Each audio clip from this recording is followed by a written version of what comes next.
Chapter 528. Well, I will tell them later.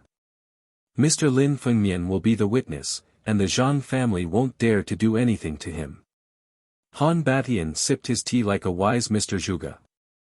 Then he lamented, what a pity. Old Master Lin said that we can't invite Kong Te-Chu. Otherwise, we would be in a different league. Don't worry about it. Han Junfeng cracked a smile and said, Uncle Lin has already told Master Kong about Jin Ning's discovery of the flower in Sidoni. I heard that Master Kong was overjoyed and said that he would leave after the spring festival. With that thought in mind, Han Baishan's heart was filled with excitement. He said in a deep voice, when the time comes, I will accompany him and take good care of him. How can I not be on good terms with Kong Te-Chu? Today is the engagement day. Who from the Lin family will be here? One of the uncles in the seat asked curiously. Lin Fengmian's beloved son, Lin Tianlan. Han Batian said. The entire place turned solemn, and everyone was shocked. I heard that Lin Tianlan has just finished his seclusion and he is already a transcendent master. He is only 31 years old and he has already reached such a level of cultivation.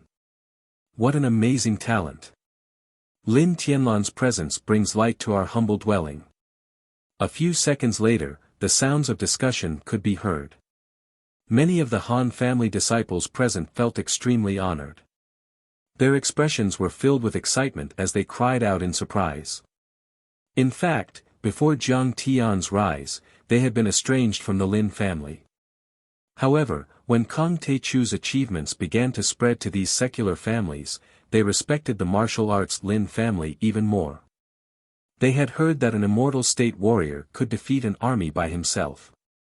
Now that the Lin family was close to Kong Te-Chu, they couldn't afford to offend him. You must treat him well. Don't be rude. This Lin Tianlan might become the second Kong Te-Chu. Han Daod, the father of Han Junkai and the head of the Han Financial Group, said in a deep voice. Daod. Watch your mouth. Hearing this, Han Batian was so frightened that his whole body trembled. In the entire martial arts world of Huaxia, there is only one arbiter, and that is Kong Te-Chu. If your words were to spread to the outside world, I'm afraid it would cause a lot of trouble. Everyone had a look of fear on their faces, and the entire place was strangely silent. Kong Te-Chu. These three words had already become a taboo in many secular clans. On the incense furnace peak, he killed 11 deities with one sword and destroyed the Bai family that had dominated Yanjin for hundreds of years, forcing the 6 top families to submit to him. Although the Han family had great influence in the secular world and could barely be ranked 5th, how could they compare to such a terrifying existence that could dominate the world and suppress an entire country? It was said that Kong Te-Chu was extremely powerful and could control the power of heaven and earth. He could fight against a country alone and shake an army. What was even more terrifying was that this person was ruthless and ruthless. He would kill people at the slightest provocation. No matter how rich and powerful the Han family was, could they be compared to the Japanese Cherry Blossom Society and the 28th Mixed Army and Air Force? Could they be compared to the Bai family that had 11 deities? If they offended him, their entire family would be quietly wiped out without even knowing how they died. However, Han Daod smiled contemptuously and said proudly, Father, you don't have to be too afraid of Kong Te-Chu. He has the power to destroy the world, but he wouldn't dare to offend a top political and business family like us. You have to know that martial artists have a treaty that forbids them from wantonly killing people in the secular world, trampling on the law, and disrupting the order of the secular world.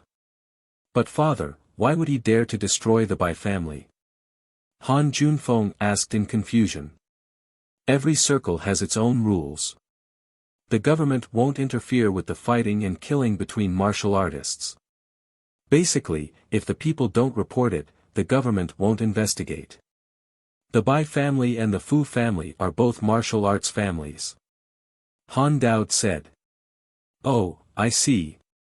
In other words, this treaty that martial artists are not allowed to disrupt the order of the secular world separates martial artists from the secular world. Everyone nodded and revealed an enlightened expression. So, under normal circumstances, martial artists are very wary of the political and business families of the secular world. Basically, they will protect, rope in, and use them. They won't act recklessly. Han Dao said, the Bai family used the same strategy in the past. Otherwise, wouldn't the world be in chaos? Han Batian frowned and said, even so, we've never met Kong Te Chu before. Moreover, it said that this person is ruthless and merciless. He would kill people at the slightest provocation. It's better to be careful. Jiang Tian, no, brother Tian, this is the Han family mansion. About half an hour later, the BMW X5 stopped in front of a mansion in the 4th Ring Road. Zhang Danfeng looked at the mansion enviously. It was a magnificent mansion, built in an antique style, with red walls and yellow glazed tiles. It was filled with a classical aura, occupying half of the street and stretching for 400 to 500 meters. In front of the vermilion lacquer door, which was inlaid with brass rivets the size of teacups, there were 2 ferocious-looking stone lions squatting on both sides. In 2010, the 4th Ring Road had become very prosperous. There was a lot of traffic and high-rise buildings. It could be said that every inch of land was worth its weight in gold. The Han family is quite powerful. Seeing this, Jiang Tian sneered. In Yanjin, where every inch of land was worth its weight in gold, this small mansion took up a huge area. If this was not wealth, then what was? One should know that if this mansion was demolished and the land was sold, they could easily get tens of billions. Compared to the Han family mansion, the old mansion of the Zhang family was like a grass nest. It was not worth mentioning. It was no wonder that Zhang Danfeng was envious. Young Master Zhang, please wait for a moment. I'll go in and report.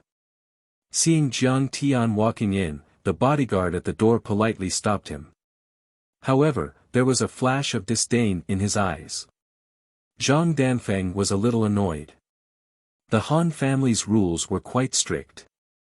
Damn it, you're talking to Kong Te Chu. Just as he was about to lose his temper, Jiang Tian nodded and said, okay, then I'll have to trouble you to report it. When the bodyguard went in to report, a silver Maserati stopped at the door. A man wearing branded clothes and an expensive watch with a Hermes belt around his waist walked out. Isn't this Jiang Tian, young Master Jiang? The man suddenly stopped in his tracks and stared at Jiang Tian for a moment. Then, he suddenly let out a mocking smile. Do we know each other? Jiang Tian looked sideways and saw that the man was wearing a suit and leather shoes. He looked like a successful businessman. Next to him was a girl with exquisite makeup. She was wearing an expensive mink coat. Her makeup was exquisite, and her chin was held high. Her face was full of arrogance. Jiang Tian had some impression of the girl. She seemed to be a female celebrity in China. Heh, you're so forgetful. Seeing that Jiang Tian didn't recognize him, the man put his hands in his pockets and laughed disdainfully. Have you forgotten how servile you were in front of the Song family's young miss? Oh, so it's Boss Hu. Jiang Tian suddenly remembered this person. A trace of imperceptible sharpness flashed through his eyes. Boss Hu was the coal boss of Jin province. He was a famous tycoon in the local area. He was at least in the top 10. This kind of coal boss relied on political and business connections to make money. He had to stay in Yanjing for at least half a year. When Jiang Tian came to Yanjing to meet Song Shuangyan, he often appeared around the younger generation of the Song family. He was the spendthrift boss who paid the bill. Perhaps it was because of the Song family's hint, this Huiba, who had a net worth of 10 billion at that time, repeatedly mocked and humiliated Jiang Tian. He brought endless humiliation to Jiang Tian. The reason why Song Shuangyan and the others did this was probably to let Jiang Tian understand the gap between him and the Song family and retreat. Look, your Jiang family's assets are only a few billion. It's not even comparable to the Song family's henchmen. If Jiang Tian took the initiative to retreat, the Song clan would not have to go back on their word and break the engagement. Huiba sneered, "Brother Jiang, you can't make friends with the Song family, so you want to make friends with the Han family. It's not that easy to enter the Han family's gate. It took me 20 years to enter the Han family's gate. If you want to make friends with them, work hard for another 20 years." After saying that, Huiba walked towards the Han family's gate with his little celebrity lover. "Boss Hu, you're here. Please come in." Several bodyguards obviously recognized Huiba and immediately invited him in warmly. "The Han family is trying to show us who's boss. How can the surnamed Hu compare to me?" Seeing this scene, Zhang Danfeng was so angry that his face turned ashen. He gritted his teeth and fanned the flames in front of Jiang Tian. However, Jiang Tian wasn't moved. He even lit a cigarette and leisurely smoked. "Brother Tian, aren't you going to do it?" Zhang Danfeng was confused. "Isn't it just a matter of minutes for you to flatten the Han family? Try peaceful means before resorting to force. Do you know how to destroy a person's confidence?" Jiang Tian said calmly. "Let them be arrogant first. When the enemy is at his most arrogant, then give him a fatal blow and trample him under his feet." When Huiba walked into the Han family's mansion, many heads of the Han family's branches and rich bosses from all over the country came to greet him. Among them, there was no lack of mayors and other officials. There were also famous people on the list of the world's richest people. It's called a marriage alliance, but it's actually annexation. I heard that Zhang Yilin hasn't even graduated from university. She's just a little girl. She's easy to control. Young Master Han has Zhang Yilin under his thumb.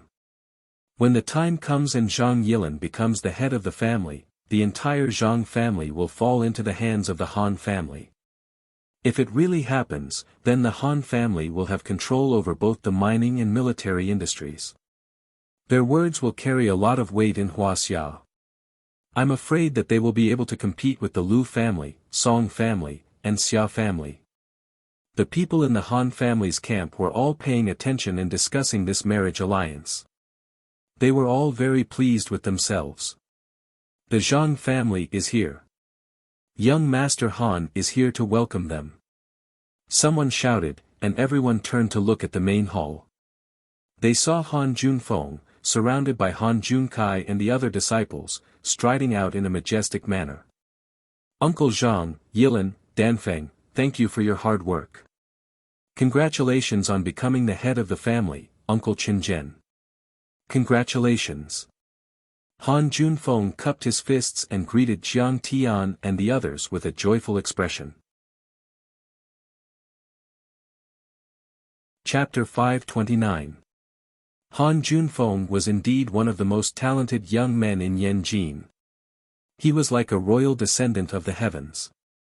His presence easily overpowered Zhang Qinzhen, Zhang Danfeng and many other tycoons. He is the prince of the Han family. He is so handsome. Look at this image, this aura. In a blink of an eye, many socialites looked at him with infatuation. "Why didn't the lord of the Han family come out?" a tycoon asked. "He came out to welcome Zhang Qinzhen and Zhang Danfeng. That's too embarrassing. The Zhang family's ranking is almost in the top 20. Even if Zhang Jinghua came in person, Han Junfeng would be giving him face by receiving him." Someone at the side laughed disdainfully. "Nice to meet you, Lord Han." Zhang Qinzhen knew that the Han family was looking down on him. However, he was not a talkative person. After they shook hands, he introduced Jiang Tian. "This is the Prince of Medicine King Group, Jiang Tian. He is Yilin's cousin and is very close to Yilin. Today, he is the representative of the Zhang family to discuss the marriage with the Han family." Mr. Jiang from Medicine King Group. I have heard a lot about you. I have heard that Mr. Jiang is an expert in the art of medicine.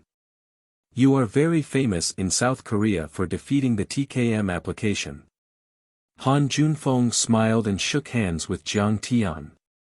However, a glint of suspicion flashed in his eyes. Zhang Qinzhen and Danfeng were both here. Why would he be the one to discuss the marriage with Han Junfeng? Nice to meet you, Lord Han. Jiang Tian smiled faintly. After shaking hands with Han Junfeng, he extended his hand to shake hands with Han Junkai. However, Han Junkai looked at Chen Fan with disdain and pretended that he was talking to someone else. Jiang Tian furrowed his brows but did not overreact. Among the crowd, a beautiful woman scoffed. Does he deserve to be called the prince in front of Lord Han? What a joke! What a frog in a well! How dare they use the title of a small place to embarrass themselves in Beijing? What an arrogant fool! The others all curled their lips, their faces full of disdain, as if Jiang Tian was a swindler fishing for fame. In the eyes of the top nobles of Wuxia, a medical family or a scholarly family was not even worth mentioning. The voices of these people were not soft. Jiang Tian's mind was tranquil. How could he care about the provocation of these ants?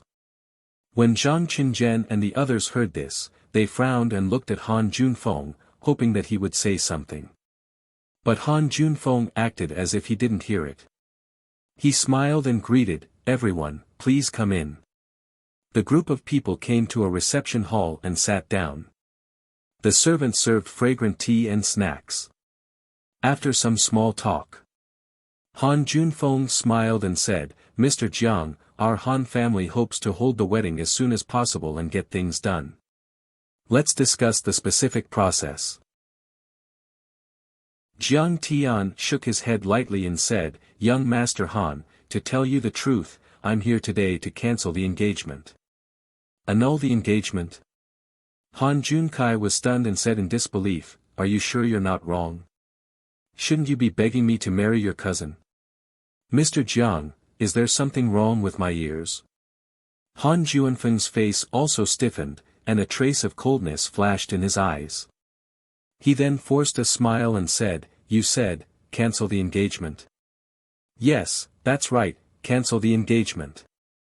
Jiang Tian said lightly, "Fuck." "What the fuck?" Han Junkai was furious and smiled sinisterly. "Is the Zhang family making fun of us? Trampling on the Han family's face? Do you know that I can annihilate the Zhang clan with just a word?"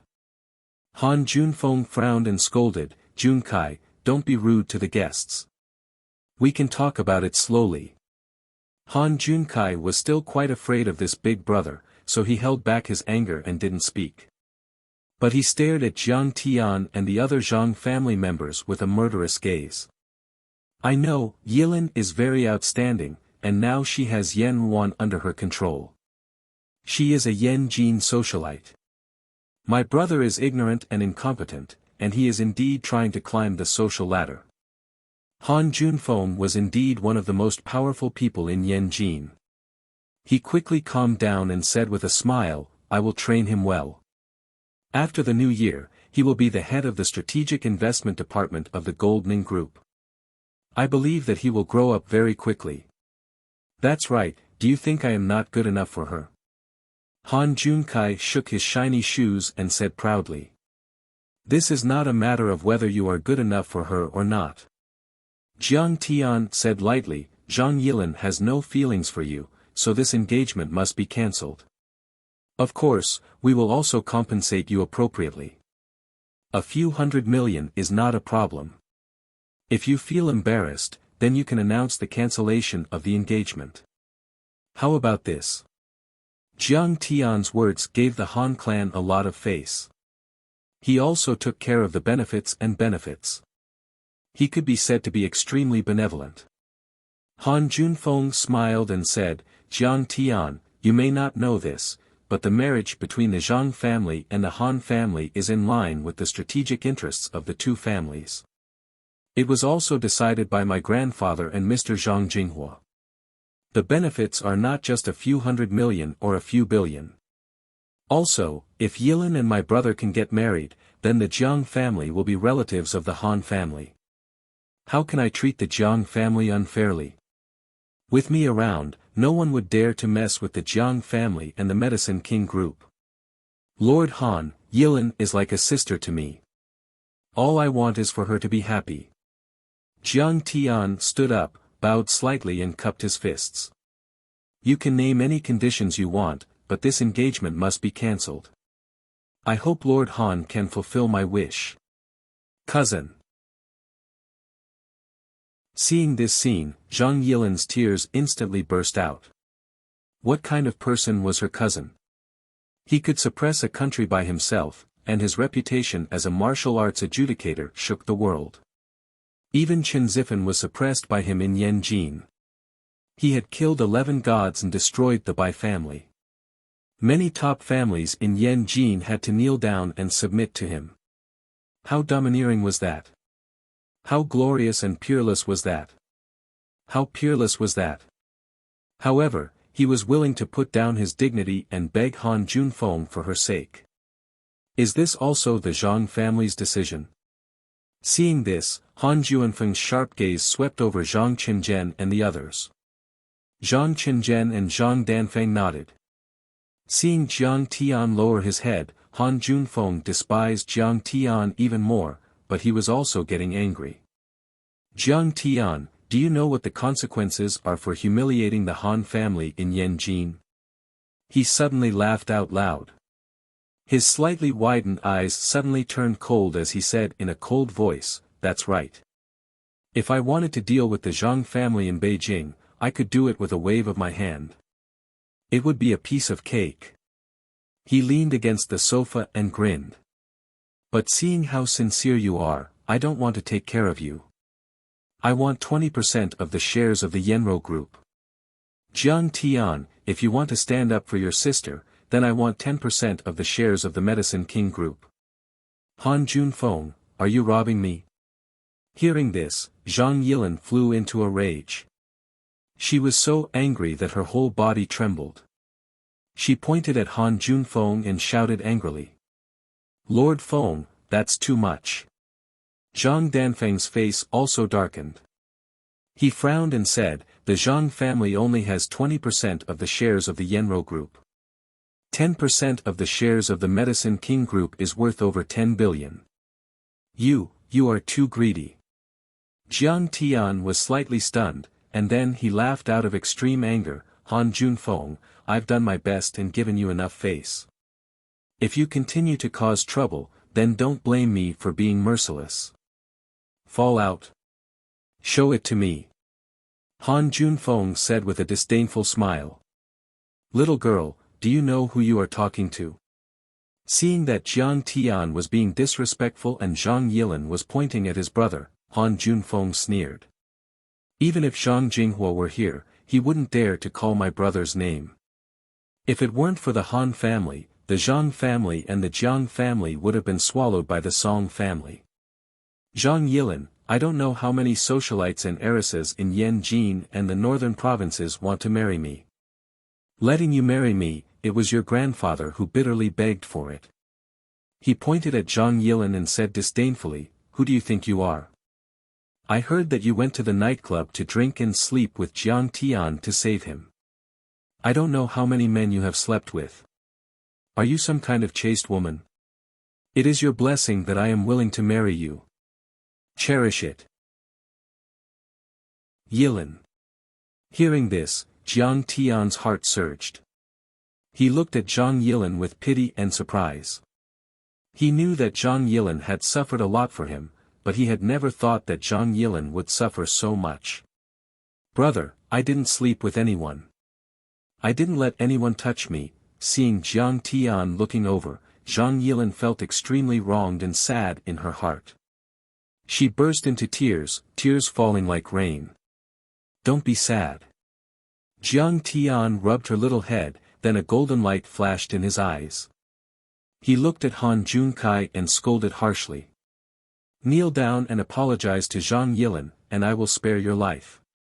Jiang Tian used the demonic dragon roar and the sound was like a thunderclap. Suddenly, the entire courtyard was shaken. Many guests were drinking tea and chatting in the courtyard.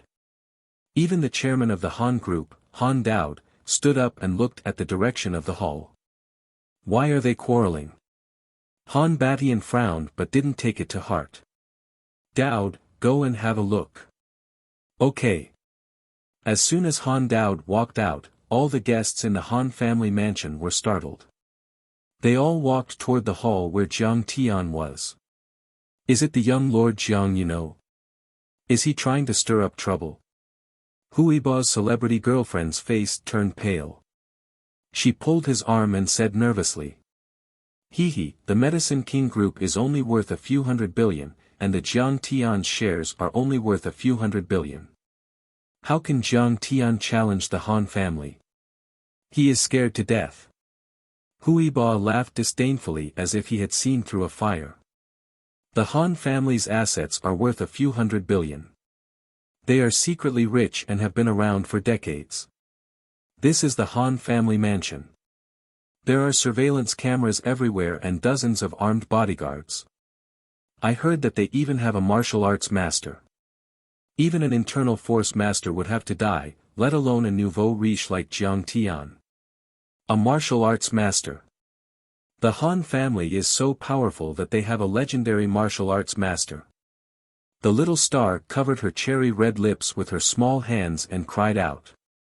Her eyes were full of worship. The two of them also got up and hurriedly walked to the front of the living room. Chapter 530. Jiang Tian didn't use his full power, so everyone calmed down after a brief moment of dizziness. Today, the Han family had gathered many guests, but they were greeted by the news that the engagement had been annulled. Who do you think you are? I call you Mr. Jiang because I respect you. If I don't respect you, you are just a country bumpkin. How could the arrogant Han Junkai stand it? He flew into a rage and directly pulled out a pistol, slammed it on the table, and cursed, "Damn it! How dare you make me kneel in front of the Han family? Do you want to die? Kneel down before me, or I will kill you. Zhang Yilin, that bitch, I will fuck her every time I see her." Cousin. Zhang Yilin grabbed Jiang Tian's hand with fear in her eyes. Han Junkai thought that Zhang Yilin was afraid, but they didn't know that Zhang Yilin was worried that Jiang Tian would destroy the Han family. Jiang Tian was not afraid of bullets. He was a terrifying existence that could wipe out the Bai family with a single word. Han Junkai took out his gun in front of Jiang Tian. He must be tired of living. Zhang Yilin, are you afraid now? What have you been doing? Han Junkai sneered. Zhang Yilin, you are too stubborn. It was supposed to be a happy occasion, but it has turned into a funeral. Han Junfeng sighed and shook his head in disappointment. As the crown prince of the Medicine King, Jiang Tian was a powerful figure in the eyes of ordinary people. However, in Han Junfeng's eyes, he was just an ant that he could kill easily. Not to mention that his younger brother was threatening him with a gun. Even if he really killed him, he could just find a martyr to take the blame. What could the Jiang family and the Zhang family do? Yes, it is going to be a funeral. Hearing that Han Junkai was threatening Zhang Yilin, Jiang Tian was annoyed. He gently pried Zhang Yilin's hand away, took a step forward, and sighed regretfully. He sighed and said, I am here to solve the problem. I have shown you enough respect, but you don't know your place. If so, don't blame me for being merciless. There are so many people in the Han family. I wonder if you have prepared enough coffins. Jiang Tian's tone was very calm, but the murderous intent on his face grew heavier and heavier. A frightening light flickered in his pupils. What did you say? This is the Han clan. You can't just. Hearing this, Han Junkai was enraged. He stood up, grabbed the gun, and aimed at Jiang Tian. Pa! Jiang Tian raised his hand and slapped him. Han Junkai flew out of the door like a rag doll, smashing into a fake mountain before falling to the ground. Jiang Tian, how dare you hit me? Seeing this, Han Junfeng was shocked and angry. His face darkened, and he shouted loudly, "Where are the bodyguards? Where is Brother Chang? Hurry up and come in and take care of this brat for me. Master Feng. It's here. He's here." When the bodyguard captain, Li Shenxiang, who was guarding outside, saw this, he immediately rushed in with a dozen bodyguards and glared fiercely at Jiang Tian. He hated that this kid was too arrogant. How dare he hit someone in the Han family, especially Han Junkai. Many important people in the Han family had come to congratulate him. After this incident, he could forget about his bonus for the year. He might even be kicked out of the Han family. Kill this kid. Son of a bitch, how dare you cause trouble in the Han family? Do you know where you are? Without waiting for Han Junfeng's order, Li Shenxiang and many of his men charged at Jiang Tian with batons, swords and other weapons in their hands. Their faces were ferocious and their attacks were merciless. It was as if they wanted to cut Jiang Tian into pieces to vent their anger. Get lost. In response, Jiang Tian only waved his hand casually. Boom! With a bang, a surging force was released. This invisible force was like the palm of a giant spirit god. It was unstoppable and possessed the power to destroy everything in its path. Swish! Li Shenxiang was the first to be hit. It was as if he had been hit by a high-speed train. Blood spurted out and his body was torn into pieces. Then. Swish! Swish! Swish! Swish! The dozen bodyguards flew out of the door in different postures. All of them were bleeding from their 7 orifices and their bones were broken. They had completely lost their ability to fight. The terrifying force didn't stop there. Crack! Crack! The solid wooden floor cracked, and then the wooden door, stairs, and stone pillars were all smashed into a mess. The terrifying force pushed them more than 10 meters into the courtyard, and even the rockery shook violently before collapsing with a loud rumble. The entire place was silent. Han Junfeng and a few of the younger members of the Han family, Zhang Qinzhen and the other members of the Zhang family were dumbfounded. It was as if Jiang Tian had thrown out a bulldozer with a wave of his hand, crushing the floor, smashing through the door lintel, then continuously smashing through the flower beds, stone pillars, stairs, decorations, and finally smashing through the fake mountain. It spread from Jiang Tian's feet to the fake mountain pond. It was as if a bulldozer had pushed through it. It was a mess. Jiang Tian had only used 30% of his strength, but it was terrifying to such an extent. Jiang Tian walked leisurely to the ashen-faced Han Junfeng and said lightly, "I gave you a chance before, but you didn't cherish it. Don't blame me, fuck. This kid is a martial artist." No matter how arrogant Han Junfeng was or how powerful his family background was, he couldn't help but tremble in fear. His limbs were cold and he was panicking. He was just an ordinary person. When had he ever seen such monstrous power? It was as if he was a demon god. Madman! Stop! It was also at this moment that an explosive shout rang out. Han Dao had arrived just in time. He was surrounded by a group of extraordinary rich and high-ranking officials. Han Dao was like a lion patrolling its territory. He had a stern demeanor and walked over with a majestic gait. Seeing him come in person, the Han family members were overjoyed. Han Junfeng acted as if he had seen his savior. He quickly shouted, "Dad!" Behind Han Dao were the family head Han Batian and other high-ranking officials of the Han family. The leaders of the various branches and Hui Ba were also there to congratulate him. "Jiang Tian, my father is here. Even the family head is here. Let's see how long you can be so arrogant." Han Junfeng smirked smugly. Seeing this, Zhang Danfeng quickly stepped forward and said in a threatening tone, "Uncle Han, to be honest, this is Jiang, get out of my way." Han Dao was furious when he saw his son's injured state. He raised his hand and slapped Zhang Danfeng.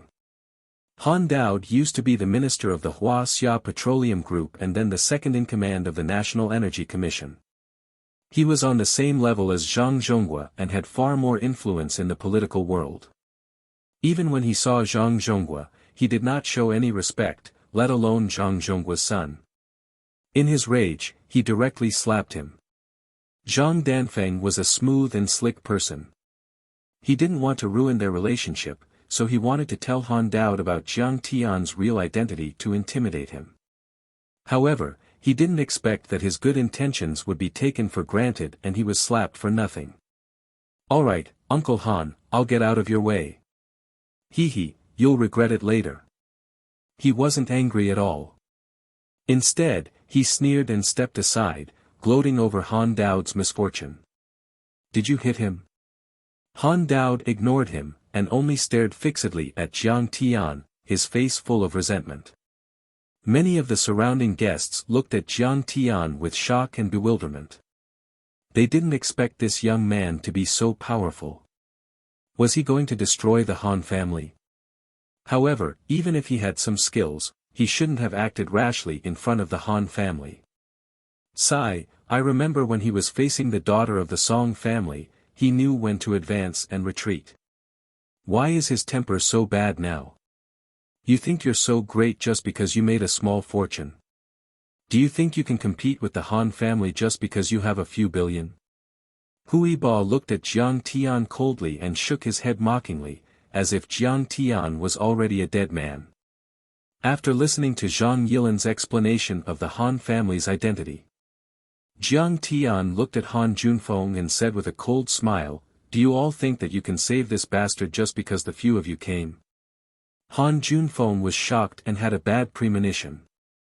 "Jiang, do you still dare to hit people? Congratulations, you even know how to answer first." Jiang Tian snorted and waved his hand as if he was brushing away dust. Kaboom! Han Junfeng flew out like a rag doll. He crashed into an antique shelf and the back wall before he slowly slid down. He had broken countless bones all over his body. He was in so much pain that he rolled on the ground and screamed like a dying dog. "You're so arrogant." Everyone's expression changed. Han Dao was even more furious. He gritted his teeth and the muscles on his cheeks twitched as if he wanted to eat Jiang Tian alive. The former chairman of the Wuxia Petroleum Group with assets of 7 trillion was really angry. Even Zhang Danfeng, Zhang Qinzhen and Zhang Yilan were stunned.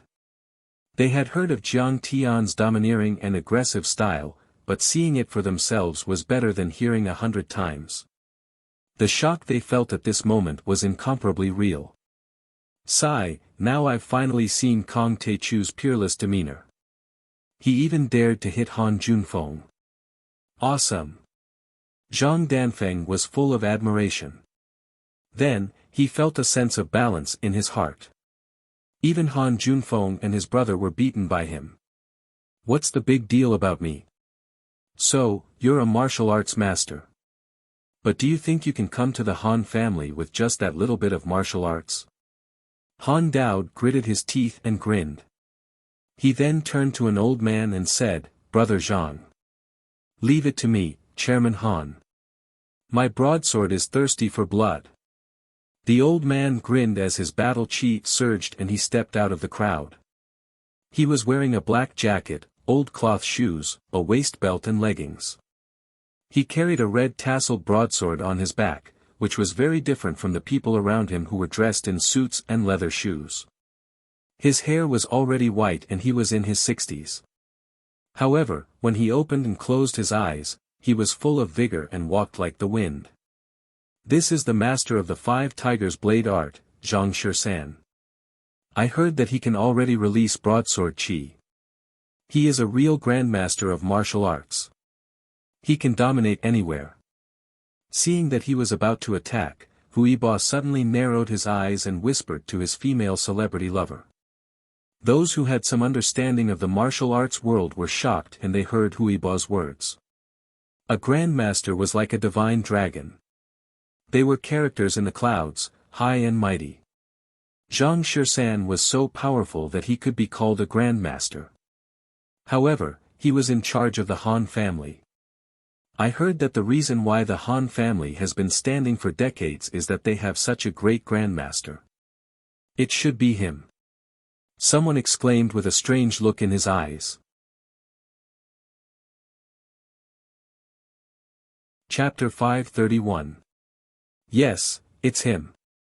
Among the crowd, a tall and beautiful woman in a long Prada windbreaker snorted proudly. Her makeup was exquisite, her temperament was pure like water, and her eyes were as clear as crystal. 13th uncle is a consecrator that my father spent hundreds of millions of gold to invite. He was invincible in several cities of Yunzhou. 20 years ago, he was the martial arts consultant of Zhanlong, known as the 13 Undefeated. Her eyes were full of disdain as if Jiang Tian was already a dead man. This woman was called Han Qingli, the youngest daughter of Han Daod and the sister of Han Junfeng. She was born in an extraordinary family, and she was both intelligent and beautiful. She was one of the 4 beauties of Yanjin.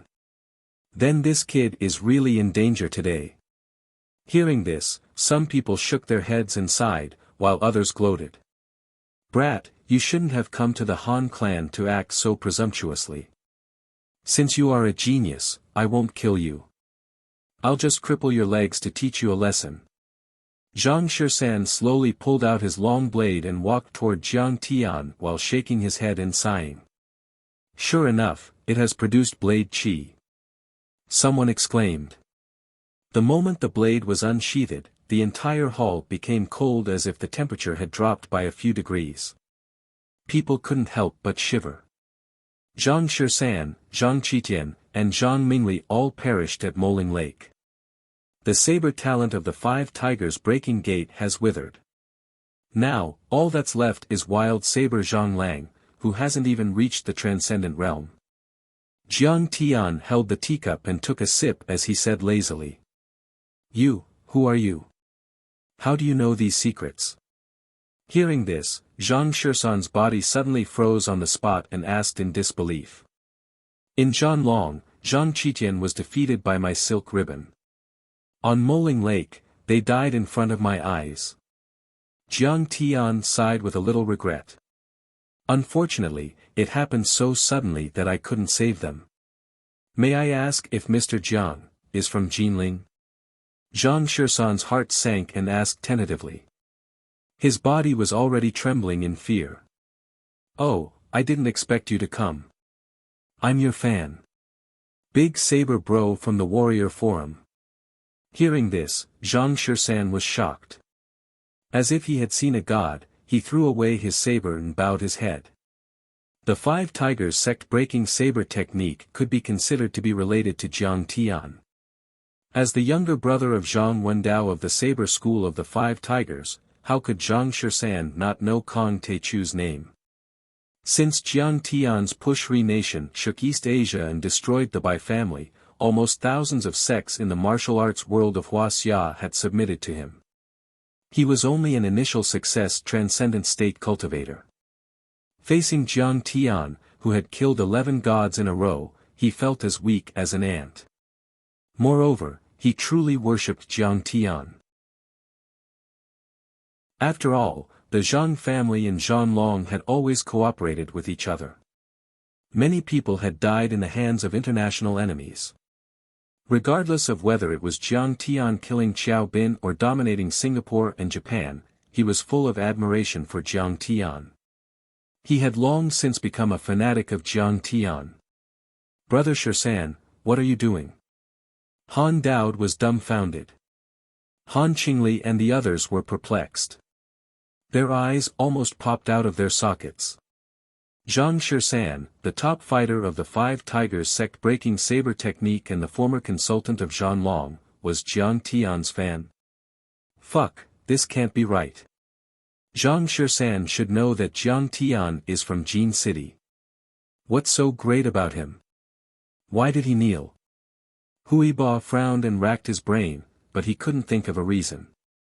Kong Taichu shook Huaxia, but only a few people knew that Jiang Tian was Kong Taichu. On the one hand, Jiang Tian strictly forbade the Heavenly Alliance and many insiders from spreading the news to protect his family. In addition, the governments of various countries also kept this kind of supernatural power a secret. On the other hand, almost everyone who was in the know would guard this information to the death and would never reveal it.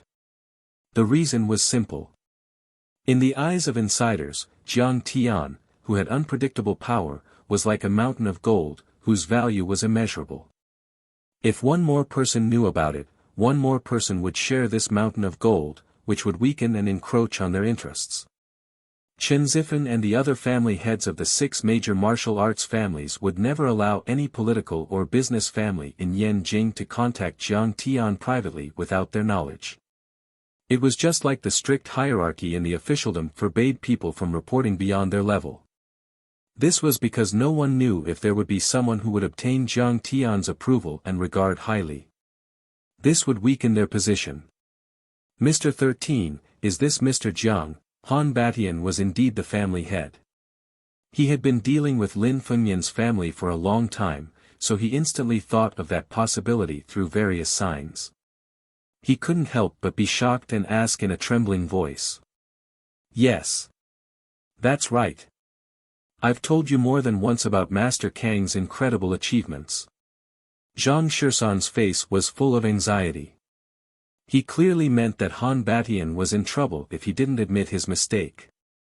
SSS. Han Batian gasped and trembled in fear. He hurried a few steps forward, bowed and said in the most respectful tone he had ever used in his life. I'm Han Batian, the family head of the Han family. It's an honor to meet Master Kong. I didn't know Master Kong was here.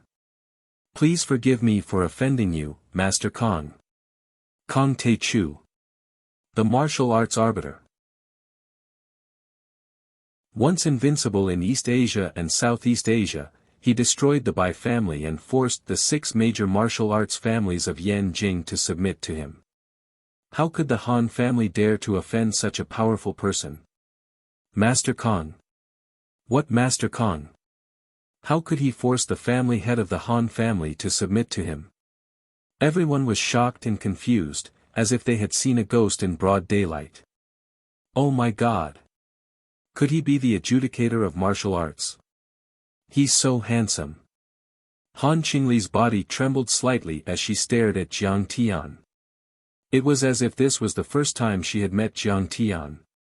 She became more and more mesmerized by Chen Fan as her chest heaved up and down. Even her breathing quickened. There are a few people in the Han family who are good at discerning people. Jiang Tian cracked a mocking smile. Very well. Now that you know who I am, you have to give me an explanation. Master Kong, of course, of course. Han Batian bowed and nodded repeatedly. Then, he winked at Han Qingli. My grandpa and Jiang Tian have something important to discuss. Please leave us alone. Han Qingli smiled and immediately asked everyone except for the core members of the Han family to leave the room. This was the time for the Han family to bow their heads and admit defeat. They did not know what Kong Taichu would do to them, so they could not let anyone see it. Since you know who I am, Kong Taichu, how could you bully my cousin? Do you think that I, Kong Taichu, would not dare to destroy your entire Han family? In an instant, the situation took a turn for the worse. Jiang Tian took the initiative and sat on the chair. He took a cup of tea from Zhang Yilin and slowly took a sip as he said indifferently. Han Batian shivered and said, Master Kong, we did not know about the relationship between the Jiang family and the Zhang family. If we had known, we would not have dared to offend the Zhang family. I sincerely apologize to Master Kong. You think you can explain it by saying that you did not know? If I destroy your entire family and say that I don't know who you are, would you accept it? Apologize? If an apology is useful, what's the use of the police? Jiang Tian said coldly as he swirled the teacup in his hand. Han Dao didn't know much about how terrifying Jiang Tian was, so he didn't think that Jiang Tian would dare to make a move against the political and business families. Master Kong, my father has already given in and apologized sincerely. What else do you want? Do you really want to destroy my Han family? Han Dao, looks like you think too highly of yourself. Don't you know what I, Kong Te-Chu, am capable of? Jiang Tian said coldly. That bastard son of yours, Han Junkai, once drugged my sister with ill intentions. After he failed, he even threatened to destroy the Zhang family and take over Yan Ruan's shares. Today, when I came to cancel the engagement, he took out a gun and tried to kill me. Tell me, should I kill him? Fine, fine, fine. Kong Te-Chu, I know you are ruthless. Han Dao was so angry that he laughed. He ignored Han Beishan's tug and said coldly. Even though the Han family is not powerful, we are still one of the top families in Huaxia. You don't have the right to do anything to us. Han Dao's words were brimming with confidence. Jiang Taichu was indeed powerful, but the Han family was also very influential in the secular world. Moreover, there was a martial Dao convention that restricted martial artists. Even when the Bai family was still in power, they didn't dare to say that they could destroy the Han family and kill them whenever they wanted. Han Batian, is this what you want as well? Do you want to see what I, Kong Te-Chu, am capable of? Jiang Tian looked at Han Batian and asked coldly. This old man wouldn't dare. Han Batian was taken aback. He quickly bowed and said, Master Kong, what do you want? Please tell me. If this old man can do it, I will do it. Han Junkai wanted to kill me, so I killed him. It's not too much, right? The Han family wants to take over the Han family's assets, so give us 10% of the Han group's shares. It's not too much, right? After Jiang Tian said that, Han Beishan's body trembled. His eyes flashed as he calculated quickly. Kong Te-Chu was indeed powerful. He had destroyed the Bai family before, but the Bai family was a martial arts family. The government had always turned a blind eye to the killings between martial arts families. He had also defeated the 28th Japanese Air Force Brigade, but that was overseas. Jiang Tian could do whatever he wanted. Jiang Tian's friends, family, and assets were all in Huaxia, so he should have some scruples. If Jiang Tian dared to destroy the Han family, it would be tantamount to breaking the martial arts treaty. He would become a public nuisance that everyone hated. The other families such as the Lu family, the Xia family, and the Song family would not stand by and do nothing. Therefore, the key was the comparison of power in the secular world. Kong Te-Chu might not be as powerful as the Han family, so he might not dare to make a move. With that thought in mind, he said tentatively, Master Kong, Han Junkai should be killed for offending Master Kong. However, it was an unintentional offense. The old man will punish him according to his family's law. I will break his limbs and kick him out of Huaxia. However, I can give you 5 more shares. What do you think? You still want to bargain with me? What right do you have? Jiang Tian's sword-like eyebrows slightly raised, his eyes filled with killing intent as he coldly asked. Han Batian couldn't help but feel a little annoyed. His originally stooped body suddenly straightened, suddenly becoming as majestic as a mountain. A faint pressure was emitted as he coldly said, Grandmaster Jiang, I know you're a martial arts adjudicator, but you're only a martial arts adjudicator. Our House of Han is a political and business family. Naturally, you can't use the methods of the martial arts world against us. If you want to sue us, we will accompany you to the end.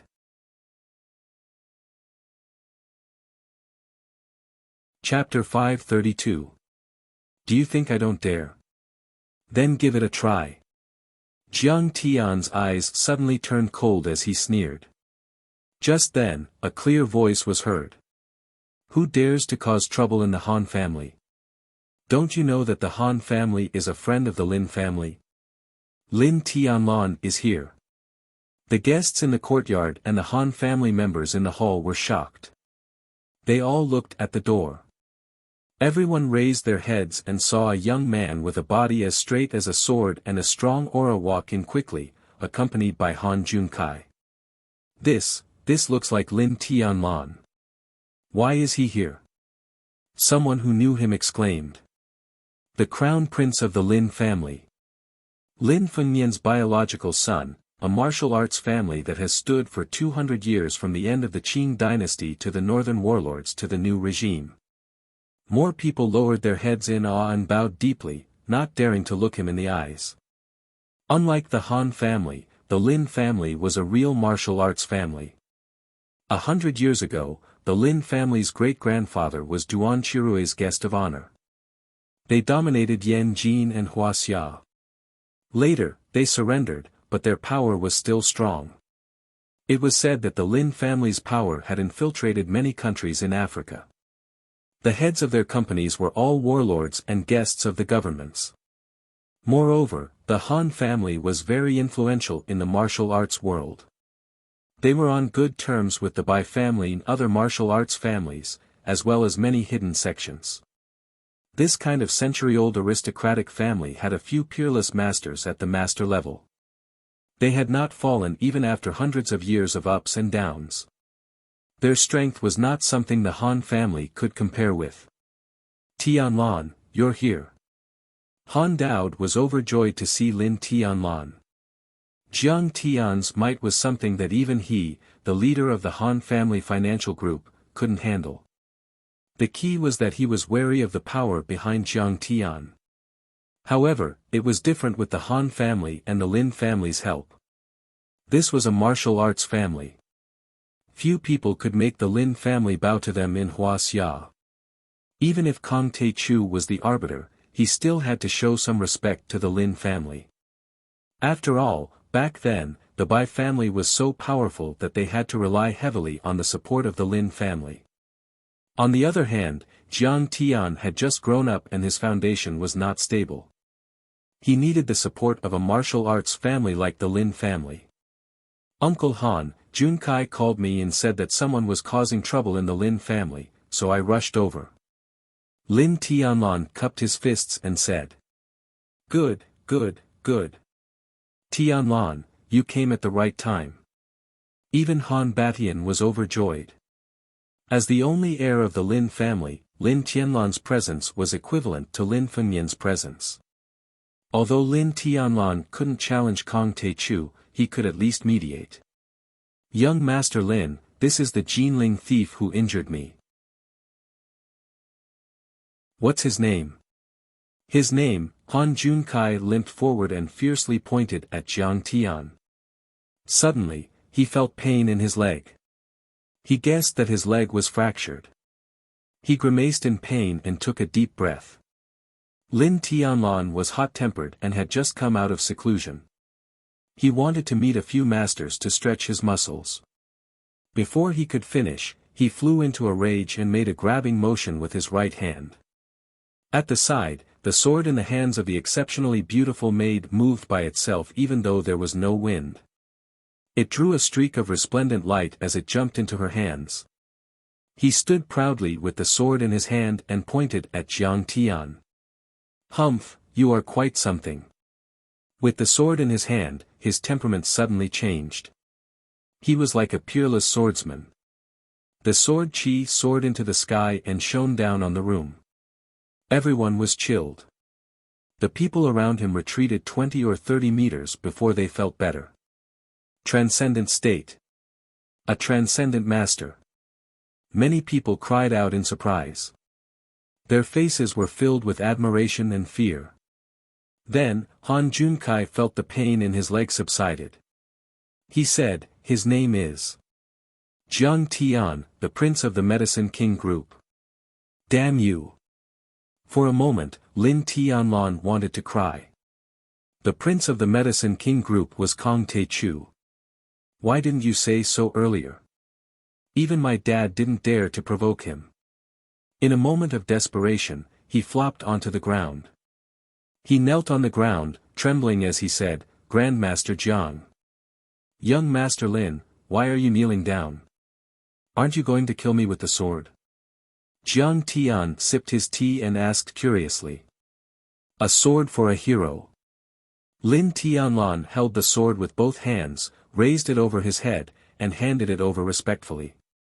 Tianlan has long heard of Grandmaster Zhang's powerful cultivation and brilliant battle record.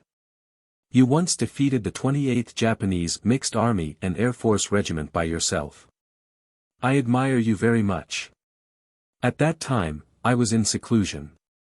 I only wish that I could follow Grandmaster Jiang to the battlefield and show the prestige of our country. This sword is a gift from me to Grandmaster Jiang. Ha! Zhang Yilin burst out laughing. When Lin Tianlan came here, he was arrogant and domineering. Who would have thought that he would kneel down so quickly after knowing his brother's identity? Who knew how he came up with this line? He was quite quick-witted. Get up. If it weren't for Lin Fengmian, I would have killed you. Jiang Tian smiled coldly. Lin Tianlan stood up and bowed deeply again. Master Kong, the Han family has been cooperating with the Lin family for many years. Strictly speaking, they are your forces. Please let the Han family go for my father's sake. Han Junkai dared to drug my cousin with ill intentions. He even pointed a gun at me just now. Do you think I should let him go? Jiang Tian said lightly.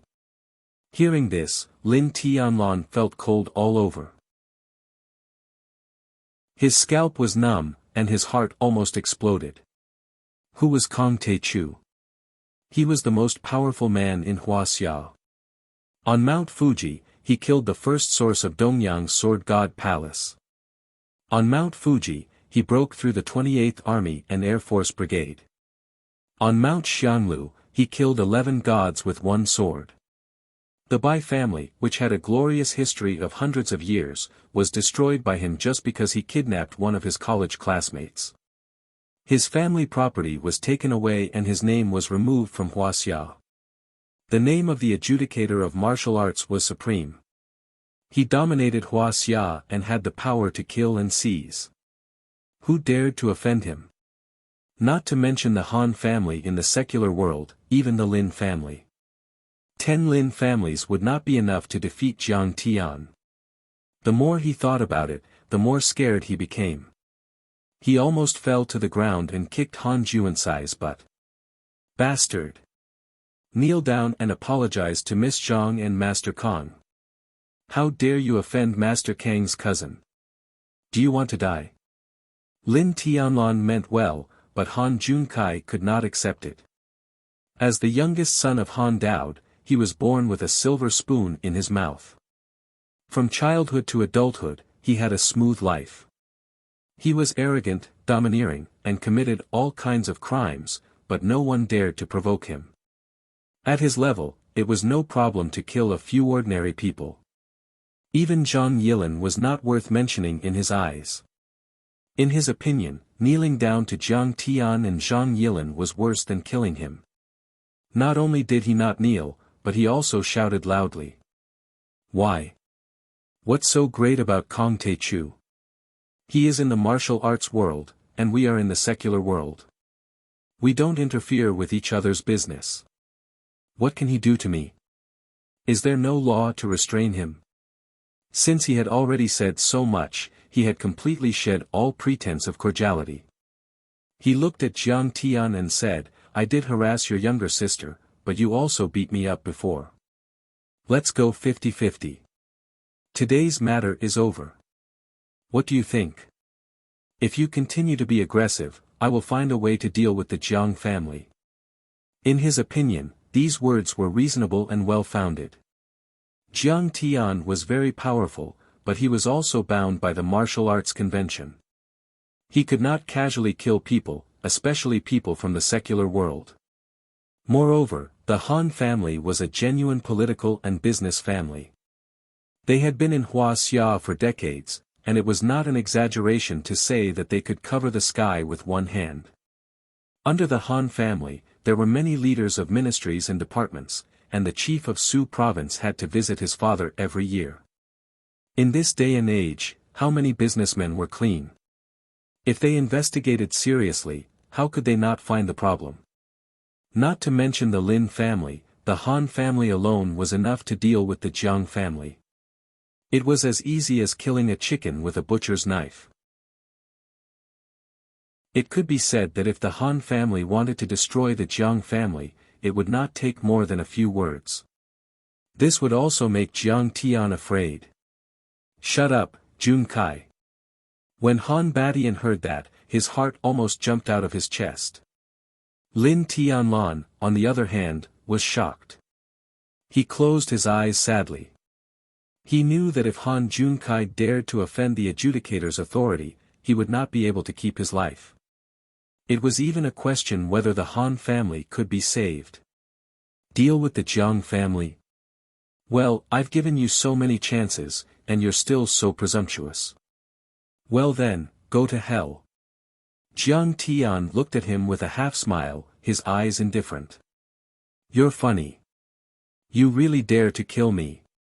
Han Juansai's face was full of sarcasm, and he thought that Jiang Tian was just shooting his mouth off. In his opinion, he was the son of an official, and this was an important place in the capital where the rich and powerful ruled. It was impossible for Jiang Tian to kill him. Well, these are your last words. Jiang Tian smiled coldly, stood up, and walked out lazily. Huh, what's wrong? Scared? Running away? Didn't you want to kill me? Kill me. Han Juansai's face was full of sarcasm, but the smile suddenly froze on his face, and he could not laugh anymore. His entire body stood there like a clay sculpture, not moving at all. Junkai, what's wrong with you? Han Dao noticed that something was wrong and rushed over, holding Han Juansai's shoulder and shaking him. Mr. Han, my condolences. Junkai is already dead. Lin Tianlan sighed from the side. How did he do it? Han Badian trembled, not knowing whether it was out of fear or anger. He noticed that Han Juansai's pupils were dilated, and he could not be more dead. However, he did not see Jiang Tian make a move. Even an immortal state martial artist would have to use true qi, and even a spell master would have to make a hand seal or chant a spell. To a deity realm powerhouse like Grandmaster Jiang, who is like a true god, killing people invisibly and from a distance of 100 miles, there are more than hundreds and thousands of methods to take people's lives. Lin Tianlan's body trembled slightly, but his eyes were full of respect. During the battle on Xianlu Peak, he happened to be in seclusion and did not see it. Today, he saw the power of an immortal state warrior. This is the power of an immortal state warrior. Zhang Shisan laughed and waved his hands. The real truth comes out of the mouth, and the law follows the words. Life and death are in the hands of the heart, and the spiritual force can swallow and destroy the divine soul of others. Powerful. Too powerful. Chapter 533. At the same time, Han Dao also discovered Han Juansai's death. His face turned pale and he froze on the spot. The others also felt a chill run down their spines. Han Junkai was dead. Han Dao's son, Han Junkai, was dead. Han Junkai, the man who was unscathed after killing someone in a car crash in the Second Ring Road, who was a tyrant in Beijing and nobody dared to provoke him, had died just like that. Furthermore, just as Jiang Tian said that he was going to kill him, he suddenly died without any warning. Could it be that he really killed him? Almost everyone recalled the terrible rumors that Kang Te-Chu destroyed the Bai family, killed 12 gods with one sword, and destroyed half of the Mount of Incense. In these rumors, the martial arts adjudicator could fly, summon the wind and rain, control thunder and lightning, and was a horrible person who could kill people without saying a word. They didn't believe it before. But now, everyone believed it. Otherwise, there was no way to explain Han Juansai's sudden death. When Jiang Tian walked out, everyone parted like a tide and automatically made a path for him. All of them went silent like cicadas in winter and didn't dare breathe loudly. They lowered their noble heads and looked down, and they didn't even dare look Jiang Tian in the eye. It was not terrible to have power and influence, but it was terrible to be able to take people's lives at will. So what if your family is rich and powerful? So what if your family is rich and powerful? I have your lives in my hands. This was the ferocity and unparalleled majesty of the adjudicator. Just like the ancient emperors and gods, he could kill people and wipe out families easily. He could rule the world and kill people at will. After Jiang Tian left for half a minute, Lin Tianlan sighed and said in a trembling voice, "A grandmaster can't be humiliated, an immortal state warrior is like a god, and an adjudicator can't be humiliated. Those who humiliate him will have no place to die." The adjudicator's majesty couldn't be humiliated by these ants. The Bai family was like that, and so was Han Junkai. Everyone was silent and no one dared to say a word. To Jiang Tian, whether it was Han Junkai or the entire Han family, they were all ants that he could easily crush. Putting everything else aside, Jiang Tian only needed to say a single word, and the political forces under the 6 great clans would take action together, and they would be able to tear the Han clan into pieces. The Han clan did have Han Daod, but the political agents of the 6 great clans were not few in number either. Even if Jiang Tian didn't use the 6 dominant families, the central government would still give the Han family a warning if he talked to Special Envoy Shen directly. Needless to say, Jiang Tian also had many friendly forces, such as the Chao Shixiang family, the Heaven Alliance, Yi Zhantian and the Huaxiaolong formation, the Tang family and the War Dragon family. How terrifying was this power when gathered together? It was a pressure that overflowed into the heavens, a strength that could topple mountains and overturn seas. However, Jiang Tian had chosen the simplest, crudest, and most decisive method, to kill. When Han Junkai pointed a gun at him, Jiang Tian had already decided that he would not let this person live. In fact, Jiang Tian also wanted to integrate into the secular world. He didn't want to lower himself to the level of these dogs and chickens. He wanted to solve the problem in a peaceful way. However, this didn't mean that he would remain indifferent to Han Juansai's arrogant and despotic behavior. After defeating the Bai family, his name as the arbiter was only known among the martial arts families. Many of the ordinary members of the upper class thought that he had to abide by the rules of the secular world and didn't dare to do anything to the secular families. Therefore, even after knowing Jiang Tian's identity, Han Batian and Han Daod were not afraid of him at all. They even wanted Jiang Tian to go to court with them. After Han Junkai found out that Jiang Tian was Kong Taichu, he even clamored for Jiang Tian to take a step back and let the matter rest. Otherwise, he would deal with the Jiang family. However, after Jiang Tian killed Han Junkai without any hesitation, the two of them immediately quieted down. They were completely shocked by his methods. The next step was to deal with the Song family.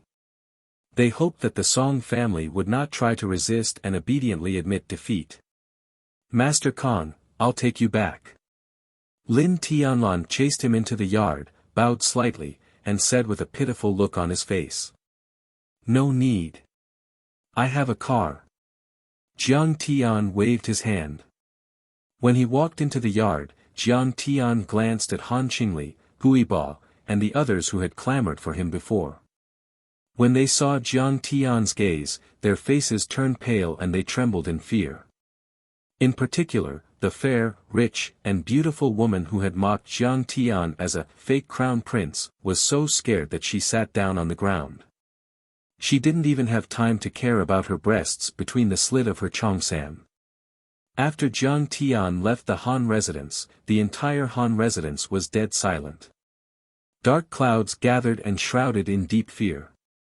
Han Batian, who stood there like a piece of dead wood, was silent for a long time. Suddenly, he opened his mouth with difficulty and said, "Dowd, prepare 10% of the Han Consortium's shares and pay a visit to Master Kong with Lin Tianlan." Although his voice was hoarse and mixed with a trace of sorrow, he was still able to maintain his composure and rationality. Han Batian lived up to his name as a fierce and ruthless person. He had been up and down the mountain and down the countryside, carried a gun, went through business, and served as the confidential secretary of a big leader. He had a rich resume and seen a lot. He was the spiritual leader of many second-generation crown princes. What kind of storms had he not experienced? "Father, how can I take this lying down?" Han Dowd's face was full of unwillingness. "Even if you can't take this lying down, you have to. Do you have any ideas?" Han Batian said in a low voice. "Yes." Han Dowd's body trembled. After a long silence, he sighed deeply. He had thought it through. Jiang Tian's power was not something they could resist or stop. Just like when he killed Han Junkai, he didn't do anything at all. He didn't even touch him. What evidence did he have? If he used this method to destroy the Han family, who could do anything? Besides, the adjudicator's powerful background and the 6 martial arts sects of Yan Jin, the Heaven Alliance, Chao Shixiao, Yi Zhantian, and other allies. How could the Han family be a match for him? "Oh right, take Qingli with you. See if she can stay by Master Kang's side. Her attitude must be good." Han Batian thought for a while and said in a low voice. Han Dowd's face was full of humiliation, but in the end, he could only grit his teeth and say, "Yes, father." After Han Dowd left through the back door, Han Batian took a deep breath and strode into the courtyard. Although his eyes were still full of sorrow, he was able to squeeze out a smile and said, "Ladies and gentlemen, there was a small accident at today's gathering. My grandson suddenly had a heart attack, and I apologize for disturbing everyone. I apologize to everyone. Next, butler who will host the party." The party continued, but everyone's eyes were full of fear. The atmosphere was very tense and gloomy. Han Juansai's best friend had a few glasses of wine and shouted angrily, "Grandpa Han, what is the meaning of this?" Young Master Jun was clearly harmed by that Jiang woman. Is he just going to swallow his anger and not do anything? "Shut up. You have no right to talk about this kind of thing." An elder next to him slapped him. "Master Han has his reasons for doing this." Zhang Shisan explained, "No matter how strong the Han family is, how can they challenge Master Kong who destroyed the Bai family? Besides, when did Master Kong kill anyone? Who saw it? He didn't even move. There's no evidence." Han Juansai's best friends were speechless. At first, Jiang Tian sent Han Junkai flying with a slap, but he immediately bounced around and was fine. When Han Junkai died, Jiang Tian only threatened him verbally. He didn't even hit him. What would the court say? However, if they were to say that he died because Jiang Tian slapped him, he was also holding a gun at that time. Jiang Tian was only defending himself.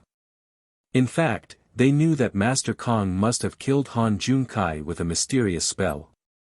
Unfortunately, the court wouldn't accept this logic. Master Han is a smart man. He knows when to stop. A senior figure said in a deep voice, his eyes flashing. Master Kong can't be offended. What he did was wise. If he manages it well, he might even be able to turn a disaster into an opportunity and obtain a once-in-a-lifetime opportunity. Han Junkai should have had this day a long time ago. Years ago, when he was racing on the second ring road, he killed a dozen civilians and put the Han family in a difficult position. I didn't expect him to not learn his lesson. Besides, Han Junkai has been flirting with women all these years. He's been fighting for women. Who did he learn that from? It was his father. A family representative who didn't get along well with the Han family sneered and said in a low voice. The man's words were sharp. The people around him could only smile awkwardly and didn't refute him. What he said was true. A man like Han Dao was powerful and influential. His projects were worth billions. Many rich and powerful people sent female celebrities to his bed in order to curry favor with him. Rumor had it that a businesswoman had invested 100 million to remake Dream of the Red Chamber, in order to find a mistress for Han Dao. She held a nationwide audition for 12 actresses for Han Dao's pleasure. She had many admirers. Han Dao had more mistresses than he could count, and his illegitimate children were in double digits. That's it? Zhang Yilin asked incredulously as they walked out of the Han family's gate. What else can they do? Before Jiang Tian could say anything, Zhang Danfeng smiled proudly and said, "Didn't you see? Even Lin Tianlan knelt before Jiang Tian." "But, cousin killed someone," Zhang Yilin said with a shocked face. She had seen Jiang Tian before, but that was in a private club in Zhonghai. There were no witnesses. But today, there were dozens of people present, and it was in front of Han Batian and the others. Wasn't this a little too arrogant? "Stupid girl, shut up. Which eye of yours saw your cousin kill someone? Don't say anything outside." Zhang Qinzhen reprimanded her.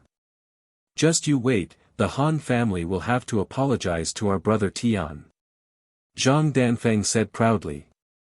"This family doesn't know what's good for them." Yilin had already told Han Junkai about brother Tian's other identity, and he was so aggressive. "I tried to persuade Han Dao, but he didn't listen. He even slapped me in the face. Now, he deserves it." Yes, they have no evidence. They are afraid of our cousin's power. They can only hold their nose and eat shit. Zhang Yilin also realized what was going on. She stuck out her tongue and looked at Jiang Tian with admiration. Her cousin was not exaggerating. He even dared to kill Han Junkai, and the Han family had to apologize to him. She could do whatever she wanted in Yanjin.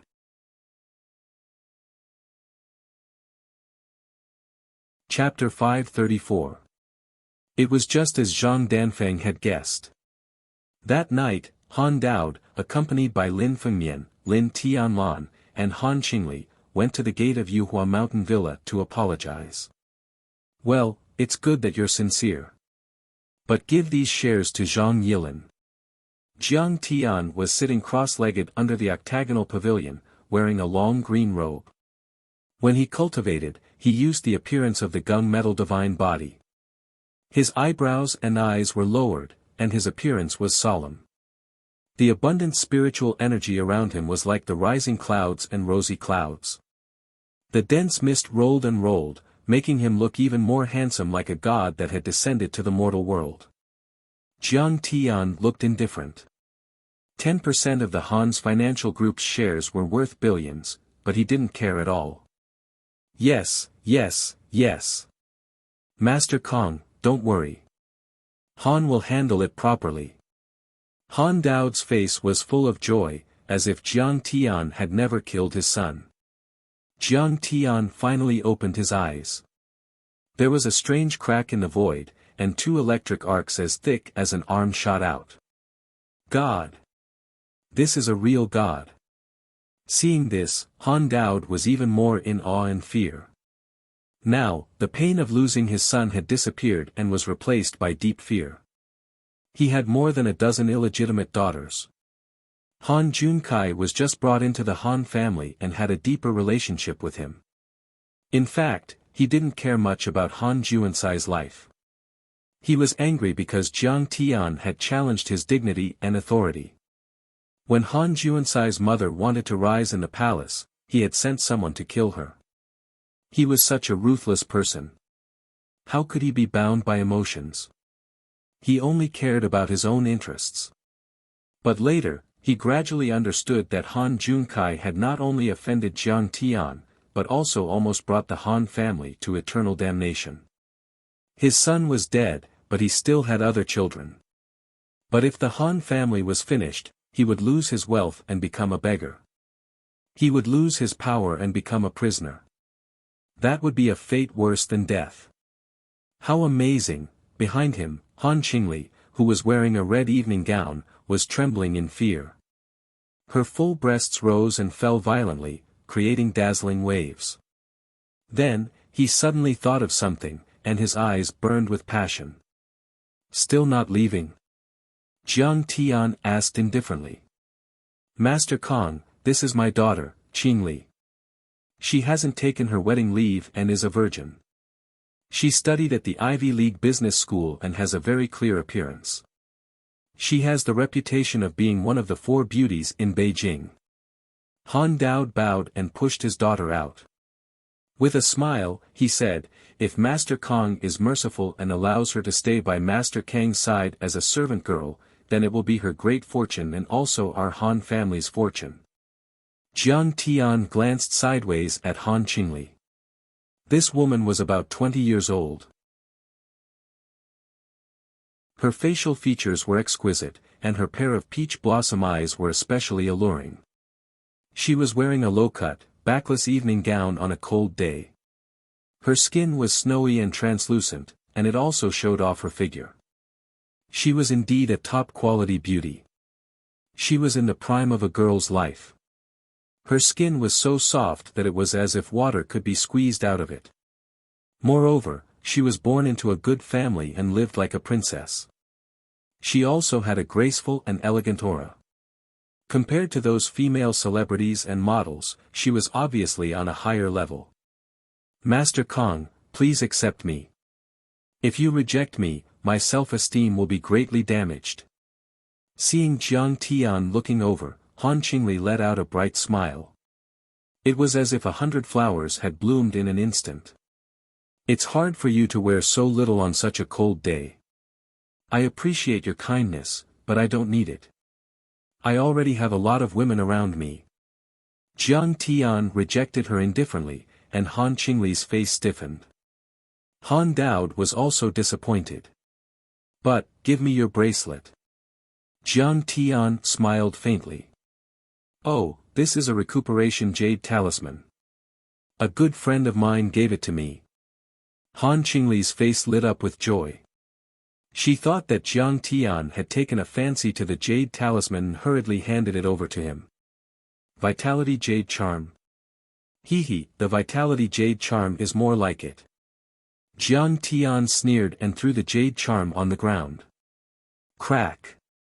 The moment the jade charm broke, the void twisted and trembled. Black smoke billowed and a ghost with disheveled hair and a green face with fangs quickly condensed. It screamed and ran out of the courtyard. This is an evil ghost. Han Dao and his daughter were so scared that their faces turned pale and their bodies trembled. It's just a ghost. It's not even a ghost general. What's there to be afraid of? Jiang Tian's divine sense moved. With a boom, the golden armor general jumped out. The green dragon crescent blade swept out and directly cut the ghost into ashes. It then turned into a golden light and jumped into Jiang Tian's divine sense. This is a golden deity. When Han Dao and his daughter saw this, they were dumbstruck and trembled, and their respect for Jiang Tian increased by a bit. Jiang Tian smiled and asked, this jade charm was given to you by Song Shuangyan, right?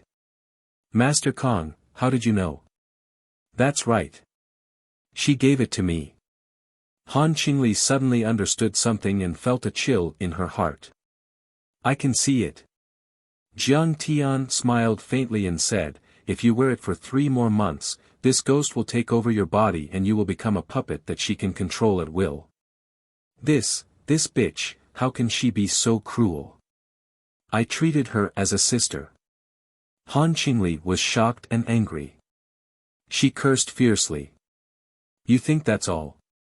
Jiang Tian's eyes were indifferent as he said, these Yin souls are all filthy things, and they can't absorb other spiritual powers. They can only use your body as nourishment. You will feel cold all over, your yang qi will sink, and your qi and blood will deteriorate. It will only take 3 months for your essence, qi, and spirit to be exhausted, and you will become a dry corpse. Han Qingli's face turned pale and then she said angrily, "This bitch must be afraid that I will fight with her for young Master Lu Lishuan and also covet the Han family's secret. She is so hateful. I told you to stay away from this bitch, but you didn't believe me." Han Dao wrung his hands and sighed. This woman usually plays music and makes tea. She looks like she is aloof from worldly affairs. In fact, she is the most ambitious and ruthless. If Master Kong didn't find you today, you wouldn't be alive. Young Master Lu. Who is that? Jiang Tian asked with a frown. The heir of the Lu family, Yan Jin's top official business family, Lu Lishuan. When this person was mentioned, Han Dao's face showed a bit of fear. He said in a low voice, "Among the fourth-generation nobles like Zhang Danfeng and Han Junfeng, this person is the spiritual leader. In terms of ability, means, background, and vision, he is one of the best. Even the elders have to avoid him. He is called the Crown Prince of Yanjin. Does this person have a martial arts background? Or is he a Dharma master?" Jiang Tian asked. "I haven't heard of him yet." Han Dao thought for a moment and shook his head. "Ha, he is just an ant." Jiang Tian didn't care about him at all. He looked at Han Qingli and said, "Miss Han, I am going to the Song family to ask for some things. If there is a chance, please take me to see Song Shuangyan." "Yes. Master Kong." Han Qingli's clear eyes showed a hint of gloating. Han Dao also showed a hint of joy. In the afternoon, the Han family gathered together to secretly study Jiang Tian's information. They knew that Song Shuangyan had broken off the engagement with him. They suddenly realized that the Song family's time of death had come. When Jiang Tian killed the Yin soul in Han Qingli's jade talisman. In the suburbs dozens of kilometers away, on the peak of the snow-capped Mount Yen, in the depths of the flying dragon villa of the Song family. An old man in a Taoist robe was shocked. He suddenly opened his malicious eyes and said hatefully, "Your cultivation is not bad. You can actually destroy the little ghost that I have raised for 3 years in an instant." "Oh no," Master Lei woke up. What startled him? Next to him, a few disciples who followed him to practice suddenly exclaimed. "Whoosh!" The old man had chicken skin and crane head. His body was stooped and his face was full of age spots. He was so old that all his teeth had fallen out. But the moment he stood up, his body was as majestic as a mountain. In his hand was a ball of dazzling lightning, which illuminated the whole central room. He shouted gloomily, "How dare you? In Huaxia, there is someone who dares to touch my heavenly prestige. Do you want to die?" This violent shout was like rolling thunder, which directly alarmed the entire Song family's old house. What happened to Master Lei? The head of the Song family, Song Beishan, looked fearful.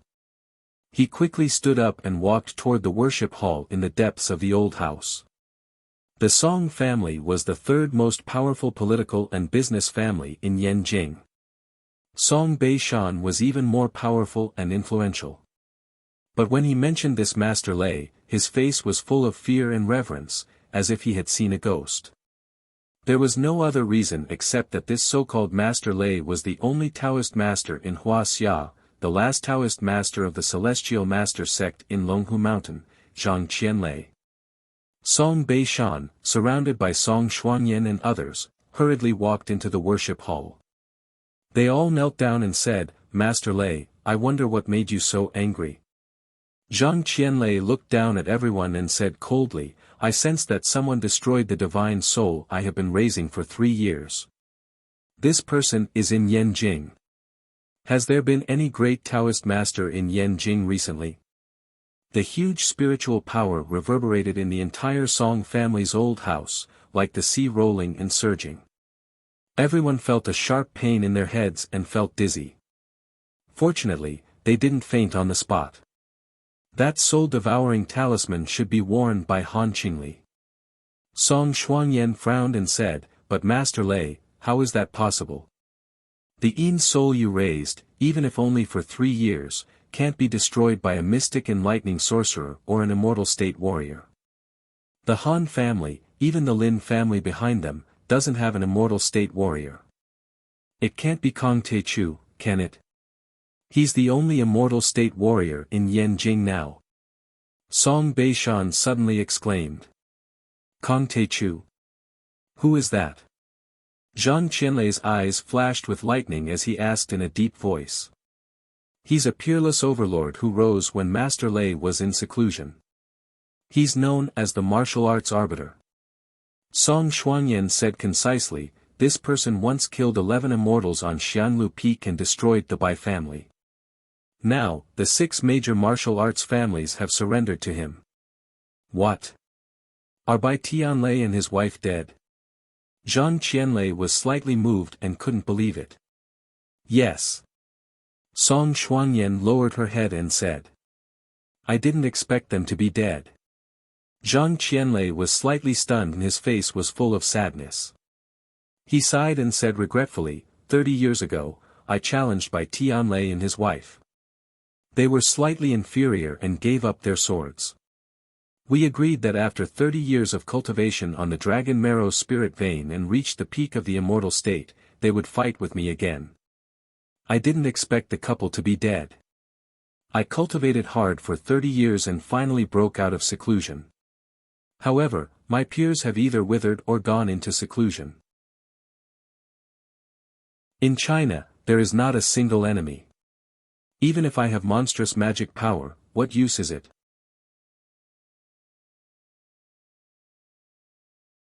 Chapter 535. Suddenly, Zhang Qianlei's eyes shot out bolts of lightning and he said coldly, "But Kong Te-Chu defeated them, so he should be stronger than them. Then I'll kill him and reach the top of Huaxia. Master Lei is willing to suppress Kong Te-Chu. If he wins, our Song family will be able to defeat all the martial arts and secular families and become the #1 in Yanjin and Huaxia." Song Xuanyan looked ecstatic and excited. "Master Lei, are you really going to do it?" Song Beishan said worriedly, "But Kong Te-Chu is so powerful. He's really at the peak of the immortal state and has a brilliant record. He killed Wang Chongyan, Xiao Bin, and the origin of the East Ocean Palace. He even broke through the 28th East Ocean Mixed Regiment. He's really terrible. I achieved the Taoist body 30 years ago. After 50 years of cultivation, I've reached the peak of the Taoist body and touched the edge of the immortal realm. Except for the old monster Yi Tianren, no one in the world can be my opponent." Zhang Qianlei suddenly turned his head and roared at Song Beishan. His huge spiritual power shattered all the doors and windows in all directions, and the entire central room almost collapsed in an instant. If I met someone at the peak of the immortal state 30 years ago, I might have to avoid it, but now, he rumbled. He took a step forward, and his originally stooped waist instantly straightened. His face twisted and changed, and his figure was like an inflated balloon, rapidly expanding and growing taller. His arms, thighs, and arms, which were originally as thin as firewood, were quickly filled with muscles and blood. The sparse and dirty white hair on his head quickly fell off, and black hair flowed out like a waterfall. Even his teeth grew out. It only took a breath. This aged Zhang Qianlei had actually transformed into a middle-aged man with a slender and imposing figure, an extraordinarily handsome appearance, a domineering bearing, and a might that suppressed the world and looked down upon all living beings in a myriad of worlds. My Taoist body has reached the phenomenal level. I can suppress the immortal state, control the thunder, summon the wind and rain, and crush everything. Kong Te-Chu is nothing. Zhang Qianlei jumped up. He didn't break through the roof, but he was already hundreds of meters high. Thunder. Chi. He casually pulled. Like pulling a rag, a huge bolt of lightning that was as thick as a bowl and more than 20 meters long was pulled down from the depths of the clouds above the ninth heaven. This bolt of lightning illuminated the area within a few kilometers. It was extremely powerful. It was like a giant python that was struggling and dancing in his hand. Even though it was far away, it made everyone breathless. Zhang Qianlei was like the god of thunder. Bathed in lightning, he controlled the lightning and casually smashed it down. Rumble. Bang. Suddenly, a mountain peak that was tens of meters tall exploded. The hard granite crumbled like paper, and the steep mountain peak was flattened in the blink of an eye. Within a radius of a few miles, the ground trembled, the trees swayed violently, and snow rustled down. In the cold winter, a thunderbolt flattens the dangerous peak. Even when Bai Tianlei and his wife were at the peak of the divine realm, they could only penetrate a rock that was a few meters thick. However, Zhang Qianlei could control the heavenly thunder and blow up a mountain that was dozens of meters high. What kind of divine power, what kind of power, and how domineering was that? Seeing this, Song Beishan, Song Shuangyan and the others couldn't help but change their expressions. They were stunned and couldn't believe it. Was this still the power of a human being? He might have already surpassed the immortal state and become a real deity. On the path of cultivation, the cultivation from the lowest to the highest was perception, Taoist entry, mystic enlightenment, and Taoist body. Before reaching the Taoist body, although the spiritual power of a sorcerer was strong, he could mobilize the power of heaven and earth and had many dharma spells, but his body was weak and far inferior to that of a martial artist. Moreover, it took time to make hand gestures and recite spells. He was no match for a martial artist at all. After all, the other party had already killed him before he could do any of that. But once he reached the Taoist body, he would become a perfected cultivator. Golden mouth and jade words. Not only could he use many dharma spells, but he could also control the power of heaven and earth at will. Moreover, his body would become incomparably strong and could swallow the power of heaven and earth. His body could change endlessly and his lifespan could be increased by 260 years. He would be immortal for 100 years after death. This was the true body or perfected person's body. In ancient times, perfected person with Taoist body was a national protector and a figure respected by the emperor. It was said that after the Qing dynasty, there had been no Dharma spell masters with Taoist body cultivation in Wuxia. It was not an exaggeration to say that they were as rare as phoenix feathers and unicorn horns. They were simply like dragons in the sky. This is the real power of Master Lei. Song Beishan was so excited that his whole body trembled. Master Lei is like a hidden dragon in the abyss. He came out after 50 years of seclusion and turned into a dragon as soon as he met the wind and clouds. With him making a move, who would be a match for the Song family? Kong Teichu is nothing. Song Shuangyan was ecstatic as she looked at the stalwart man standing proudly in the void and bathed in divine light, like a believer seeing a true god. The Zhang family broke off the engagement with the Han family. The Han family's Han Jun died of a sudden heart attack, but the Han family gave the Zhang family 10% of the Han family's financial group's shares. When the news spread, the Zhang family's status suddenly rose. It caused a lot of waves and discussions in the upper-class society of Yanjing, and caused a lot of speculation. There were also rumors that this might be related to the martial arts adjudicator Kong Teichu. For a time, the adjudicator's reputation was even greater. On this day, Jiang Tian just woke up. Jiang Wan pulled Jiang Tian's sleeve and begged with a bitter face, "Jiang Tian, why don't you take me to Yanjing to play? It's so boring in the villa." Jiang Wan was 6 or 7 years old, and she was the most active and playful. She thought that Yanjing would be lively and fun, but she did not expect to live in the deserted fragrant mountain. Everyone was either cultivating or busy with various things, and no one cared about her. At first, she was very happy to make snowmen and ski, but it was annoying to make snowmen every day. "Okay, let's go out and play." Jiang Tian smiled and touched her little head. Then he went to the living room and said, "Who wants to go shopping? Let's go together." Behind the Apple PC, Jiang Xianxia stretched and said, "I'm not going. I'm busy with the documents and drafting the company's articles of association." Yi Ziwei, who was watching the financial news, also waved her hand and said, "I'm not interested. I have to review the decoration design of the new office building." Huang Linger sat cross-legged on the sofa and said solemnly, "I have to break through as soon as possible. Shopping is boring." At the Shuangqing villa, Qing'er's ethereal voice came through the house and yard, "Cultivate. Only cultivation is the way to go." Shen Mange went home to accompany her family for the holiday, not to mention. "Jiang Tian, why do I feel that everyone is very busy, and you are the only one who has nothing to do?" Jiang Wan mocked. "Who said that? How would you know when I'm busy?" Jiang Tian was speechless. "That's right."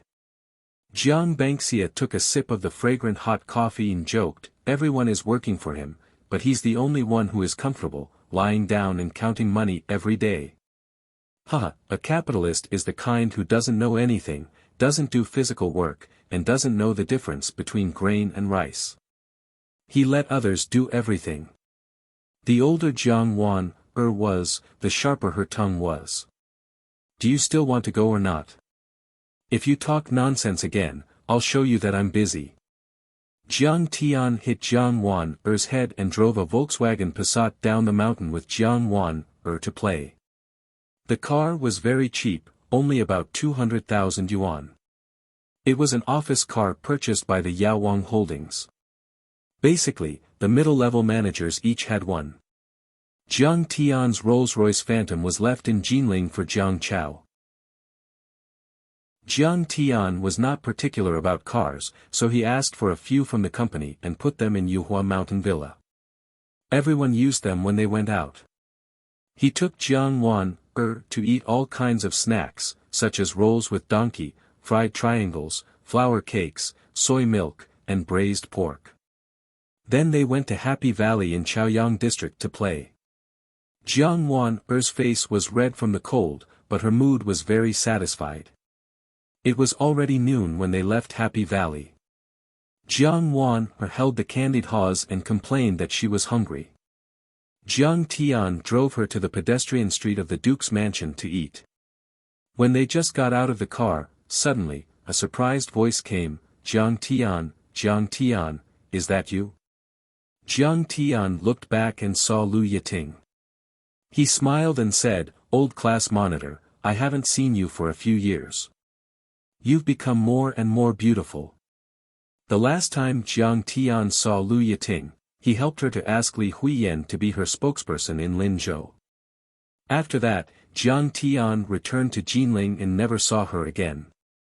However, Lu Yiting would send a text message to Jiang Tian almost every time there was a festival.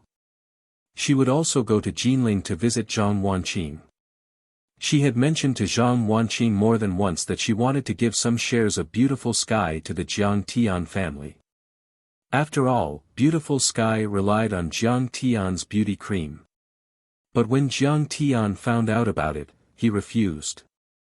He even gave her a few prescriptions, such as the Vanishing Cream and Jade Face Cream.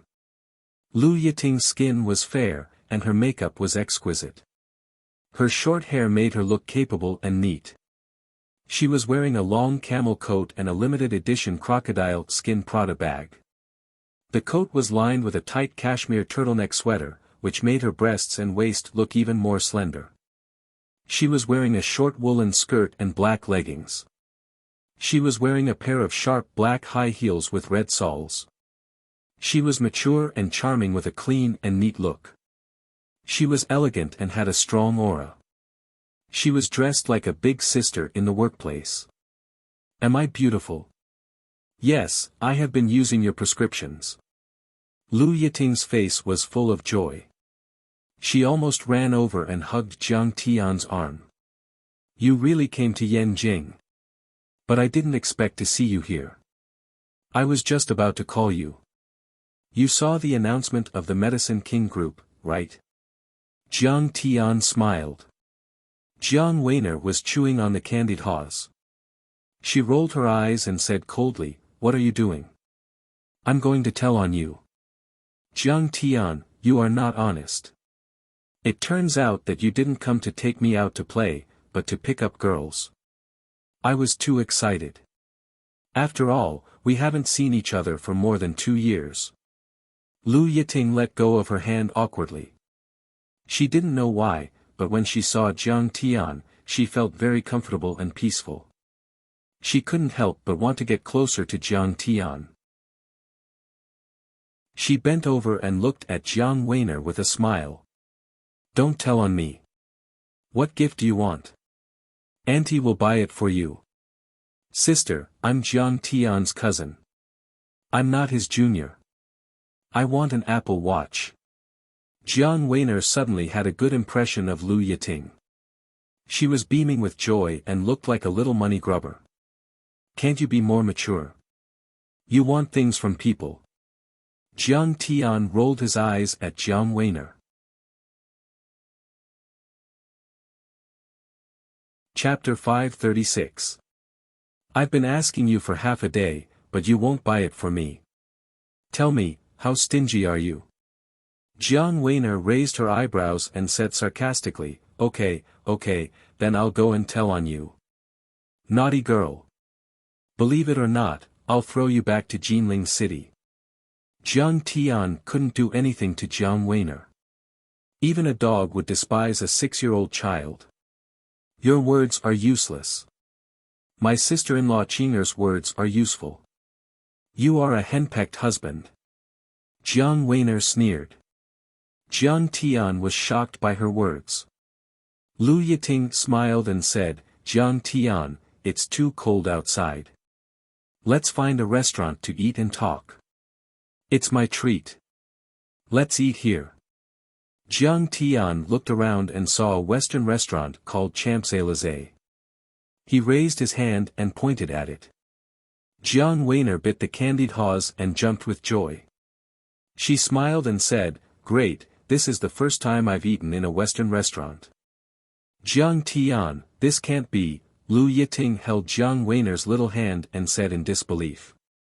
He meant that the Jiang family was the most wealthy family in Jinling City. How could his cousin not eat Western food? You overestimate him. He is so stingy. He spends money in half. I've never eaten Western food since I was a child. Jiang Weiner sneered. Jiang Tian didn't bother to talk to her. He looked at Lu Yiting and explained, My father is very strict.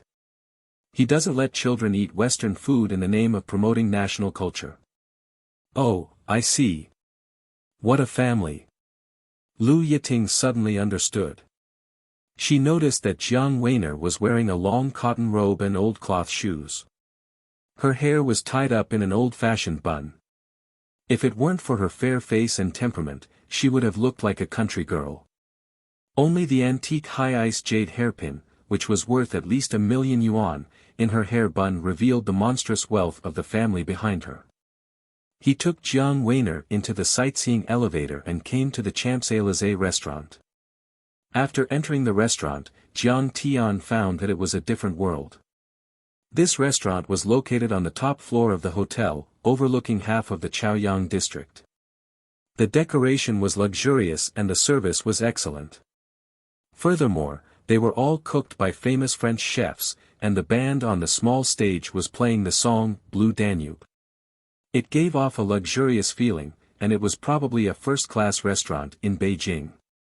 The dining table was clean and tidy, and the silver knives and forks were dazzling. They were placed neatly, and the waiters were all elegant. Among them, there was no lack of blonde foreign waiters. The head waiter was a French girl who was proficient in many languages. Of course, the price was also ridiculously high. The cost of a meal per person was more than 10,000 yuan. The guests were either rich or respectable. However, this level of consumption was nothing to Jiang Tian or even Lu Yiting. After Lu Yiting sat down, she called the waiter over and ordered the food according to Jiang Tian's taste. Jiang Tian looked at the price list left by the waiter. It was more than 50,000 yuan. Sis, let me borrow your phone for a moment. I need to cram some Western food etiquette. Jiang Wan stretched out her hand and said with a smile. This little girl is so cute. Lu Yiting handed the white and elegant iPhone to Jiang Wan. How have you been in the past 2 years? Jiang Tian and Lu Yiting blurted out almost at the same time. Then, they looked at each other and smiled. Jiang Tian said, "You go first." Beauty is now the #1 luxury brand in China. Lu Yiting felt a surge of warmth in her heart. She looked at Jiang Tian gently with her sparkling eyes and said, "Brother Jiang Tian, the effect of beauty cream is far better than brands like Chanel, Estée Lauder, Lancôme, and Gucci. However, the beauty cream is a new brand, and it doesn't have a strong foundation. In addition, it's a herbal formula, and it's not well accepted. In the beginning, it was promoted on the ground and relied on my beauty shop. Later, after Li Huiyan became the spokesperson, the product positioning became high-end, and the sales also opened up. She has also starred in a few Chinese and Korean co-productions recently, and her influence in Southeast Asia and East Asia is growing. The product's image is also rising. We changed the packaging, and the price increased tenfold. Many of the products are sold for more than 10,000 yuan. Change the packaging? You didn't change the formula. If you don't give me the new formula, how can I change it?" Lu Yiting sipped her coffee elegantly. There was a smile in her beautiful eyes, and she gently shook her head. "Are you robbing me?" Jiang Tian knocked on the table and laughed. "Those things, the cost of a bottle is only about 100 yuan, right? 100 times the profit? Yes, this is the luxury industry. They don't buy the best, only the most expensive. If the price is too low, it will affect the sales." Lu Yiting said in a matter-of-fact tone, "It's a show-off. At present, it's probably still a period where people need to use brands to satisfy their vanity and improve their personal image. Just like the customers of this restaurant. Look, how many people are taking photos and posting them on Weibo to show off." Jiang Tian looked around and nodded, "That's right. One is willing to hit, and one is willing to be hit. The foreign brands I just mentioned are not as good as ours, but the price is more expensive." Lu Yiting smiled. "Previously, there was a venture capital investor who contacted me. The valuation of beauty is 2 billion yuan. But I didn't accept the investment. Yes, there's no need. We have enough funds." Jiang Tian said with a smile. "It's precisely because I'm considering that the product will be marketed internationally in the future that I moved the company to Beijing. It's only been a month, and we've just opened for business. The company's headquarters is not far from here." Lu Yiting tucked a strand of hair behind her ear and said with a satisfied smile, "That's right. Actually, I didn't expect that I would have such a day. Beauty is actually revived and developed so well. Actually, there's also the problem of the nation's self-confidence." Jiang Tian smiled and said, "The Chinese herbal medicine wasn't recognized at first, but now, they're slowly recognizing it. Are you praising yourself?" At this moment, the dishes were served. Lu Yiting skillfully used the knife and fork to cut the steak, chewing and swallowing slowly. She looked at Jiang Tian mockingly. "I'm praising myself?" Jiang Tian was stunned. Only then did he realize that she was referring to him defeating TKM and thwarting TKM's application for the World Heritage Site. He waved his hand and smiled, "That's not what I mean. This is the trend of the times. With the rapid development of Huaxia's economy and the continuous rise of its international status, the nation's self-confidence has naturally increased. It used to be that the moon in other countries is rounder than in our country, but now everyone realizes that the quintessence of our country is not bad. However, after you defeated TKM, our sales have indeed been rising steadily, doubling every month. Lu Yiting looked at Jiang Tian with a smile and raised her wine glass. Come, Jiang Tian, for the nation's self-confidence, let me toast you. Her small, jade-white hands were sparkling and translucent against the scarlet wine in the goblet, as if they were snow. This reason is reasonable. I can't refuse it. Jiang Tian didn't know whether to laugh or cry. He raised his wine glass and clinked it with hers before taking a sip. Western food is so troublesome. I'm not eating it anymore. Jiang Weiner complained resentfully. Although she had just learned how to eat Western food, she had never used a knife and fork after all. She often made loud noises, which made the little girl sweat anxiously. In this hurry, she forgot the knowledge she had learned.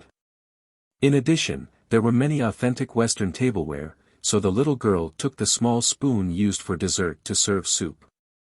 Lu Yiting smiled gently, took her plate, and helped her to remove the steak, cut the foie gras, and lobster meat. She cut them piece by piece and sent them to her. Eat. At this time, Jiang Tian found that there was a girl in an evening dress diagonally behind him, taking photos of him with her mobile phone. What is she taking photos of? Could it be that I am very strange? Jiang Tian frowned and asked Lu Yiting. Lu Yiting covered her mouth and laughed. Maybe your outfit is too different. Jiang Tian was originally wearing an old-fashioned green cotton-padded jacket, but he had a special physique, and the restaurant was warm.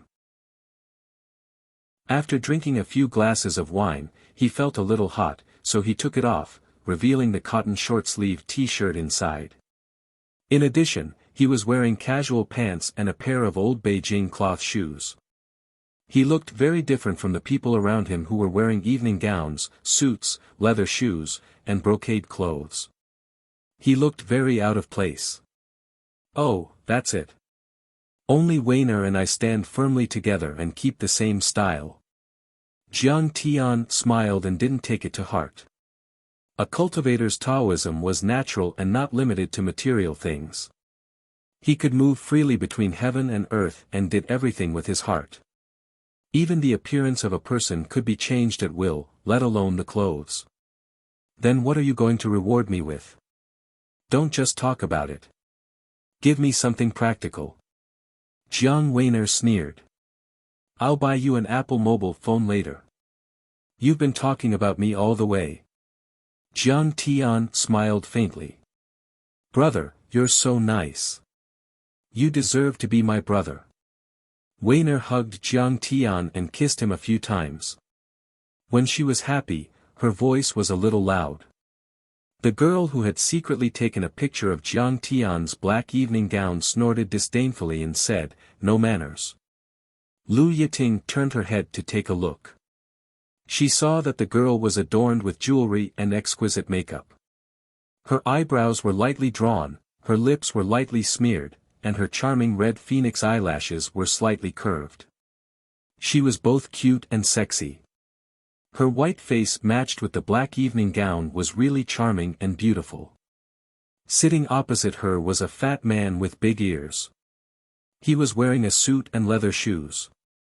His leather shoes and swept-back hair were shiny and shiny. He was dressed like a successful person. Seeing Lu Yiting looking over, the successful man snorted disdainfully.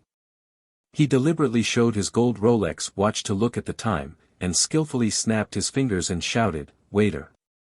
The French waitress was the one who paid for her. After the fat man paid, he threw out 100 yuan bill. The French waitress said in fluent English, "Thank you." That made the fat boss smile proudly. The girl in the black evening gown took a picture of Jiang Tian and said disdainfully, "Some people don't know how to eat Western food, but they still pretend to be elegant. Why are they learning how to eat French food? Have you eaten Kentucky Fried Chicken or McDonald's? You're like a naughty child from the beginning to the end. You're restless and noisy. You have no manners at all. You're a disgrace." Jiang Weiner had already heard it. She deliberately pretended to be pitiful. Jiang Tian, you're so poor that you can't even bear to let me eat Kentucky Fried Chicken. Now you're showing your cowardice, aren't you? I've embarrassed you, haven't I?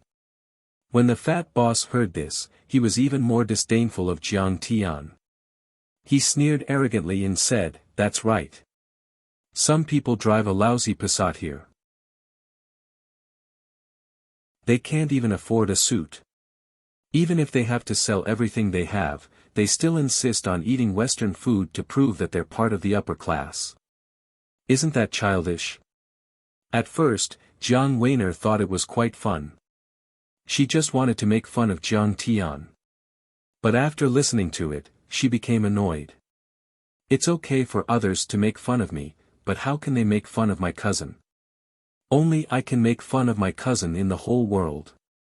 She threw away her knife and fork, turned her head and sneered. You think you're so great just because you can eat French food? You think you're inferior to me just because you can't eat French food? Who do you think you are? Chapter 537. Jiang Weiner's voice was crisp and soft, but her sharp tongue was top-notch. Besides, we like to eat like this. It's none of your business. Do you think eating like Westerners is elegant? That's just a step and a procedure. It's just a meal. What's the point of caring so much about it? Those who care too much about these things are vulgar. They are the kind of people who desperately want to prove that they are in the upper class. That's really naive. I also like to eat with my hands. What can you do about it? We're just casual. Why? We don't care about it. Look at you. You're taking photos when you come out for a meal. You're even dressed up. You haven't eaten much, have you? You only come here once a year and a half, right? Look, look, the powder on that auntie's face is thicker than the wall of the Great Wall of Badeling. Grandpa, the hair wax on your head can withstand the bombardment of artillery shells, right? Who are you pretending for? Don't you feel tired? You. What are you talking about? The girl in the evening dress was trembling with anger. The fat boss's face also turned red. In fact, Jiang Weiner was right. They had been planning to have a meal at the Champs-Élysées for half a year.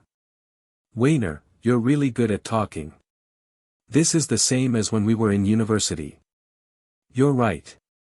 You're so arrogant. Lu Yiting couldn't help but praise her with a surprised face. I can't teach you well. Family misfortune, family misfortune. Weiner, shut up. Or I'll tell your mother. Jiang Tian put his hand on his forehead and felt extremely helpless. At this time, the French forewoman looked at Jiang Weiner and said gently, "Miss, it's indeed uncivilized to eat with your hands when eating Western food." Civilized? People in India have always eaten with their hands. I can only say that this is not civilized in your eyes. Jiang Weiner continued to pester endlessly. Besides, there is a serious problem with your position. You're the manager. Now you should persuade both sides to resolve the conflict. But you're obviously intensifying the conflict and taking sides. If I were the restaurant owner, I would fire you now. Because your attitude will anger one side. Of course, it's not your fault. He gave you 100 yuan tip. He probably thinks we can't afford it. The forewoman's face stiffened. She did not expect to be ridiculed by Jiang Weiner, who looked 7 or 8 years old. Around 2009, everyone was more or less fawning over foreigners. In Beijing, not to mention French men, even black men could change their girlfriends every day and call Wuxia girls easy girls. The Wuxia men who came to eat here had always been polite and courteous. They were especially polite to them and even a little fearful. Jiang Weiner changed the topic and fired at the man and woman again. Let's go back to the topic just now. We were eating and didn't offend anyone, right? But that woman took photos. What did that mean? Haven't you seen people wearing t-shirts, long gowns, and old cloth shoes while eating Western food? Are you going to post on your WeChat moments and Weibo to mock us? Who doesn't know manners? Who doesn't have manners? The girl in the evening gown snorted and said, "Who's taking pictures?" "I'm taking pictures of the scenery, okay?" Jiang Wan ignored her and looked at the foreman again, saying, You're funny. At that time, you were paying the bill for them. Didn't you see this old auntie taking pictures? Why didn't you stop this impolite behavior? It was probably because of that 100 yuan tip. Wasn't that despicable? You're twisting the truth just for 100 yuan. The foreman smiled stiffly and said, "Miss, you misunderstood. It's not like that," she scolded us. The girl in the evening gown seemed to have suddenly found something that could be used against her. She pointed at Jiang Wan and said, in such a high-end occasion, wearing a long gown and old cloth shoes, not knowing how to eat Western food, and still scolding us. What a fucking disappointment. You have good manners. You even scolded us. When I said she was despicable, it was an objective evaluation of her personality, not a scolding. Jiang Wan sneered and said, "What's wrong with wearing a long gown?" The long gown is the essence of traditional clothing and the symbol of Chinese clothing culture. Its smooth lines, elegant shape, and implicit artistic conception express the Chinese people of the past 100 years, especially the classical, graceful, sexy, and reserved nature of women. It also shows the modesty, strength of character, and bearing of men. It also carries the cultural meaning of unity and harmony between man and nature. Do you understand? But this is a Western restaurant. The girl in the evening gown was tongue-tied by Jiang Wan and couldn't say anything. Let me tell you, ethnic is the best. I like it. I want ethnic to the end. Jiang Wan smiled and said, "Brother, give me New Year's money. I'm going to throw money at people." Jiang Tian pretended to dig in his pocket and then took out 100,000 yuan in cash. Let me tell you, the New Year's money is in advance. Don't ask me for it during the Spring Festival. Is your pocket Doraemon's pocket? Can it hold so much money? Lu Yiting's eyes widened. Jiang Wan had already gotten used to it. She took a pile of money and slapped it on the table. "This is for you. Let the band play Taking 5 Tigers Mountain. I like this ethnic style." The head waitress was embarrassed and said with a reserved smile, "I'm sorry, we are a Western restaurant. They don't play traditional Wuxia operas. Continue to give me money. Why are you still standing there?" Jiang Wan reached out to Jiang Tian and ordered Jiang Tian around. "I owe you, don't I? Let me tell you, next year's New Year's money is also in advance." Jiang Tian was so angry that his teeth itched. He took out a check, picked up a pen, signed it, and threw it on the table. 500,000 yuan. Okay. Sir, miss, please raise the money. Let's play the music. The head waitress looked at it and her eyes widened. She took the check and gathered a pile of money, beaming with joy. She spoke the Beijing opera very well. I'll sing the excerpt from Taking 5 Tigers Mountain. Disaster fell from the sky on a snowy night 8 years ago. Then she rushed to the stage and gave some instructions. When the music started, she picked up the microphone and began to sing with perfect articulation. I said she was cheap, but she still sang for me obediently. Jiang Wan looked at the girl in the evening dress with a sinister smile. She was also good at disgusting people. "Auntie, do you think it's nice? Is it pleasant? If you don't want to listen, get out of here." Lu Yiting laughed. "Jiang Tian, she's exactly the same as you when you were in university. If you hadn't said it before, I would have suspected that she's your biological daughter." "No, she's my aunt's daughter. My uncle has no status, so she took her mother's surname." "Ha!" Jiang Tian said gloomily, "If I had a daughter like her, I would be angered to death by her. The girl in the evening dress was furious at Jiang Wan's arrogant and despotic manner. She pulled the fat man and said coquettishly, "Look, look, they're bullying me. You have to get out of here.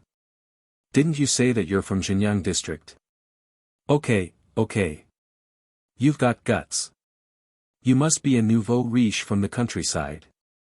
Let's see how long you can keep this up." The fat man made a call for help. After a while, a few defense team members came. They walked up to the fat man, nodded and bowed, and asked politely, "Brother Hao, what's going on?" The fat man tore off a few buttons on his collar, picked up a glass of wine, and calmly poured it on himself. He pointed at Jiang Tian and smiled. "This kid poured wine on me, tore my shirt, and hit me. Take him into custody. Please come with us. Cooperate with the investigation." A few defense team members walked up to Jiang Tian and snorted proudly. "Damn, this is interesting." Jiang Tian shook his head, not knowing whether to laugh or cry. At the foot of the emperor, at the foot of the imperial city. This kid is really something. The fat man smiled sinisterly and said, "I'll tell you straight. My name is Gu Jinhao. I'm Zhang Huchen from Crown Prince Hotel.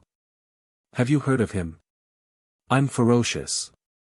Don't you know who dares to provoke me in Chaoyang district?" Jiang Tian didn't move. How could such a small fry be worthy of his attention?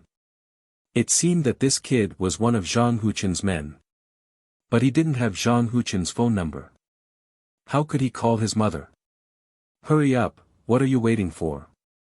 Cooperate with us." Several members of the defense team pointed at Jiang Tian and scolded him sternly. Jiang Weiner was already angry.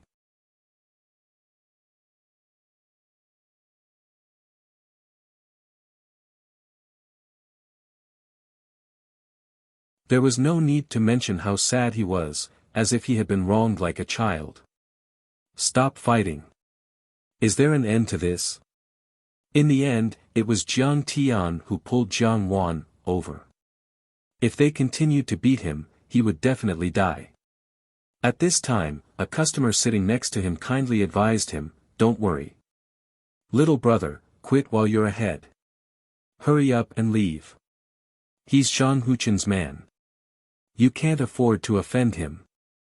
Yeah, Zhang Huchen is a tyrant in Yanjin because of his uncle's prestige. You can't afford to offend him. Yeah, I heard that even the Han family was defeated by the Zhang family recently. Zhang Huchen is even more powerful now. Everyone was shocked when they thought of this, and then they hurriedly advised him. While they were talking, a few of Gu Jinhao's reinforcements arrived. They were all dressed in luxurious clothes and looked quite powerful. "Fuck, he's beaten up like this. Who is it? That's too damn arrogant. Call Brother Huchen over." When they saw Gu Jinhao's appearance, they immediately flew into a rage. Zhang Huchen of the Crown Prince Hotel. Lu Yiting was also shocked when she heard that. She quickly pulled Jiang Tian's hand and said, "Jiang Tian, let's go." Although she had not been in Yanjin for long, she had heard about Zhang Huchen's hot temper and ability. Even though he was not considered a first-rate rich kid in Yanjin, he was not someone that Jiang Tian, a second-generation rich kid from another city, could compare to. When they saw Lu Yiting, one of the rich kids walked over and said with a half-smile, "Yiting, did your friend cause trouble?" "Young Master Long. It's just a misunderstanding. Can you help me talk to young Master Huchen?" Lu Yiting quickly stood up and pleaded. This so-called young Master Long was called Long Yu. He was the son of the district's Bureau of Industry and Commerce. Lu Yiting had visited the Long family and invited them to dinner several times. Long Yu moved closer to Lu Yiting, and the two of them whispered for a while. In the end, Long Yu rolled his eyes and said something in a low voice. Lu Yiting was shocked when she heard that. She quickly shook her head and took a step back. Long Yu wrinkled his nose and said proudly, "If that's what you said, then I can't do anything about it."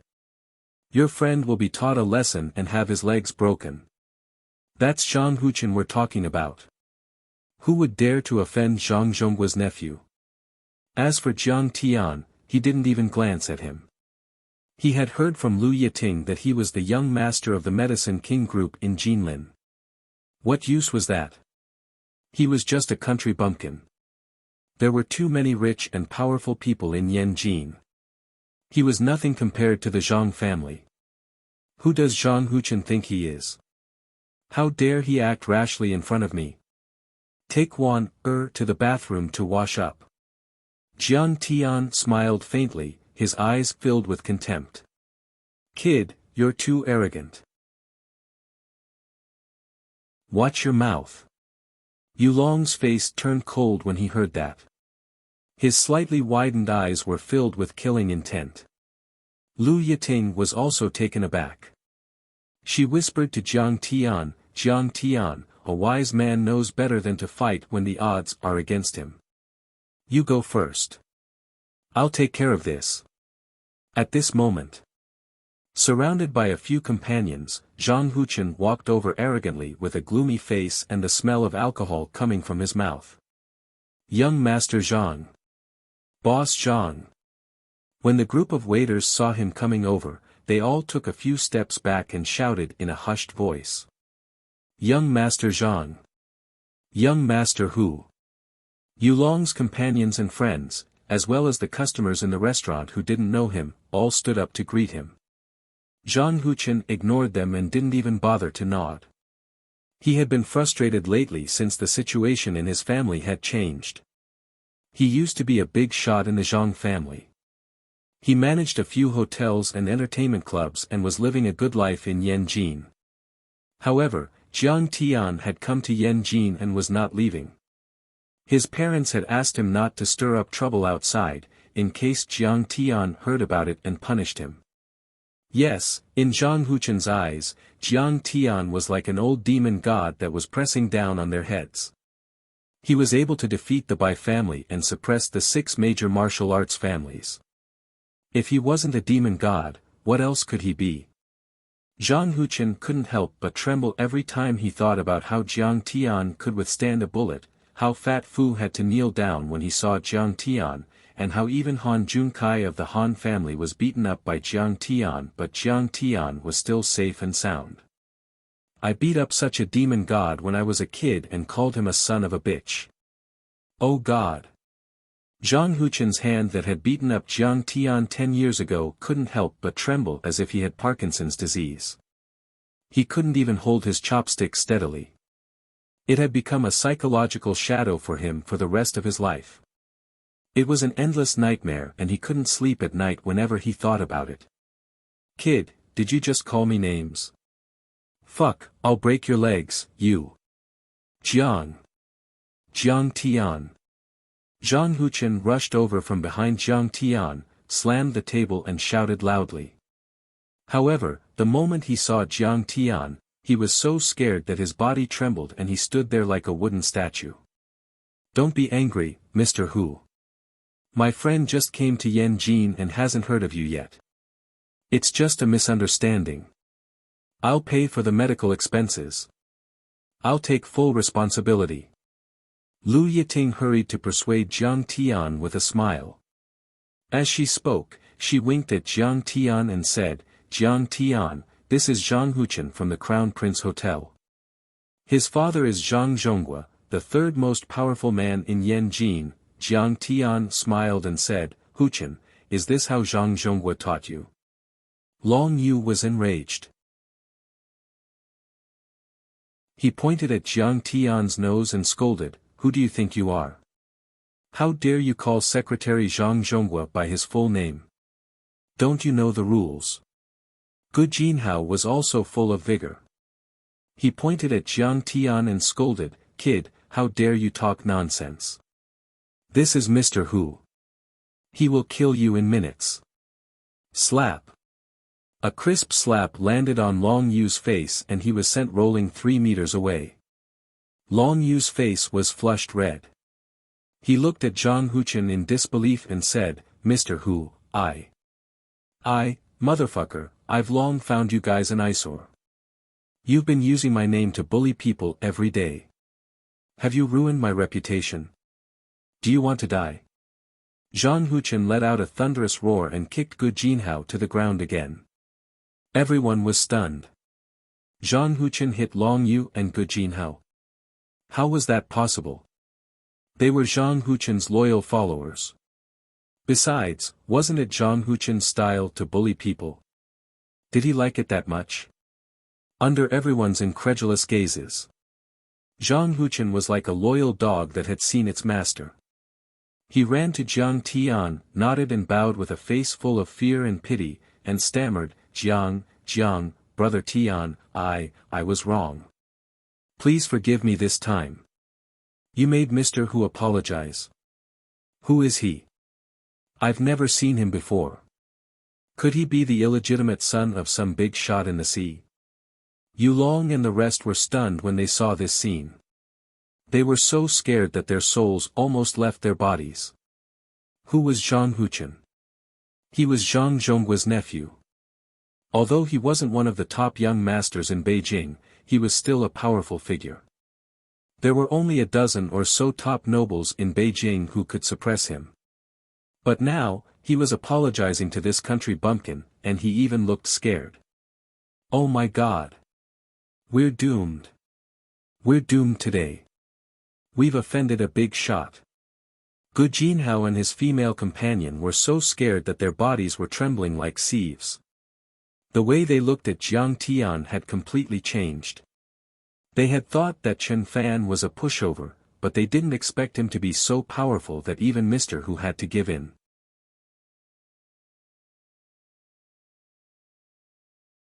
Chapter 539. Seeing this scene, Lu Yiting's pupils constricted as she looked at Jiang Tian, and her heart was filled with suspicion. Could it be that Jiang Tian had some connections in Yanjin? Zhang Huchen was an arrogant young master of Yanjin, and he valued his reputation the most. Asking him to bow his head was worse than killing him. If it wasn't for Jiang Tian having the ability to suppress him, how could he have lowered his head in front of so many people? You're fooling around with these scoundrels every day. Can't you grow up a little bit? Jiang Tian said faintly, if Zhang Jinghua was here, I wouldn't care about you. But now that fourth uncle is in charge, don't cause trouble for him. Otherwise, get the hell out of Huaxiao. Go to Africa for a few days.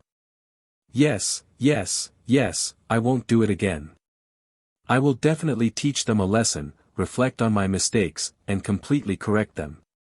Zhang Huchen was so scared that he shivered and nodded like a chicken pecking rice. Let's go. Don't cry, I don't think you're smelly.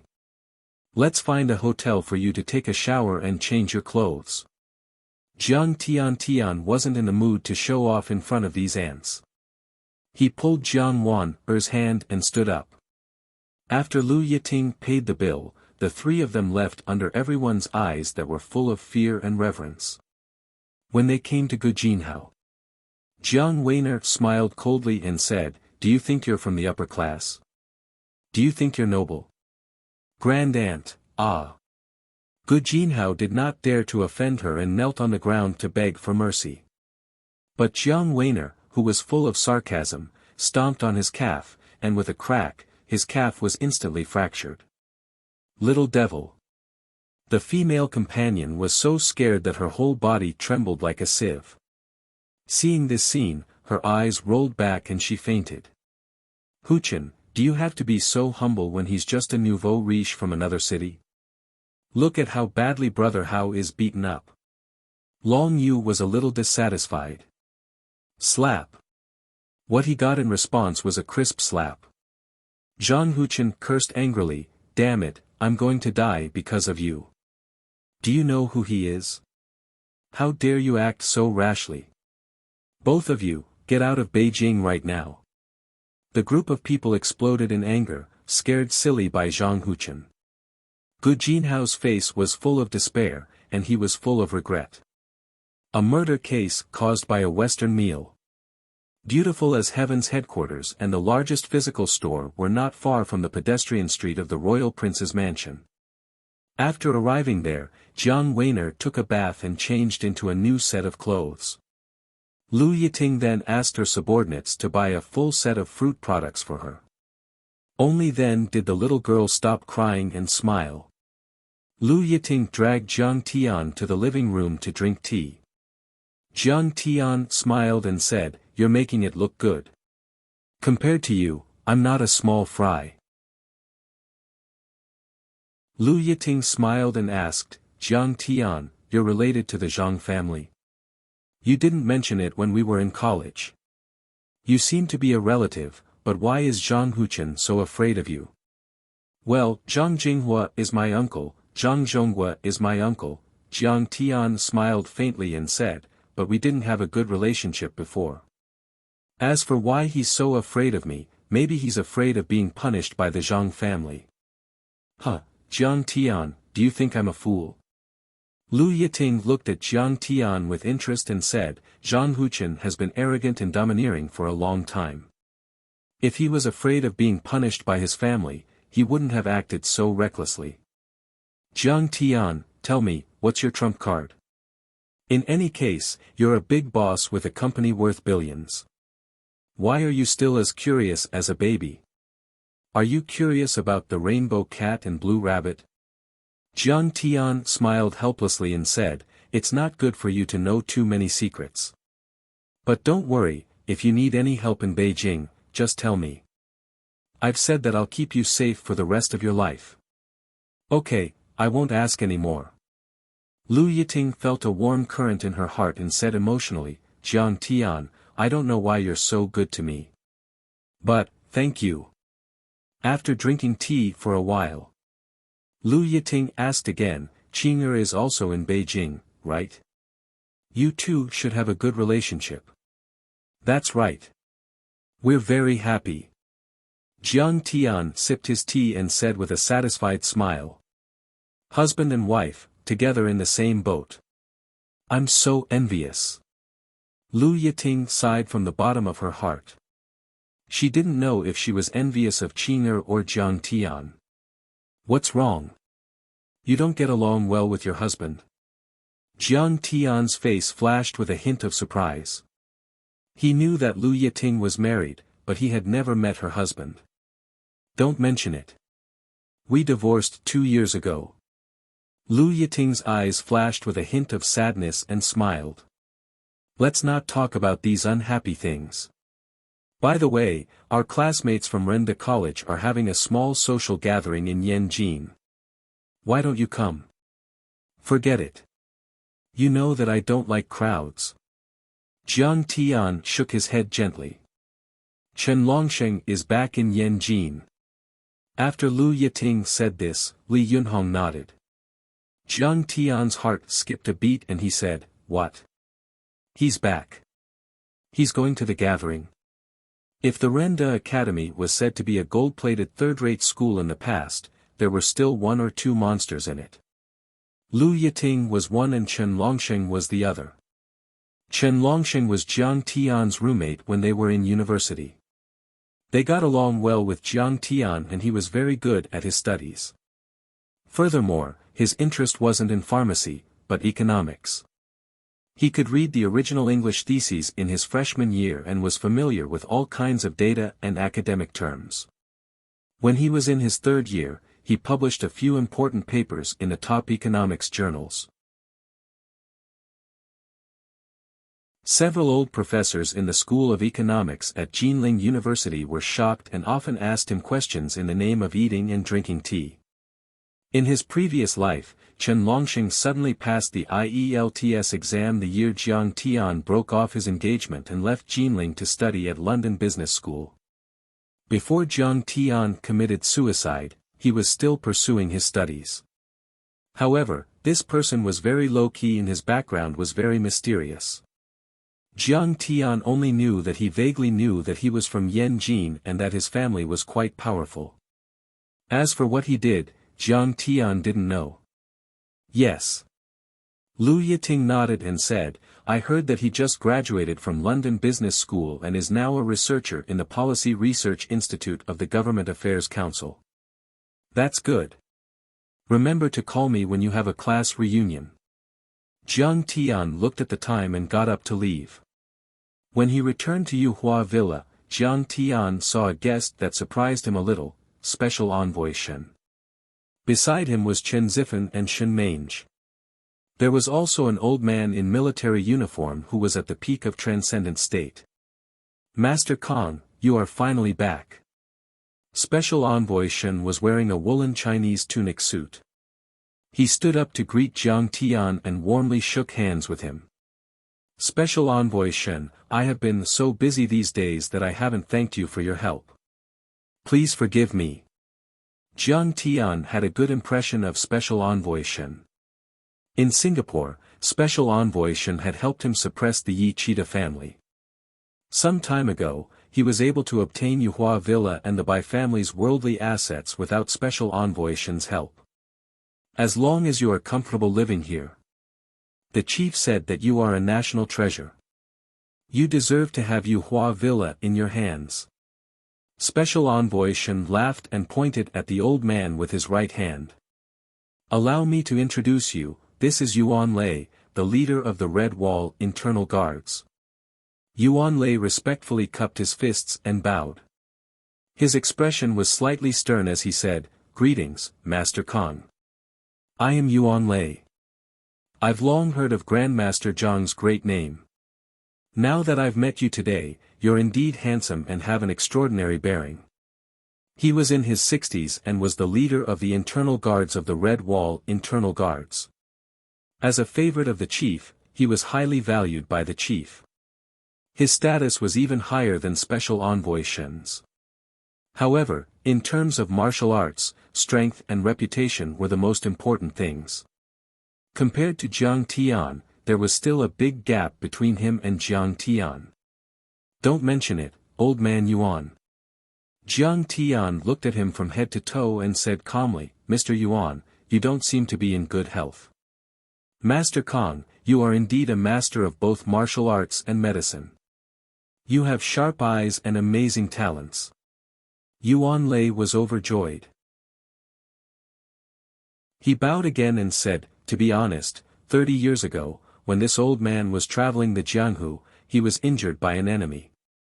Since then, I have been suffering from old wounds. But when there is a full moon, especially at midnight, you will feel cold all over and have a bloodthirsty urge. Jiang Tian knew that he was being vague and was testing him, so he smiled faintly and said word by word, you were injured by the blood breeds. Master Kong, please save me. You have killed the blood breeds before.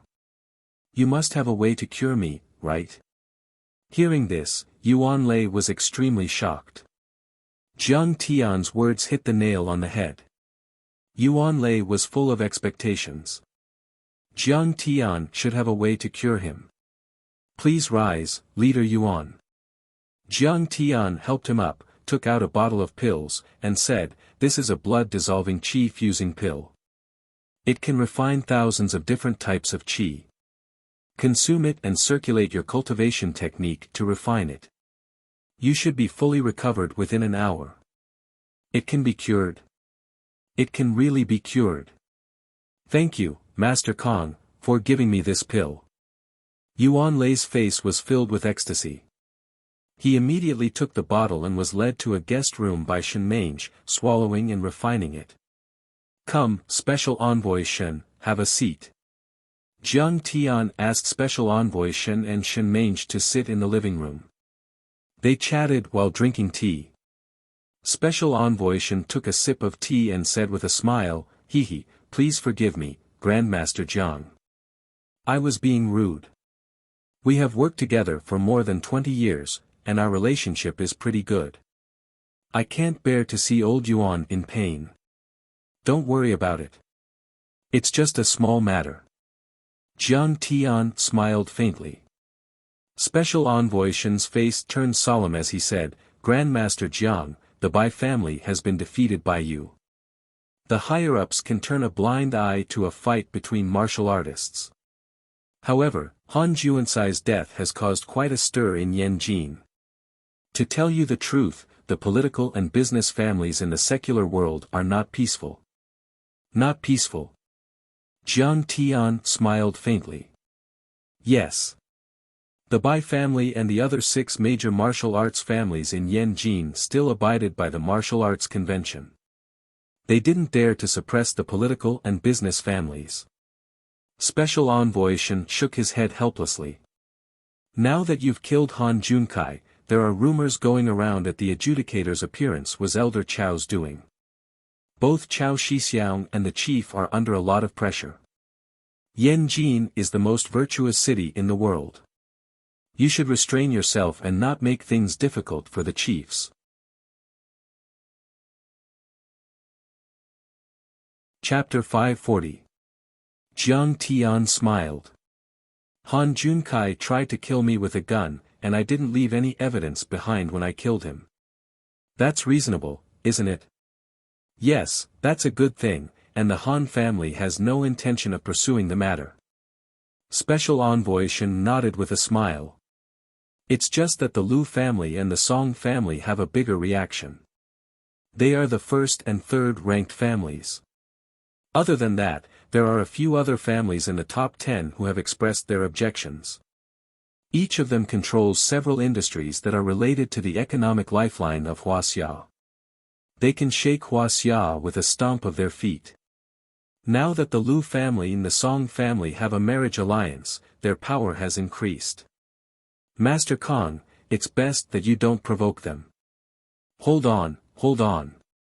Jiang Tian waved his hand. Special Envoy Shen, you're a favorite of the chief. Isn't the Shen family in the top 5 families? Master Kong, you think too highly of me. Special Envoy Shen smiled awkwardly. To put it bluntly, I'm just a high-ranking secretary. The Shen family is only in the top 20. As for the top 5, that's out of my reach. If I'm in the top 5, will I still be in this position? Then I'll be a regional governor. Beside him, Chen Zifen smiled. Master Kong, the 3rd-ranked Xia family and the 4th-ranked Go family have contacted me before, wanting to meet Master Kong and preparing to hold the adjudicator ceremony, but you rejected them. The Han family offended Master Kong because they didn't know Master Kang's true colors. It's just a misunderstanding. However, the Song family and the Lu family have never shown any respect to Master Kong. Also, I learned that Yi Cheetah's grandson, Yi Haochen, who offended you in Singapore, has been in and out of the Lu family and the Song family recently, contacting many rich people and high-ranking officials, including the richest man, Su Tianyun. I suspect that they are plotting something, Su Tianyun. He hasn't fallen yet? Jiang Tian asked with a frown. It seems that the Lu family and the Song family are protecting him, so it's inconvenient for Qin Zhong to attack him. Chen Zifen said hesitantly. Towards Yi Haochen and Su Tianyun, Jiang Tian did not put them in his heart. They were just a bunch of ants, wanting to contend against him, they were simply blockheads. The Song family, is it the family that Song Shuangyan belongs to? Jiang Tian asked with a faint smile. You know Song Shuangyan? Special Envoy Shen was slightly surprised. Back then, Song Shuangyan was engaged to Master Kong. It should be said that she cheated Master Kong of some cultivation materials. Shen Mange had heard about it and explained in a low voice. The Xia clan, the Gu clan, and the Han clan have already made their stand. Do the Song clan and the Lu clan still have some backing that they can stand against me? The next afternoon, Jiang Tian was meditating and cultivating when he suddenly received a call from Lu Yiting. Jiang Tian, there's a class reunion tonight. Your roommate, Chen Longsheng, will also be there. Do you have time to attend? Yeah, I'll be there. Jiang Tian nodded. He still missed this roommate of his. Jiang Tian, my shop has just opened. Although you came yesterday, it wasn't open yet. Why don't you come over and give me some guidance? Lu Yiting invited. I don't know how to do business. What's there to look at? Jiang Tian smiled. But you know how to make medicine. Although you gave me the prescription, I made the process myself. If I don't do it well, won't I ruin your reputation? Lu Yiting spared no effort in inviting him. Alright, I'll go take a look. Jiang Tian couldn't refuse. Since Zhang Yilin was playing in the villa, Jiang Tian asked her to drive him to the main store of Beautiful Heaven. Jun Wang Fu Road Pedestrian Street, Beautiful Heaven Product Experience Store. The store wasn't small.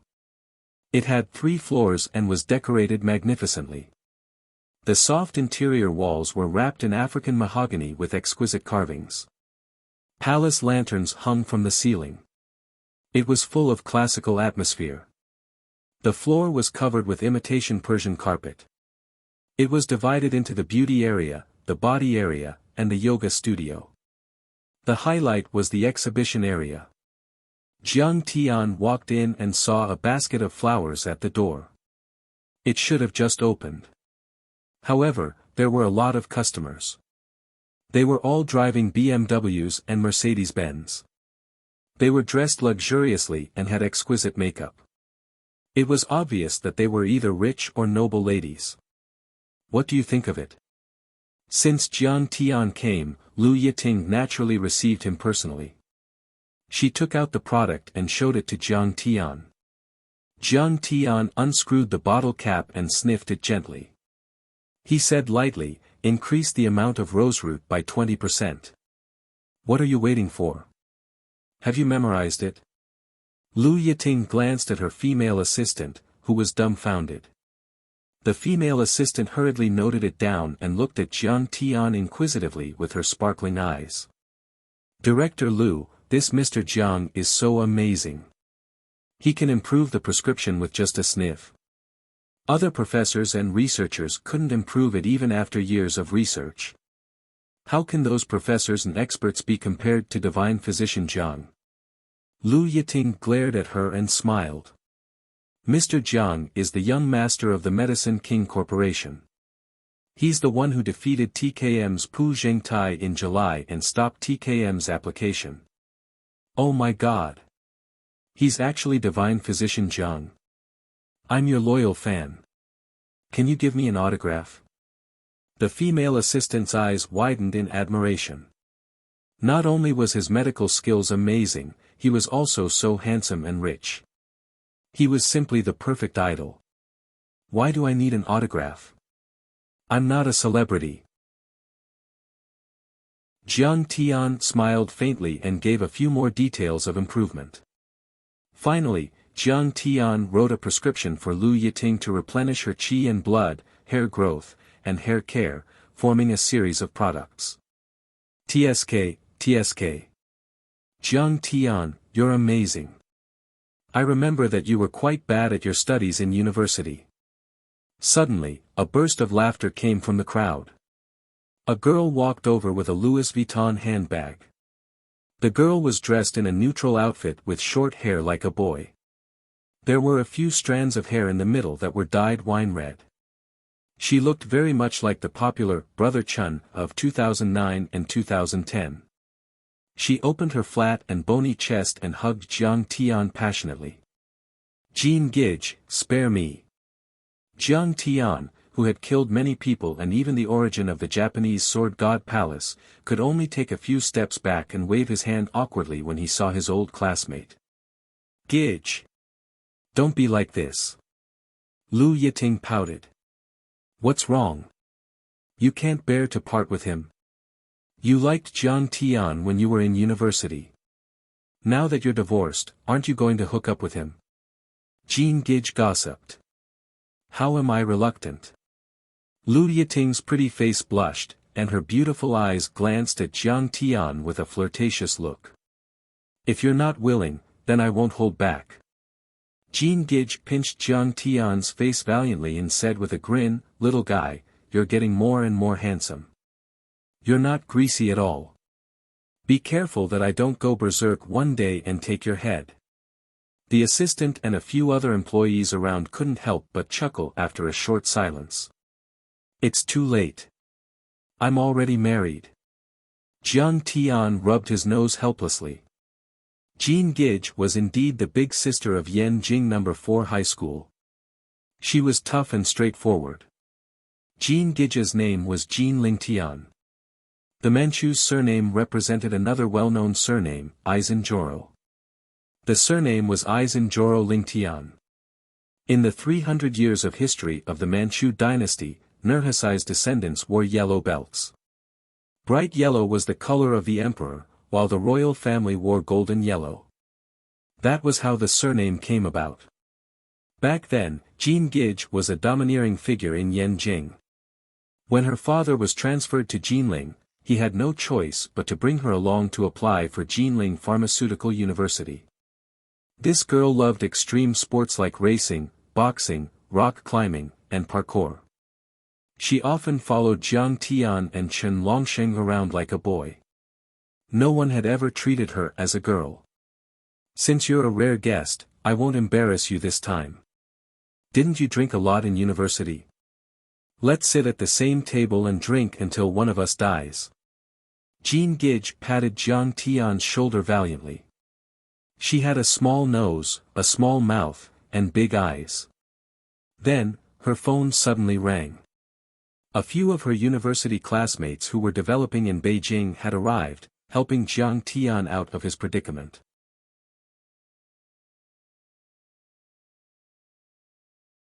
Chapter 541. It's rush hour in Yanjin and the traffic is bad, so we have to leave some time for them to come to my shop. They heard that my new shop is opening and insisted on coming to have a look. Lu Yiting explained with a smile. Jiang Tian's class only had 50 or 60 students and there were less than 10 of them in Yanjin. Soon, everyone had gathered. Everyone greeted each other and talked about work, housing, and development over the years. The atmosphere was quite lively. Jiang Tian only wanted to see Chen Longsheng, and his relationship with his classmates was not that great. Thus, he sat in a corner and quietly drank tea. Chen Longsheng is here. A moment later, the crowd burst into an uproar and everyone rose to their feet. Chen Longsheng was dressed in a suit and leather shoes. He was wearing a black windbreaker and black leather shoes as he sauntered in. Longsheng, you're a great economist. Everyone complimented him, but there was a hint of mockery in their eyes. Don't tease me, I'm just a small researcher. Chen Longsheng scanned the crowd and looked for Jiang Tian. Longsheng. Jiang Tian walked over and found that Chen Longsheng's face was thin and his eyes were dull. His body was abnormally weak. He frowned when he scanned Chen Longsheng with his divine sense. Chen Longsheng hugged Jiang Tian tightly and punched Jiang Tian's shoulder. Jiang Tian, I haven't seen you for a few years. You're getting more and more energetic. Hehe, I noticed that you don't seem to be in good spirits. Jiang Tian said with a smile. Chen Longsheng's smile froze. I've been staying up all night doing research. How can I be in good spirits? How are you? I heard that you went to Linzhou to develop your career. I'm not ambitious. I'm still the same old. I can't eat and I won't starve. Jiang Tian said with a smile. Good, as long as you're safe. Chen Longsheng's eyes flashed with a hint of disappointment as he yawned. Jiang Tian was amazed. Jiang Tian didn't know about him, but Chen Longsheng knew that he was the crown prince of the Medicine King group. If he was doing economic research, there was no way he wouldn't have paid attention to the Medicine King group. Not only did he take drugs, but he also lied to others. This job must be fake too. You brat, you're quite promising. At this time, Jean Gage came over and asked jokingly, Director Chen, you're in economic research, and you're also working in the research department of the Government Affairs Council. You must have a lot of insider information. I've lost a lot of money buying stocks, you have to save me. Chen Longsheng smiled stiffly. Finally, he stammered and said, I'm in the field of macroeconomic research. How would I know anything about stocks? That belongs to the microscopic domain. Let me tell you, now that Lu Yiting is divorced, she's a single noble with assets in the billions. As long as you give me the inside information, I'll pull the strings and make Lu Yiting marry you. Jean Gage laughed. Goo, don't joke around. How am I worthy of Yiting? Everyone burst into laughter. Chen Longsheng awkwardly smiled and waved his hand as a trace of sadness flashed in his eyes. At this moment, a voice sounded. If you want to get insider information, not only do you have to look at your position, but you also have to look at your connections. If you don't have a strong connection, there's a high chance that it's fake information. You'll help others raise the stock price while you fall into the trap as cannon fodder. In this world, especially in the capital market, there are a lot of under-the-table manipulations and unspoken rules. You have no power, no connections, no resources, no background. You can only wag your tail like a dog. The voice was harsh and sarcastic. A man wearing a matching coat with Lu Yiting's walked in with flowers in his hand. As he handed a bouquet of beautiful roses to Lu Yiting, he looked at Jiang Tian and Chen Longsheng, the two brothers who had fallen on hard times, with a disdainful look on his face. He did not hide his superiority at all. Jiang Tian naturally knew this person. It was Wang Jie. He used to be in the same dormitory as Jiang Tian and the others, but no one liked to talk to him. This guy seemed to be from Jin province. It was said that his family was in the mining industry and was quite rich. Renda College was originally a gold-plated school. There were many rich people, and the students were more or less foppish. But both Jiang Tian and Chen Longsheng hated this person. This guy was very smart. The first thing he did was to ask about his family's background. He liked to take advantage of the situation, flattering the strong and stepping on the weak.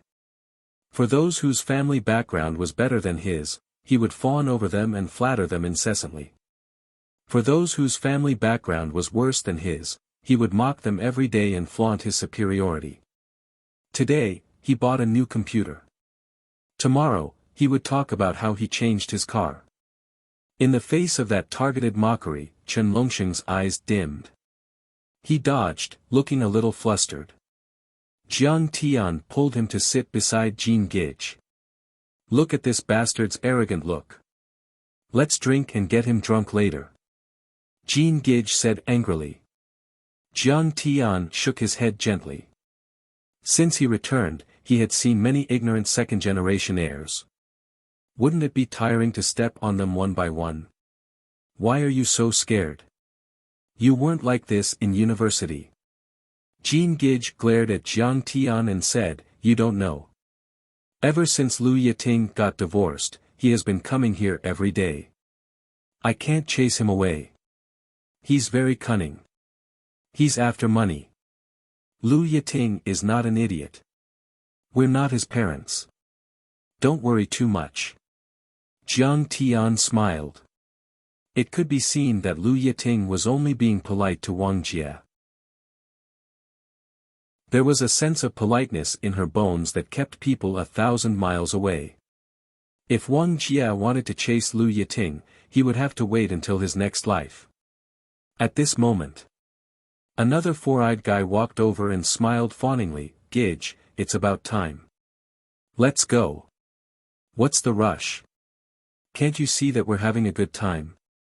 Jean Gage frowned impatiently. Yes. Talk more and relax. You're usually too busy. The four-eyed guy said fawningly, Your family's logistics company has opened in the northwestern provinces. If it continues to develop, you'll be on the Forbes list in the future. You must take care of your body. This guy was not in Jiang Tian's class. Judging from his accent, he was a Yanjing local. He should be Jean Gage's suitor. The company is not my family's. Several companies have shares in it. Jean Gage was too lazy to pay attention to this suitor. If he had not helped her book the restaurant, she would not have bothered to pay attention to him. She smiled coldly and said, Besides, it's not necessarily a good thing to be on the Forbes list. As the saying goes, a tall tree attracts the wind. Don't you know that Mogul Wang was defeated a while ago? Further away, there's Mogul Huang, who owns a chain of electrical appliances. That's called killing the Forbes list. The four-eyed guy nodded in agreement and said, Gidge, you're right. However, I think that doing business is quite good. Unlike my dad, who is a director. It sounds nice, but he doesn't have much power. In our Seijo city, he can throw a brick and knock down 3 or 4 directors. But I'm also very busy. I have to accompany the director on a business trip today and the mayor for research tomorrow. Not only do I have to suffer hardships, but I also have to be careful. My mom and I don't even dare to drive a good car. We're afraid that people will gossip. The four-eyed guy complained with pride and a sense of superiority. Jean Gidge rolled her eyes. She wanted to discourage him. Wang Jie, who was talking to Lu Yiting, suddenly had his eyes lit up. He asked, Bro, which department does your father work in? The deputy director of the General Office of the Ministry of Land and Mineral Resources. I work in the Jining Group. The four-eyed guy smiled and said. My dad has several large coal mines in Jin Province and Beha Province. Let's get to know each other. My dad works for Huiba, Boss Hu. Wang Jie was not a good-for-nothing who only knew how to show off. He was influenced by his father's teachings and knew how to build a network. I'm familiar with Boss Hu. We even had a drink together some time ago. Boss Hu is quite capable. He's very close to the Han family now. Since you work for Boss Hu, you have a bright future. Actually, the Jining Group is controlled by the Han family. We're in the same camp. The four-eyed guy smiled reservedly. They exchanged business cards, smoked cigarettes, and talked arrogantly. They began to be arrogant even before they sat at the table to drink. Their topics became more and more profound, from secrets to the macro control of the international situation. Their arrogance almost broke through the roof. At this time, Wang Jie stole a glance at Jiang Tian and Chen Longxing in the corner. His eyes became more and more disdainful. A drug addict who was expelled by his family and a little rich second generation who was waiting for death. How dare he compete with me for Lu Yiting? He really doesn't know the immensity of heaven and earth. The reality was like this. The circle of people was slowly divided, and the gap between them widened. Finally, there was an insurmountable gap between the lowly and the noble. Not to mention waiting for another 10 years, even now, you can't cross this gap in reality. Jean Gidge was so angry that her teeth itched. 2 flies came to this party, and she couldn't even drink happily. She looked at the time on her watch and said, Let's go. It's almost time. Jiang Tian, did you drive here? Take my car. Wang Jie took out his car key and pressed it. The lights of a Porsche Cayenne outside the door turned on. Take what car? The restaurant is just across the street. Are you afraid that other people don't know that you have a good car? Jean Gidge directly confronted him, causing Wang Jie to smile awkwardly. Sister Ting, you have to take a look. Those people are here again. And they have been here for an hour. When everyone was about to get up and leave, Lu Yiting's female assistant hurriedly ran over and pointed at the door. Everyone was shocked to see 8 uninvited guests lying on 8 electric massage beds on both sides of the door. In the shop full of female customers, they were particularly eye-catching. The 8 men were all bald, with hideous tattoos on their necks and wrists. Their faces were fierce-looking and ferocious.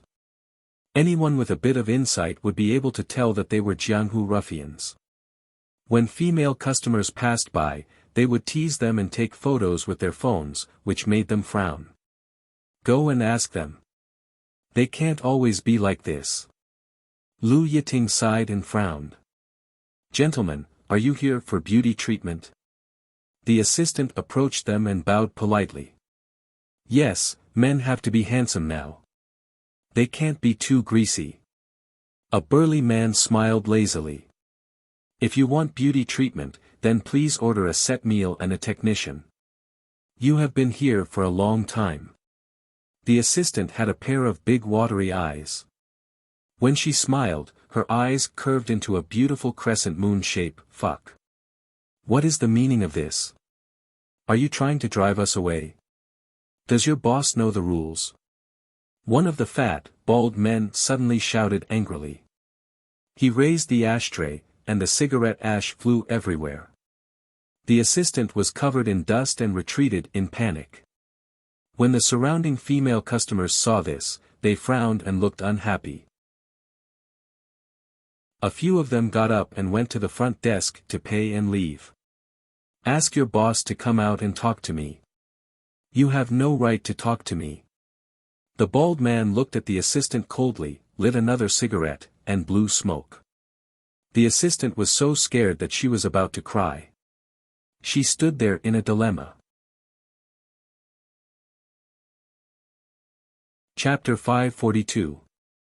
What's going on? Jiang Tian asked. Lu Yiting looked at Jiang Tian and frowned. This isn't the first time this has happened. There are people coming to the 8 stores in Yanjin every day. Li Yanmei's Qingcheng International wanted to buy the shares of Meirua Heaven, but I rejected her offer. I suspect it has something to do with them. Lu Yiting and Jiang Tian said that there was a reason. Jiang Tian was related to the Zhang family and Zhang Zhonghua was in charge of politics. Therefore, it was easy for Jiang Tian to call the police. In fact, Jiang Tian didn't want to leave them alone. After all, Lu Yiting had helped Jiang Tian a lot in his past life and Jiang Tian wasn't an ungrateful person. But then, Wang Jia smirked and said, Yiting, what's the point of talking to him? He's not from Yanjin. Let me do it. After all, I've been in Yanjin for a few years. Can't I handle this? Please leave. He immediately stepped forward to negotiate. He scowled coldly and held his head up high. Who are you? The bald man rolled his eyes and sneered. Wang Jia took out a name card from his bag and threw it at the bald man's face. Wang Jia from Jinyuan Mining. Go and ask around. My boss is Hui Bao. My dad is Director Peng of the Ministry of Land and Resources. Peng Zhenxin also stepped forward and sneered. He wanted to use his dad's status to intimidate the bald man. Don't think that I can't stop you. Enough is enough. Jean Gage also stepped forward to negotiate. A dozen or so students stepped forward, waving flags and shouting as they tried to reason with them. Maybe it was because the bald man was afraid of Wang Jia and Peng Zhenxin's background, but there was nothing he could do. When the bald man saw Jiang Tian standing at the back of the crowd, his heart skipped a beat. What a murderous aura. What a cold look. Based on his many years of experience in the Jianghu, he could tell that this man, who didn't seem to be much, was definitely a ruthless person. Let's go. The bald man in the lead glared at Wang Jia, then called out to his companions and strode away. Jean Gage stuck out her arm and gave them a disdainful middle finger. The students behind him immediately booed. Wang Jia and Peng Zhenxin were even more complacent, and their tone was disdainful as they commented on this group of punks, showing off their victory. From Jiang Tian's point of view, this was just the beginning of a storm. The best part was yet to come. He looked at Lu Yiting and said indifferently, Yiting, you'd better find out who's behind this. I'll help you deal with them. Otherwise, they'll keep pestering you. Wang Jia smiled disdainfully and said, Jiang Tian, you worry too much. They'll be scared to death if they know Zhenxin's and my identity. They're just a bunch of trashy people trying to take advantage of us. Wang Jia, who are they? A classmate asked. To put it bluntly, they're gangsters. Wang Jia smiled. He ignored everyone's shocked gaze as if everyone in the country knew that there were gangsters in Yanjin. There are still gangsters in Beijing. Now, we're digging 3 feet into the ground to fight against gangsters. Why is there still one in Beijing? A classmate asked weakly. Wang Jia smiled and said, 2 years ago, there were hundreds of people fighting at the Western Station. Last year, there was a fight for the hospital's number. Swords and guns were dancing, blood and tears were flying everywhere. In the end, nothing was settled. There was an invisible mastermind behind all of this. The taxi drivers in Yanjin know best which group of people each station belongs to. Every time they pick up a passenger, the driver has to pay 10 yuan. There are also disabled children and dirty old people begging on the streets and subways. Most of them are controlled by organizations. When foreign guests pass by or are inspected by the leaders, most of the people in the police station will greet them. If this isn't gangsters, then what is? He spoke eloquently and with conviction, his words sharp. And it's only the insignificant side, the lowest side. The higher end of the underground world is related to the Han family and a few other top families. Peng Zhenxin pushed up his black-rimmed glasses and said, "You don't understand. The inside story is not for outsiders to know. Young Master Wang is really different now. He has a lot of connections and knows all kinds of forces. Yeah, look at how powerful young Master Wang was. He just threw his name card and those people were scared away. That's right. If you ask me, gangsters can't be compared to the rich and powerful. After all, it's a side business and can't be seen in public." The students were shocked by the two of them, and they flattered Wang Jia and Peng Zhenxin. "Jiang Tian, weren't you quite fierce when you were in university? Have your edges been ground away by reality? And Chen Longsheng, you said that you work in the sea. Don't you know a few big shots? You're just watching from the sidelines. Do you think that these small fries are not worth your time? Are you a man or not? Just now, a few of us girls went up to negotiate. One of you stood at the back and the other ran to the bathroom to hide." Compared to Wang Jia and Peng Zhenxin who had power and dared to come forward to solve the problem, the few female students were a little disgusted with Jiang Tian and Chen Longsheng. Although these words seemed to be joking, the dissatisfaction and contempt in their bones couldn't be hidden. Okay, stop talking. Jiang Tian is mature, steady, and low-key. Let's go eat quickly. Lu Yiting quickly helped Jiang Tian out of the situation. Jiang Tian was related to the Zhang family and scared Zhang Huchen to kneel and beg for mercy. It was easy to deal with these small fries.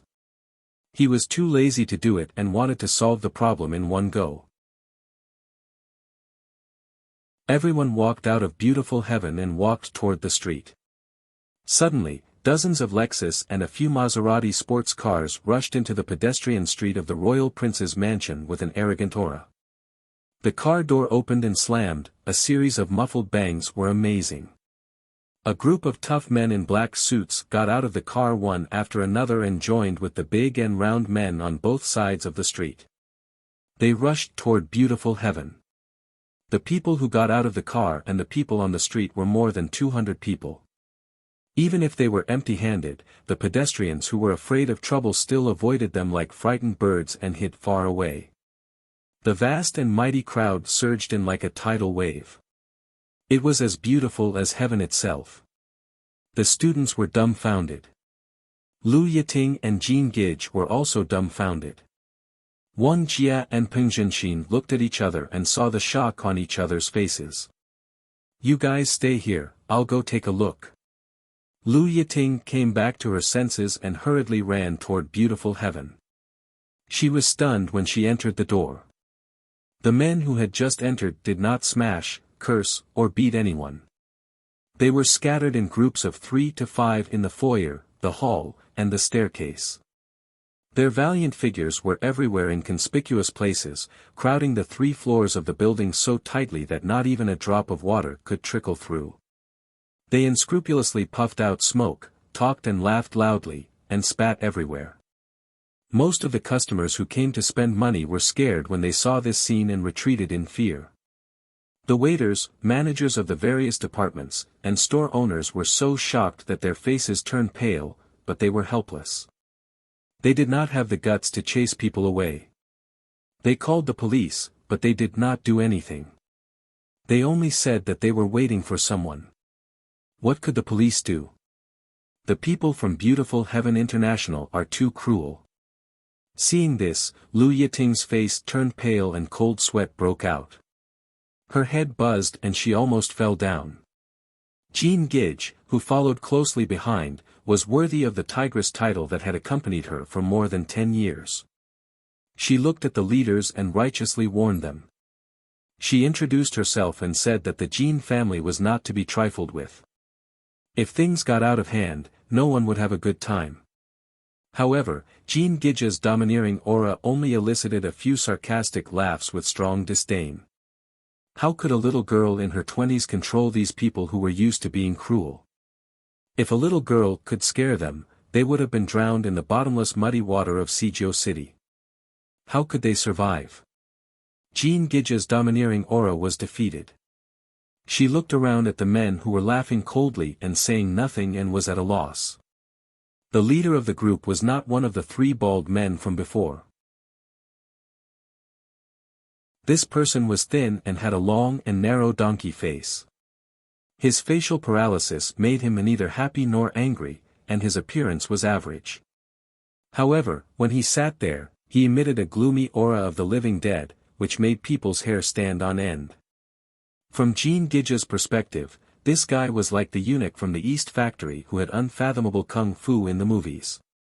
Wei San was nicknamed Eunuch Wei. The famous gangsters in Sijio City called him San Air, while the underlings called him Eunuch Wei behind his back. In short, his name was like his person, emitting a strong gloomy aura. However, the number of experienced gangsters in Yanjing who were qualified to call him San Air was less than 2. More people had to call him Third Brother when they saw him. This guy had a mysterious background. He was also a representative of the district, a member of the Chinese People's Political Consultative Conference, an outstanding entrepreneur, and could drink and chat merrily with the district head and secretary. You're a child of the Jean family, right? A descendant of the royal family. You do have style. Wei San smoked the cigarette in his mouth and said calmly, I've never heard of your father. I've never heard of you before, but I know your dad. Call him and see if he'll let you interfere in this matter. We have our rules, and the rules can't be broken here in beautiful heaven. At this moment, the students had all rushed over.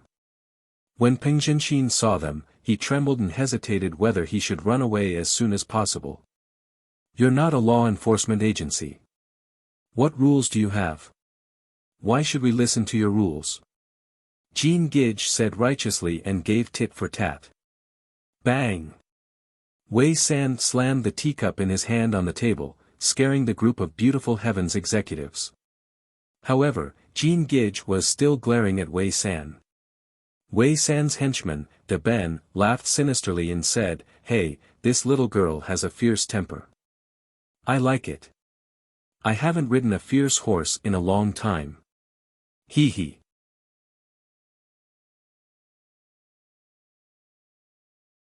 Chapter 543. Fuck you. Jean Gige was so angry that her entire body was trembling, and her beautiful face was flushed red. She raised her hand to slap the other party, but she was pulled back by the trembling Peng Zhenxin. Gige, we can't afford to offend these people. Let go of me. Let go of me. Jean Gige was so angry that she struggled with all her might. Peng Zhenxin pulled her behind him, took a step forward, and said with a smile, Third Master, give me some face and don't make things difficult for our small business. My father is Director Peng of the Ministry of Land and Resources. Get out of here. Why are you, a little brat, getting involved in a discussion between adults? Wei San scolded sarcastically.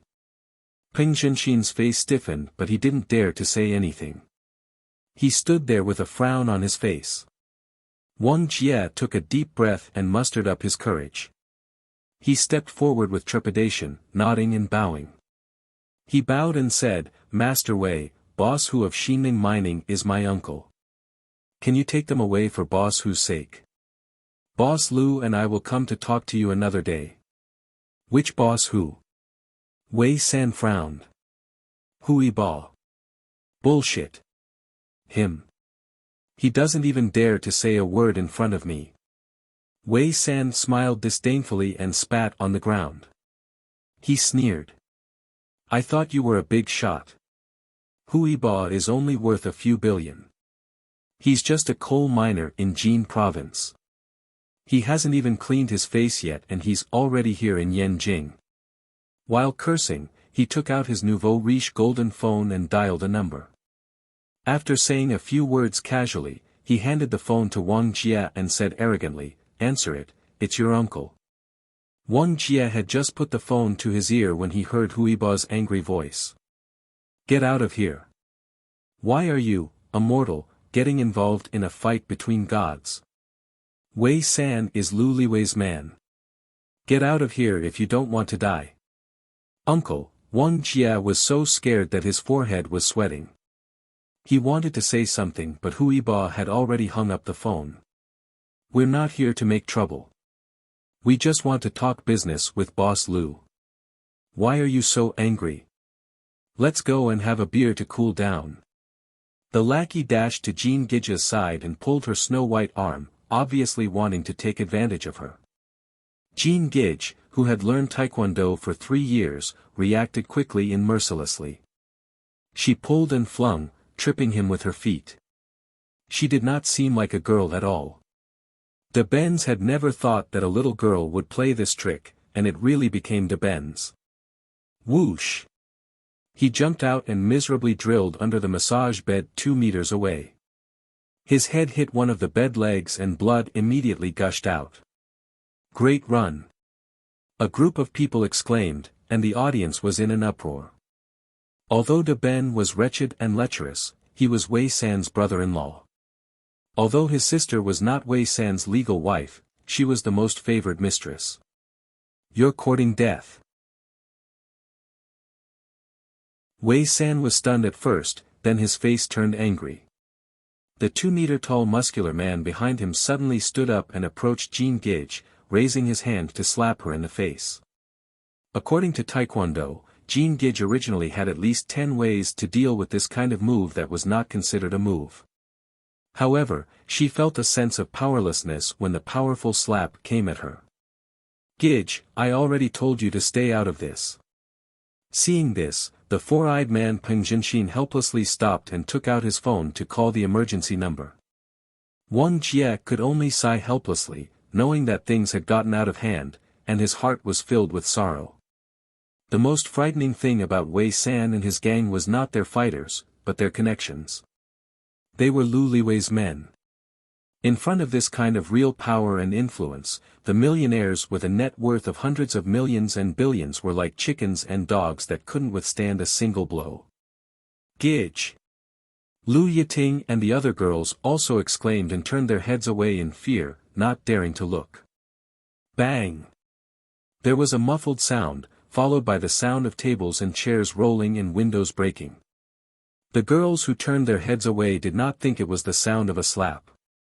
When they turned their heads, they saw that Jean Gidge was safe and sound, while the bear-like man had crashed through the floor-to-ceiling glass window and fallen on the street, motionless.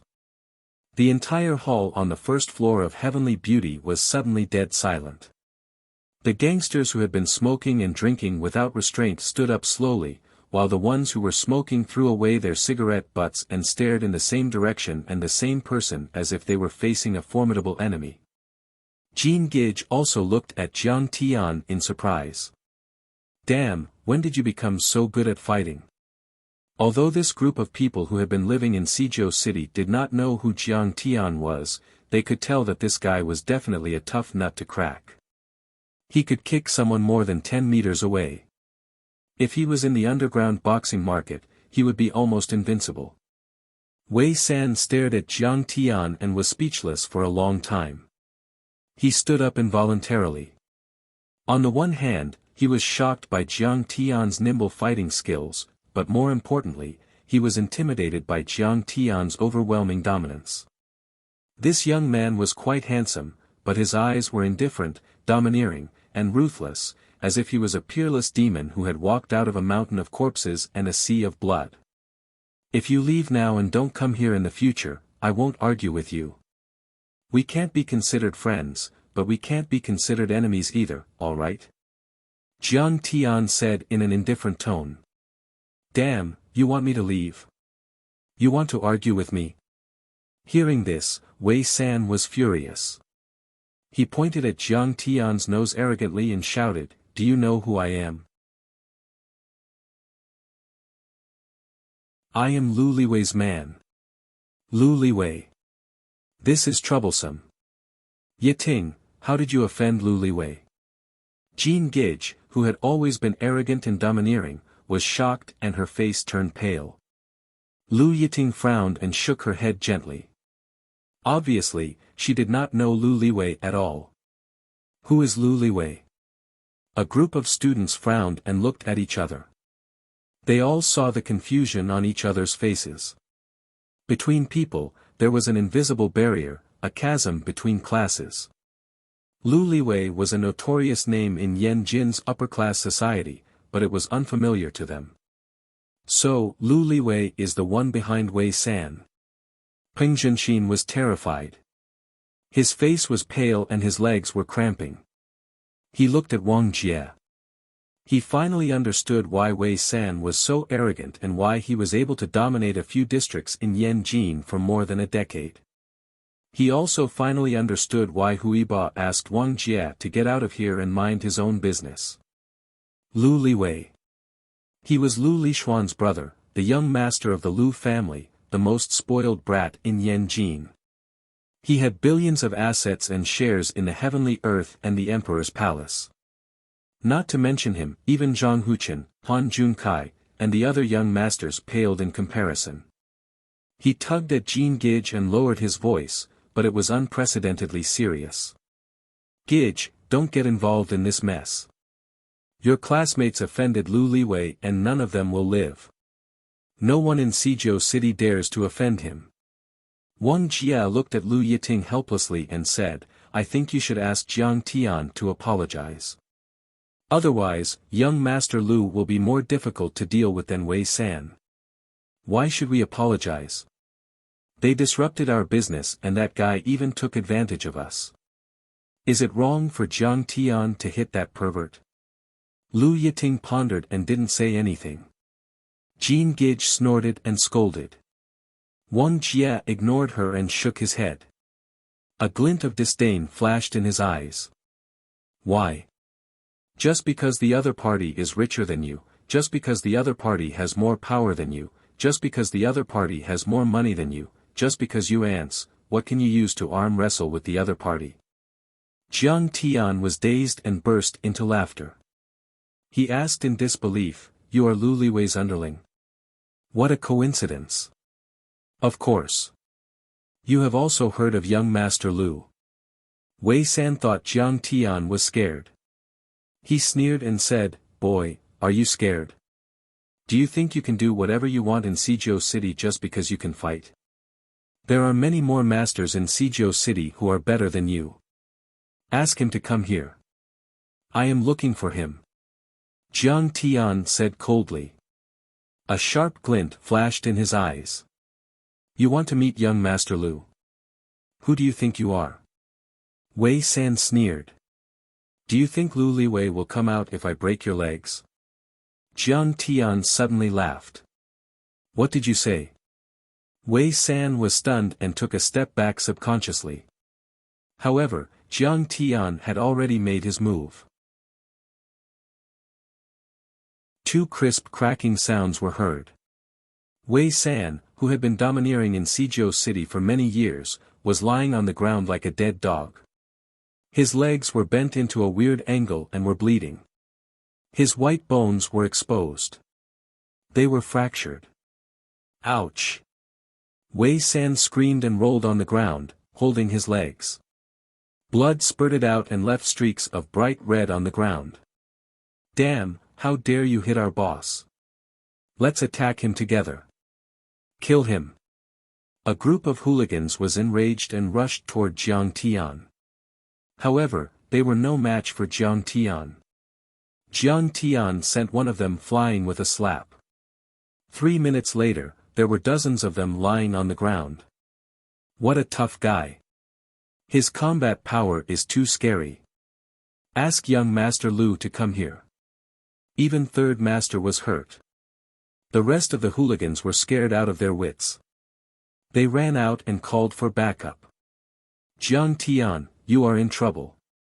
Lu Liwei has money, people, and background. How can you beat up his people?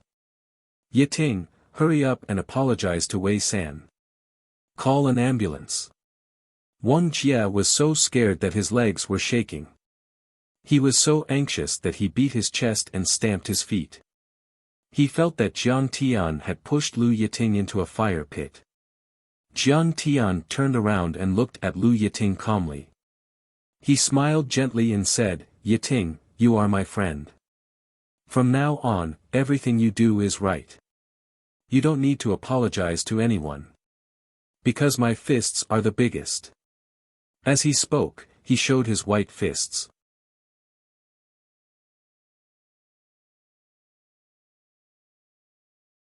Chapter 544. Seeing this, Lu Yiting laughed through her tears. She punched Jiang Tian and said, You're still joking. You scared me to death. Seeing that Jiang Tian was stubborn, Lu Yiting continued to flirt with him. Wang Jie secretly scolded her for acting recklessly. He sneered at Lu Yiting. Yiting, do you think this is like when we were in school? Whoever can fight will be the best. Jiang Tian is harming you. It looks like he's helping you, but in fact, he's putting you in an irrecoverable position. Lu Yiting's face turned cold. If you want to watch the show, then stay here. If you don't want to watch the show, then don't make sarcastic remarks. Hurry up and leave. Her words sent Wang Jie flying 1,000 miles away. Wang Jie's face turned red. He stammered, I'm doing this for your own good. At this time, Wei San's phone rang. He endured the pain and picked up the call. He roared at Jiang Tian. Kid, just you wait. Chaoyang branch will be here in 3 minutes. You'll die. Okay, I'll wait for him. Jiang Tian was calm and composed. He called Zhang Yilin and Yuan Lei from the Redwall Internal Guards Regiment. At this time, a few police cars arrived with their sirens blaring. 5 policemen walked in with a few auxiliary policemen. The leader was a tall, square-faced policeman who reeked of alcohol. He asked majestically, What's going on? Who's the one who's causing trouble? Lu Yiting was about to speak. Wei San was held up by his 2 companions. He came to the front of the policeman and complained with a face full of grief and indignation. Chief Xiao, I came here with a few friends for a beauty treatment. Their service was terrible. We said a few words, but they didn't like it. They even beat us up. Chief Xiao, look at how ruthless they were. My legs are broken. Zhao Hai observed the scene and thought that Wei San's acting was very professional and ruthless. In order to make the scene look beautiful, he deliberately broke his leg. It would be a waste of his excellent acting talent if he didn't go to the Beijing film studio to be an extra. Although he despised him in his heart, when there was no one around, he still had to respectfully call Wei San third brother. Zhao Hai cast a sidelong glance at Jiang Tian and proudly said, Handcuff this kid and detain him. Why are you handcuffing me? Jiang Tian smiled faintly. Did you hit this guy? Zhao pointed at the man who was kicked out of the street by Wei Sanhe. It wasn't me. From the beginning to the end, I didn't touch them at all. Jiang Tian said calmly. Didn't you hit Wei San? There are surveillance cameras everywhere. Do you still want to deny it? Zhao Hai suddenly raised his voice, roaring like a thunderclap. He was like an angry Vajra, awe-inspiring and insufferably arrogant. Yiting, show him the video. Jiang Tian smiled faintly. Lu Yiting hesitated for a moment but still went. Oh my god, does this kid know magic? The police officers were dumbfounded when they saw the surveillance footage. From the beginning to the end, Jiang Tian didn't touch either of them. It seemed that when Jiang Tian waved his sleeves, one of the tall, brawny man flew out and the other had his leg broken. But from a direct point of view, there was no physical contact between the two.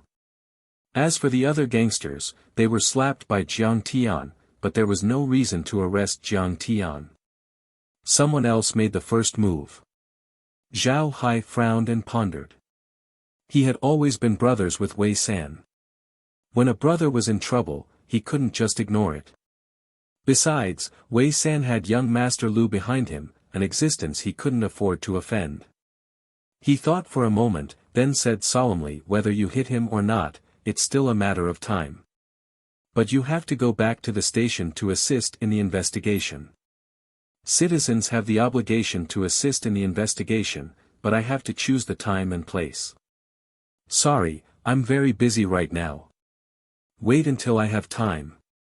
Jiang Tian lazily looked at Zhao Hai. When Zhao Hai heard this, he flew into a rage. The Maotai he drank earlier in the evening rushed to his head. He pointed his fat finger at Jiang Tian's nose and shouted, "Kid, you dare to be so savage in front of me? Believe it or not, I'll peel off a layer of skin. I have 100 ways to make you wish you were dead." At this time, Jiang Tian's phone rang. He picked it up and said with a faint smile, "Old Zhang wants to talk to you." "I'm Zhao Hai." "Where are you?" Zhao Hai was a bit puzzled, but he still took the phone and shouted loudly. "I'm Zhang Zhonghua. I want to talk to your leader." Zhang Zhonghua's calm, powerful, and angry voice came from the phone. "Damn, Jiang Tian is our Zhang family's savior. These bastards actually dared to bully Jiang Tian. How can I, as his uncle, not do anything?" Zhao Hai was furious. "If you're Zhang Zhonghua, then I'm Zhang Zhonghua's father. Don't try to pretend. Be careful or I'll find your number and go to your house." After that, he threw the phone aside and ordered his men to arrest Zhao Hai. Jiang Tian didn't get angry. He stretched out his hands and put on handcuffs with a smile. He looked at Chief Zhao with pity. Something's wrong. Zhao Hai secretly thought. But after thinking about it carefully, he was the most powerful person in the district besides the district's secretary. Could there be something wrong? Next to him, Jean Gage was shocked. Lu Yiting was also very confused. How could the Zhang family's relationship be so bad? The two women were in a hurry and called their connections. But as soon as the other side heard that this matter was related to Wei San, they all said that there was no way. Jean Gage was also scolded by her mother. Peng Zhenxin and Wang Jia looked at each other and shook their heads. Then they looked at Jiang Tian with contempt. This bastard, he's really good at pretending to have a relationship with Zhang Zhonghua. But at this time, Zhao Hai's phone rang. He looked at the number and cold sweat came down. It was the city bureau chief's office. Zhao Hai answered. "Hello, I'm Zhao Hai. May I ask who this is?" "Zhao Hai, how many pounds of fake alcohol did you drink last night? You dare to argue with the city's leaders. I think you're tired of this police uniform. If you want to be unlucky, don't drag me down. Secretary Zhang said that he'll come to your branch to inspect your work. You wait, if I get scolded, I'll definitely not forgive you." A thunderous scolding came from the other end of the phone. The voice belonged to old Zhou of the city police bureau. Zhao was scolded until his face turned red and white. He used a handkerchief to wipe the cold sweat off his forehead. His drunkenness was completely exposed. Putting away his phone, Zhao Hai slapped the members of the defense team a few times and angrily shouted, "Stop messing around. Who told you to handcuff people? Hurry up and release them." Several temporary workers were very puzzled. They didn't know what Zhao Hai was doing, but they still went forward to help Jiang Tian uncuff. Zhao Hai quickly put on a smile and gave Jiang Tian a cigarette. He grabbed Jiang Tian's hand and shook it. "Oh, I'm sorry.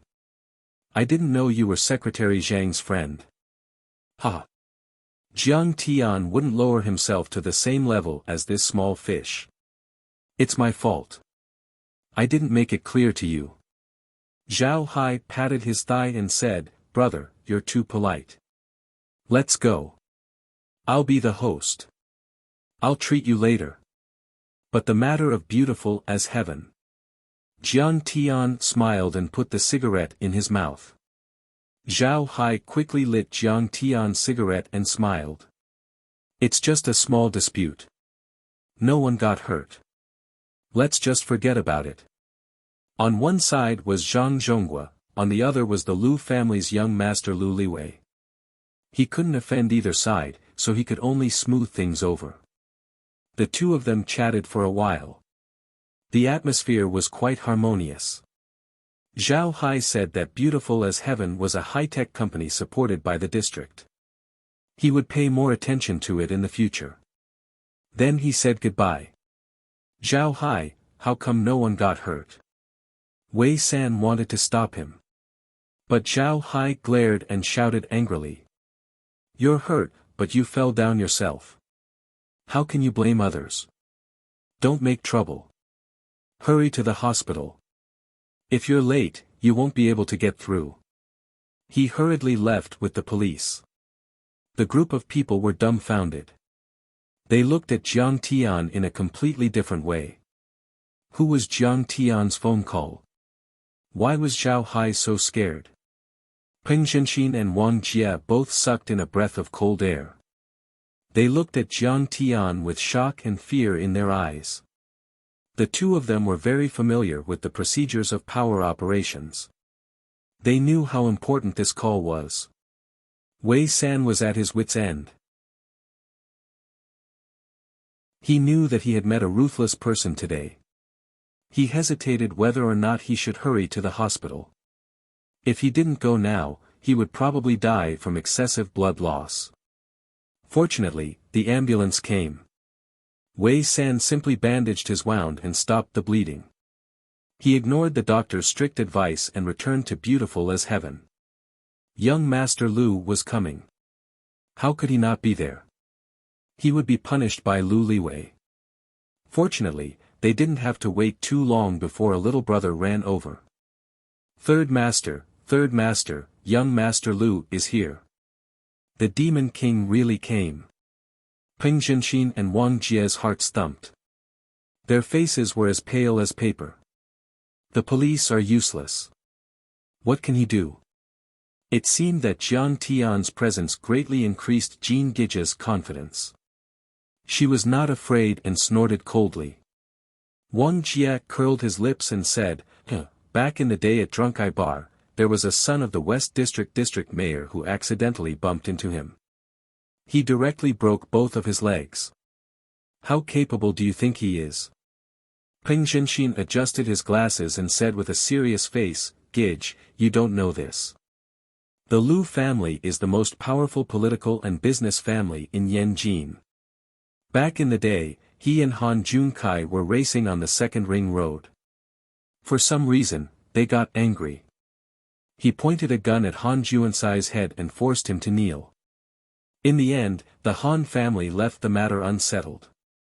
He then shook his head and said, no matter how capable your classmate is, how can he be his opponent?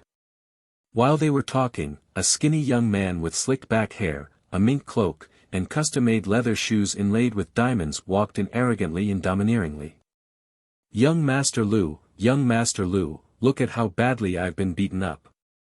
You have to avenge me. Wei San was like a loyal dog that had seen its master. He limped forward and complained pitifully while being carried by two of his men. Slap. Lu Liwei raised his hand and slapped Wei San until he fell to the ground. He scolded, "Useless. You can't even handle a woman. Fuck, why don't you buy a piece of tofu and kill yourself?"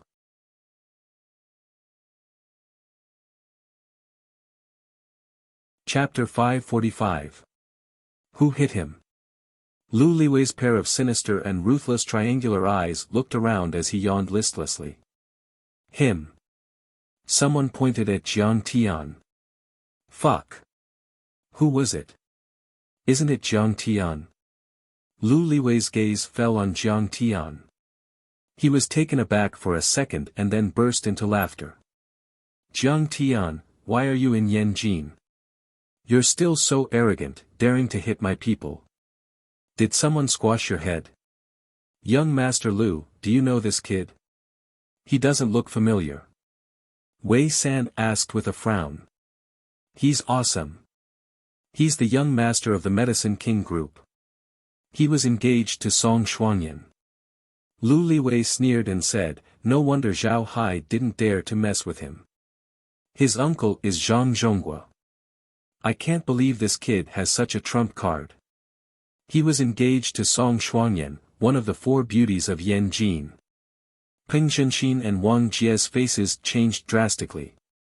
They stared at Jiang Tian in disbelief as if they had seen a ghost.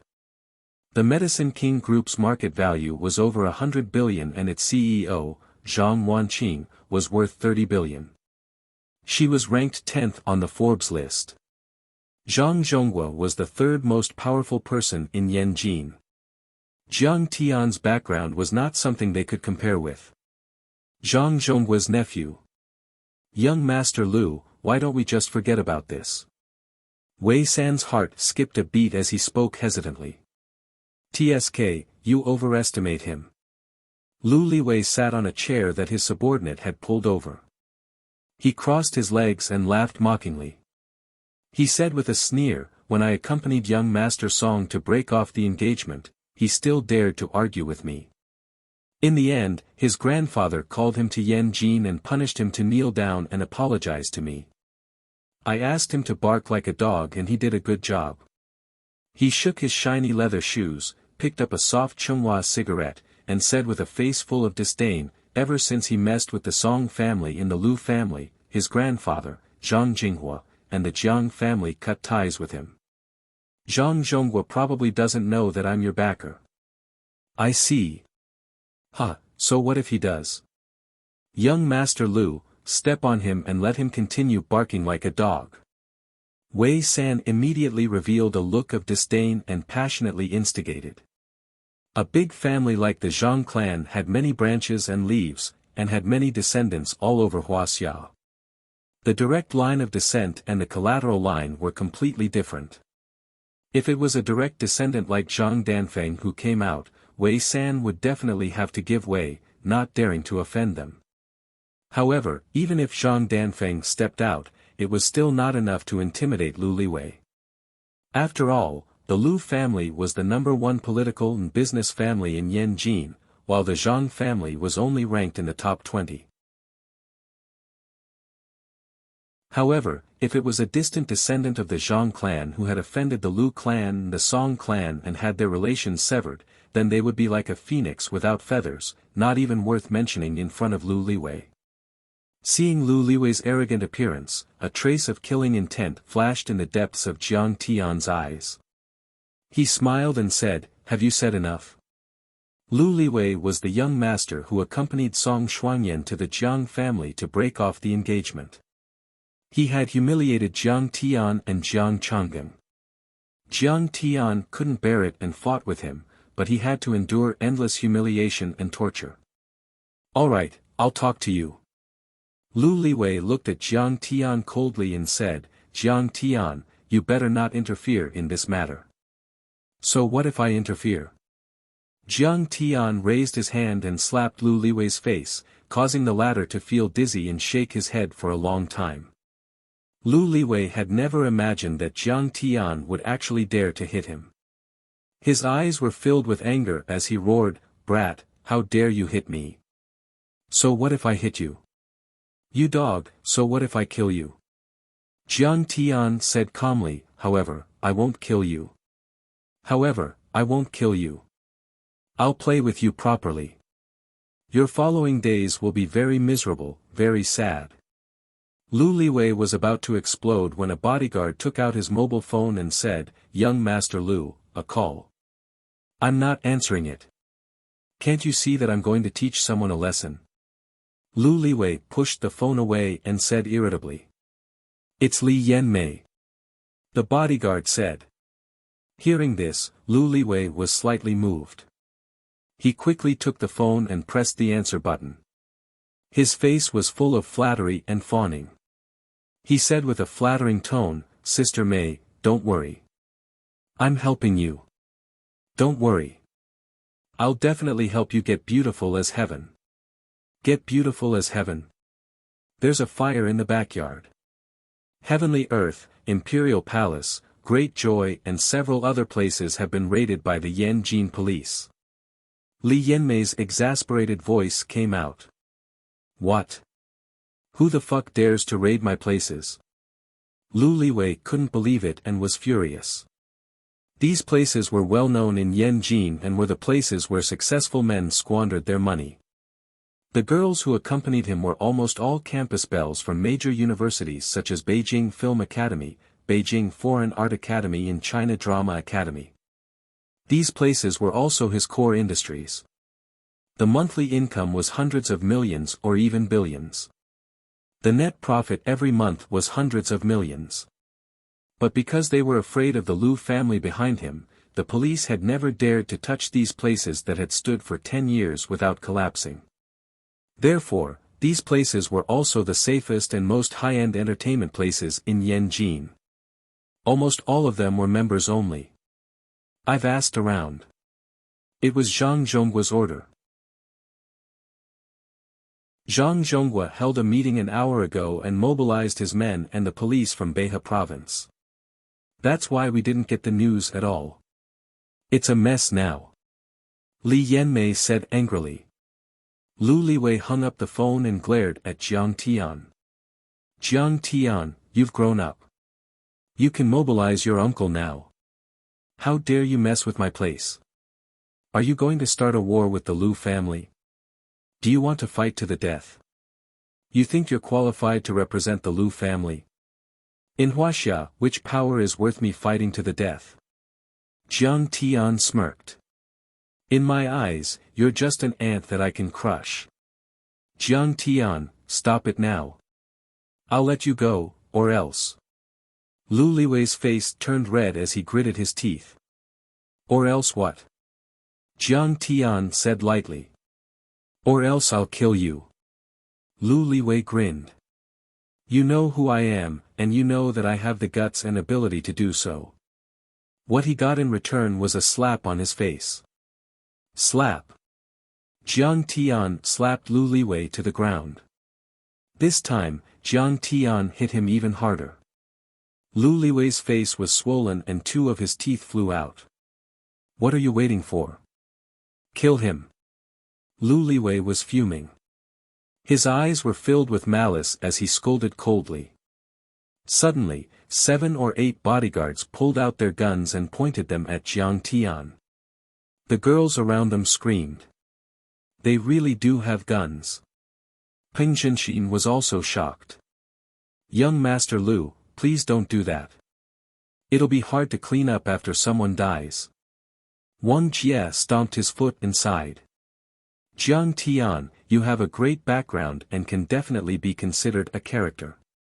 But it depends on who you're talking to. So what if you're Zhang Zhonggua's nephew?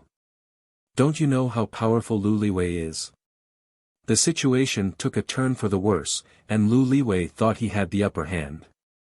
He crawled up, wiped the blood from the corner of his mouth, and sneered arrogantly, Jiang Tian, kneel down and bark like a dog, and I'll spare your lowly life. Just when everyone thought that Jiang Tian was at his wit's end and was about to lower his head, suddenly, a few rugged and domineering domestic explosion-proof vehicles barged in and stopped in front of the gate. Holy shit! That's Unit 6188. The Navy's Internal Defense Unit. Oh my god, who is Jiang Tian? His trump card is too powerful. Peng Zhenxin and Wang Jie were dumbfounded by the sight. Their faces turned pale.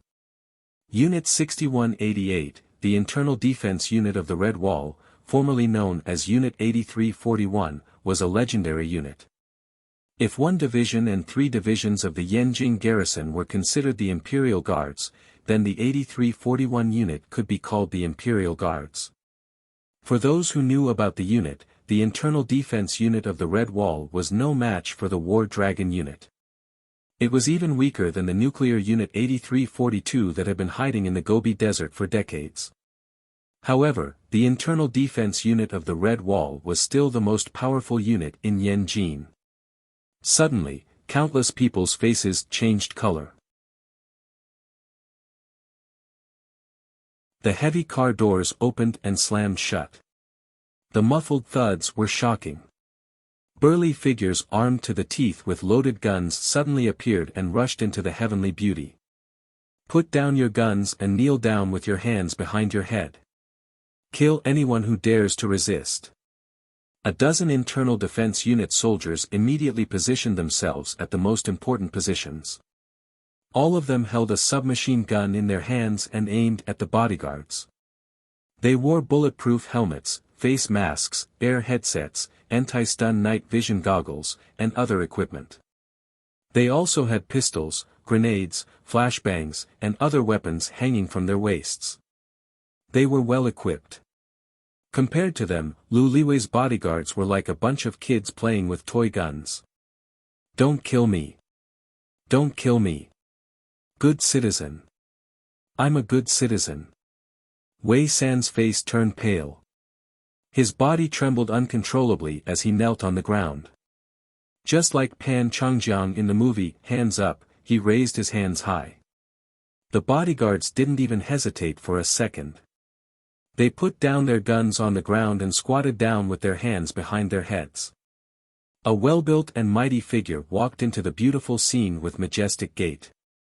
2 cold lightning-like eyes swept across, making Lu Liwei feel a chill at the back of his head. Lu Liwei's face turned pale and he couldn't help but exclaim, "Uncle Yuan. My bodyguards are all from a legitimate security company. They all have a gun license."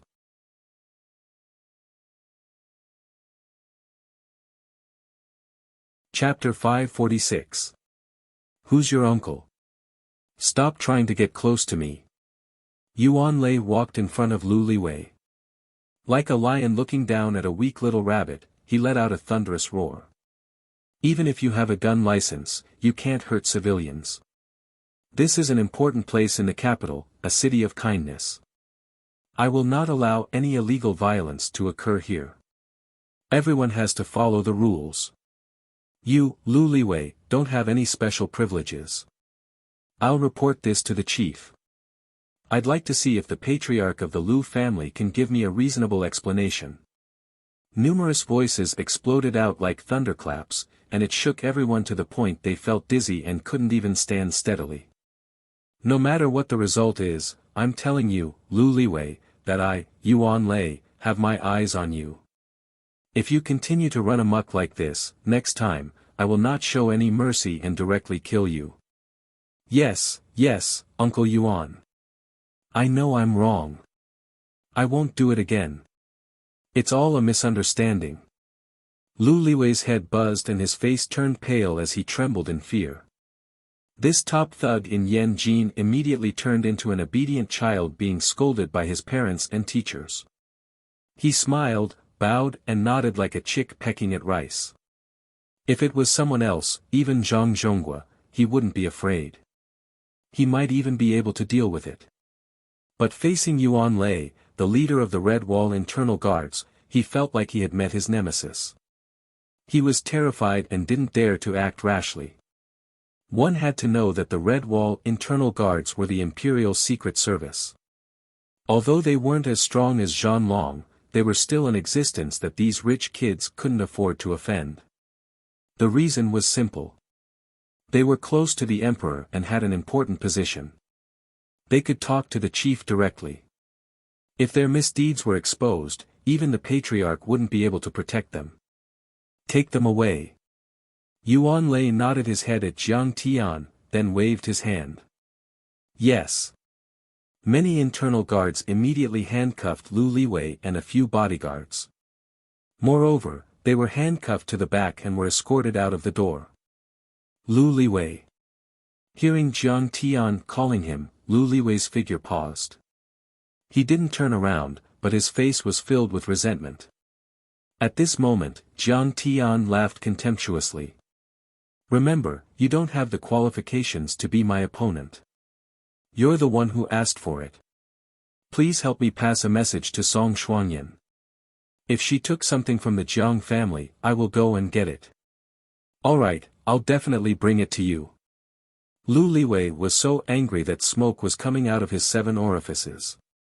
He gritted his teeth so hard that they almost broke. Jiang Tian, this brat is really sinister. This time, I admit defeat, but this matter is not over. When Lu Liwei came, he was aggressive and insufferably arrogant. When he left, his face was bruised and his face was covered with a hood. His hands were handcuffed behind his back. It could be said that he was covered in dirt and was in a sorry state. Half a minute after everyone had left.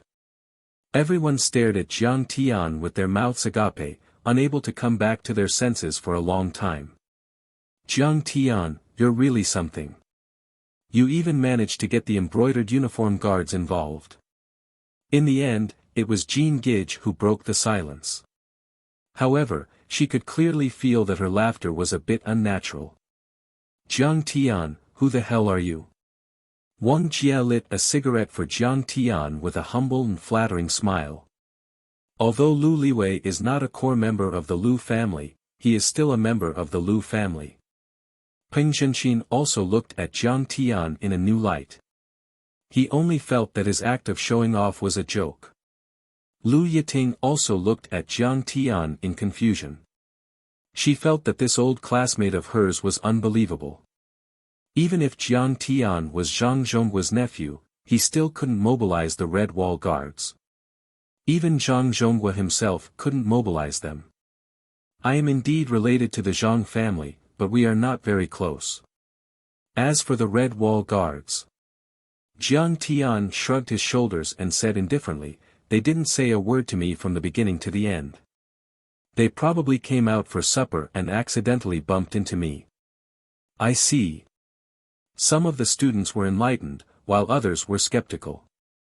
However, the way they looked at Jiang Tian was completely different. In any case, the fact that Jiang Tian was a relative of the Zhang family and the crown prince of the Medicine King group was enough for them to look up to him. I thought he was just a good-for-nothing, I didn't expect him to be so powerful. Many of the students looked at Jiang Tian with burning eyes. Damn, I can't miss this opportunity. I have to build a relationship with Jiang Tian. Wang Jia thought to himself. When they arrived at the dining hall, everyone's attitude toward Jiang Tian was completely different. They kept urging him to drink. Even if Jiang Tian only took a small sip each time, everyone would still drink it in one gulp. Furthermore, those who were able to drink a cup with Jiang Tian also felt extremely honored. Boss, this is a toast to you. I was wrong before. Wang Jie didn't wait for Jiang Tian's response and finished the drink. University dormitories were arranged according to age and called each other brothers. Jiang Tian was the oldest. Everyone else called Jiang Tian boss, but Wang Jie had never called him that. Today was the first time. He used to be a snob and mocked Jiang Tian several times. Today, he learned that there was always someone better than him. It was not wrong to be humble at all times. It's okay. We are all roommates. Jiang Tian smiled faintly and took a sip. When the water is too clear, there will be no fish. No one was perfect. Although Wang Jia was greedy, vain, and lecherous, this was formed by the influence of his family environment. He was not an evil person by nature. In fact, when Lu Liwei's bodyguard pointed a gun at him, he was anxious and tried to persuade him. Jiang Tian, you are Ms. Zhang Wanqing's only son, right? Jean Gage asked. Everyone stopped drinking and turned to look at Jiang Tian. Yes. My father worked for the government. The family planning policy was very strict. Jiang Tian nodded. That's awesome. The crown prince. Tens of billions of assets will be yours in the future. Wang Jia said enviously. That's right, that's right. There's no need to fight to the death. You don't know, but the descendants of several big families in Beijing are fighting for the right of inheritance. Some of them even killed people. Jean Gage laughed. Chen Longsheng's hand that was holding the glass trembled slightly as a glint of sadness appeared in his eyes. Because of the incident with Beautiful Sky, everyone arrived a little late. Although they only drank for 2 hours, they only left after 11 at night. Everyone came to the hotel lobby and took a taxi home. However, Chen Longsheng yawned and said that he needed to go to the washroom. He then went back upstairs and asked everyone to leave first. Lu Yiting's beautiful eyes rippled as she looked at Jiang Tian and said, Jiang Tian, you drank wine, let me send you off. Jiang Tian held the cigarette in his mouth and kept silent for a while. Then he suddenly said, Yiting, come with me. Jiang Tian rushed upstairs in big strides. Lu Yiting and the rest followed behind, only to see Jiang Tian enter the washroom on the second floor and kick open a cubicle. Chen Longsheng walked out awkwardly and said with a smile, Jiang Tian, why did you come back again? I have something to tell you. I'm a little short on money recently. Can you lend me some money? 3 to 5,000 is fine. Slap. Chen Longsheng's smiling face was met with a crisp slap. Even though Jiang Tian had purposely suppressed his cultivation, Chen Longsheng was still unable to withstand this attack. He fell to the ground with blood spurting out from his nose and mouth. He covered his face and looked at Jiang Tian in shock. He didn't seem to understand why Jiang Tian hit him. Chen Longsheng didn't dare to look at Jiang Tian. He shook his head and pretended that he didn't know why Jiang Tian hit him. Is it easy? Jiang Tian tore open his pocket. The syringe, tin foil, lighter, and powder all fell to the ground. Chen Longsheng was stunned. When he wasn't addicted to drugs, he still felt a little ashamed. He lowered his head in shame and tears filled his eyes. Useless. Jiang Tian pointed at his nose and scolded. He then raised his hand and pointed at Jean Gage and the rest at the door. According to my observation, other than Lu Yiting, everyone knows that you've already taken drugs. They sympathize with you on the surface, but they're actually gloating. They're laughing at you. You're still shamelessly borrowing money. Even if they lend you money, they'll treat you like a beggar in the subway.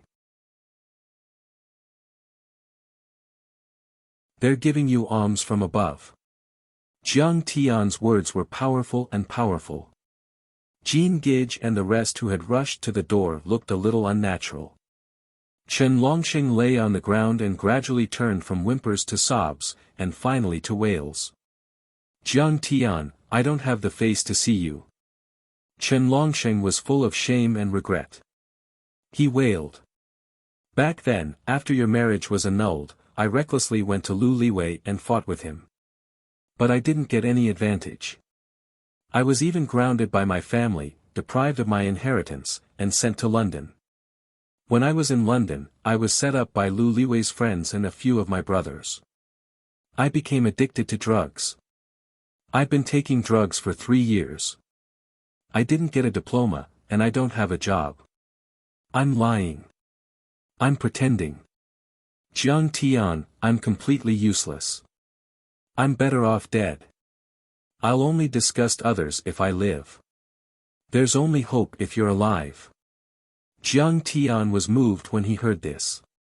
He sighed and patted the shoulder of Chen Longsheng, who was crying bitterly, and said, Go home and prepare. I'll contact Zhang Zhonghua and send you to the best drug rehabilitation center. You can only leave that thing after you change your environment. Jiang Tian, Chen Longsheng hesitated.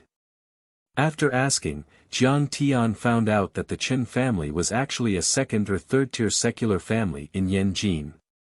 They were a branch of the Chen family. That was easy to deal with. Jiang Tian made a phone call and gave the order. Chen Zifen immediately acted decisively. In just an hour, he took back Chen Longsheng's inheritance rights and became the family head. That was the advantage of having power. Chen Longsheng's family had been fighting for the inheritance for a long time. But Jiang Tian only needed to say a few words.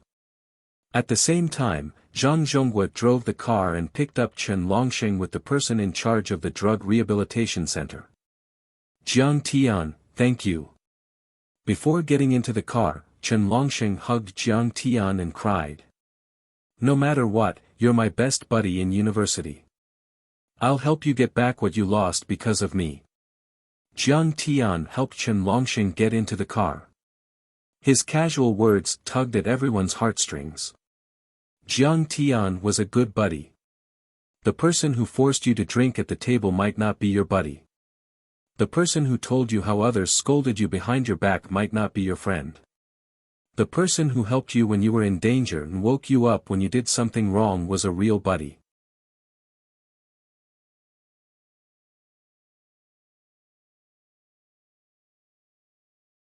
Chapter 547. At the same time, in a brightly lit building built against the mountain beside Kunming Lake.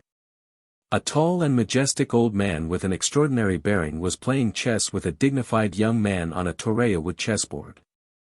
The black and white Yongchang chess pieces looked as gentle as jade. They were locked in battle on the chessboard.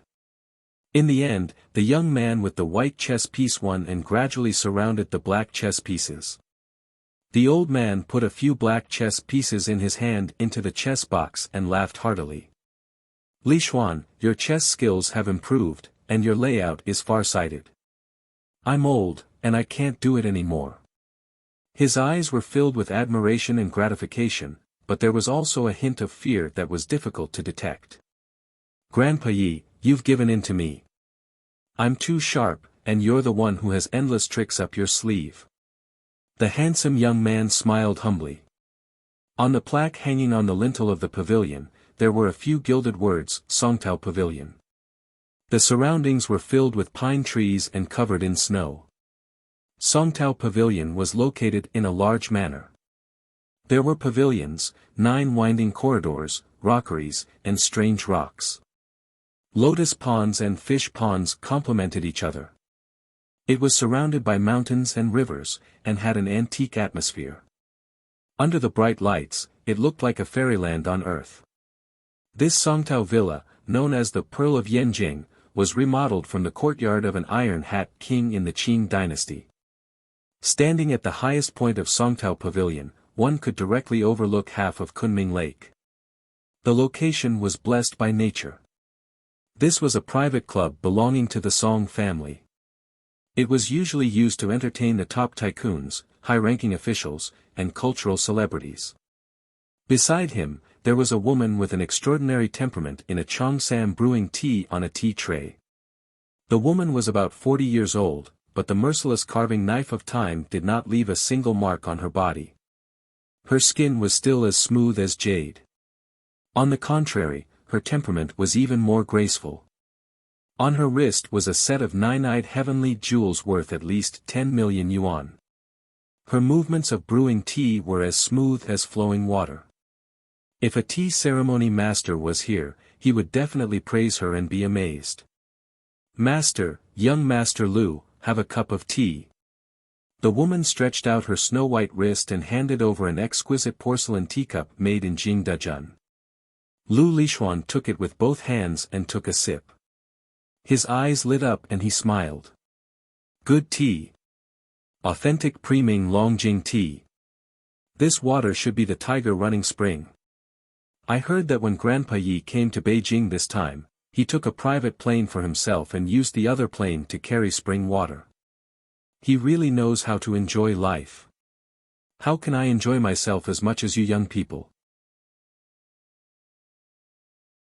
The old man laughed and said, Young Su, the richest man in southern Min province. I've helped him once. He has a few acres of tea plantation in Lion Peak's Plum Dock. Every year, he would send some over. It can be considered a more authentic Longjing tea. Li Xuan, if you're interested in gathering your friends to pick tea, we can make it in time for preaching Ming tea. If you're too busy, you can wait for Guyu. Qingming and Guyu are both good seasons. Grandpa Ye's tea is good, the water is good, but Aunt Kai's tea ceremony is even better. Lu Lishuan glanced at the tea girl and said. The woman with the surname Kai smiled and said, Lishuan, if you want to drink tea, go to Xianxia more often. There's a lot of good tea and water there. The old man sipped his tea and casually commented, Little Kai's personality is too unyielding and impulsive. In martial arts, she's on par with Huaqing Tian, Lin Zhenyu, and Wu Yingxiong. However, she's still a little lacking. That's why I didn't dare to let her expand all these years and only let her stay in Jiangxia and Zhonghai. If there were martial artists present, they would have cursed out loud.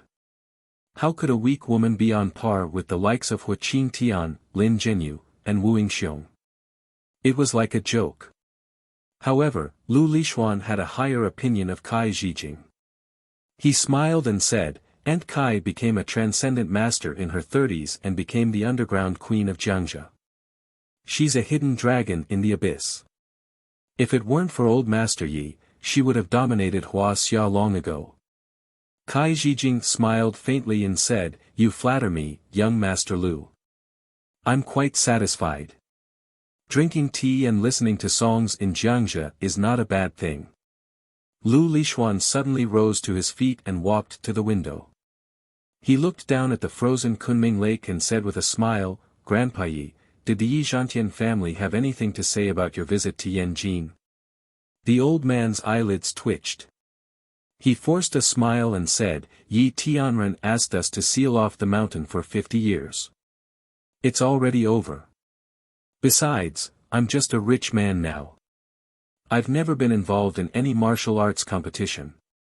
Besides, young Master Lu has invited me. What can Yi Zhantian do? If you ask me, Yi Zhantian must be afraid of your power. You are already an immortal state warrior. Yi Zhantian is only half a step away from immortal state. Lu Lishuan smiled and said, Back then, Yi Zhantian ranked you as the 5th Grandmaster in Huaxia on the divine roll. He even put Huaqing Tian ahead of you. In fact, he was just a junior. What right did he have to judge you? Many people don't know that the Hong sect, the Qin gang, the Blue Cloth Society and the 9-story pagoda were the 4 major gangs in Huaxia. At that time, the Qin gang was so prosperous and glorious that even Du Yuesheng and Wang Chongyan had to call you young dragon head. Even Jiang Jianfeng had to bow to you and call you grand uncle.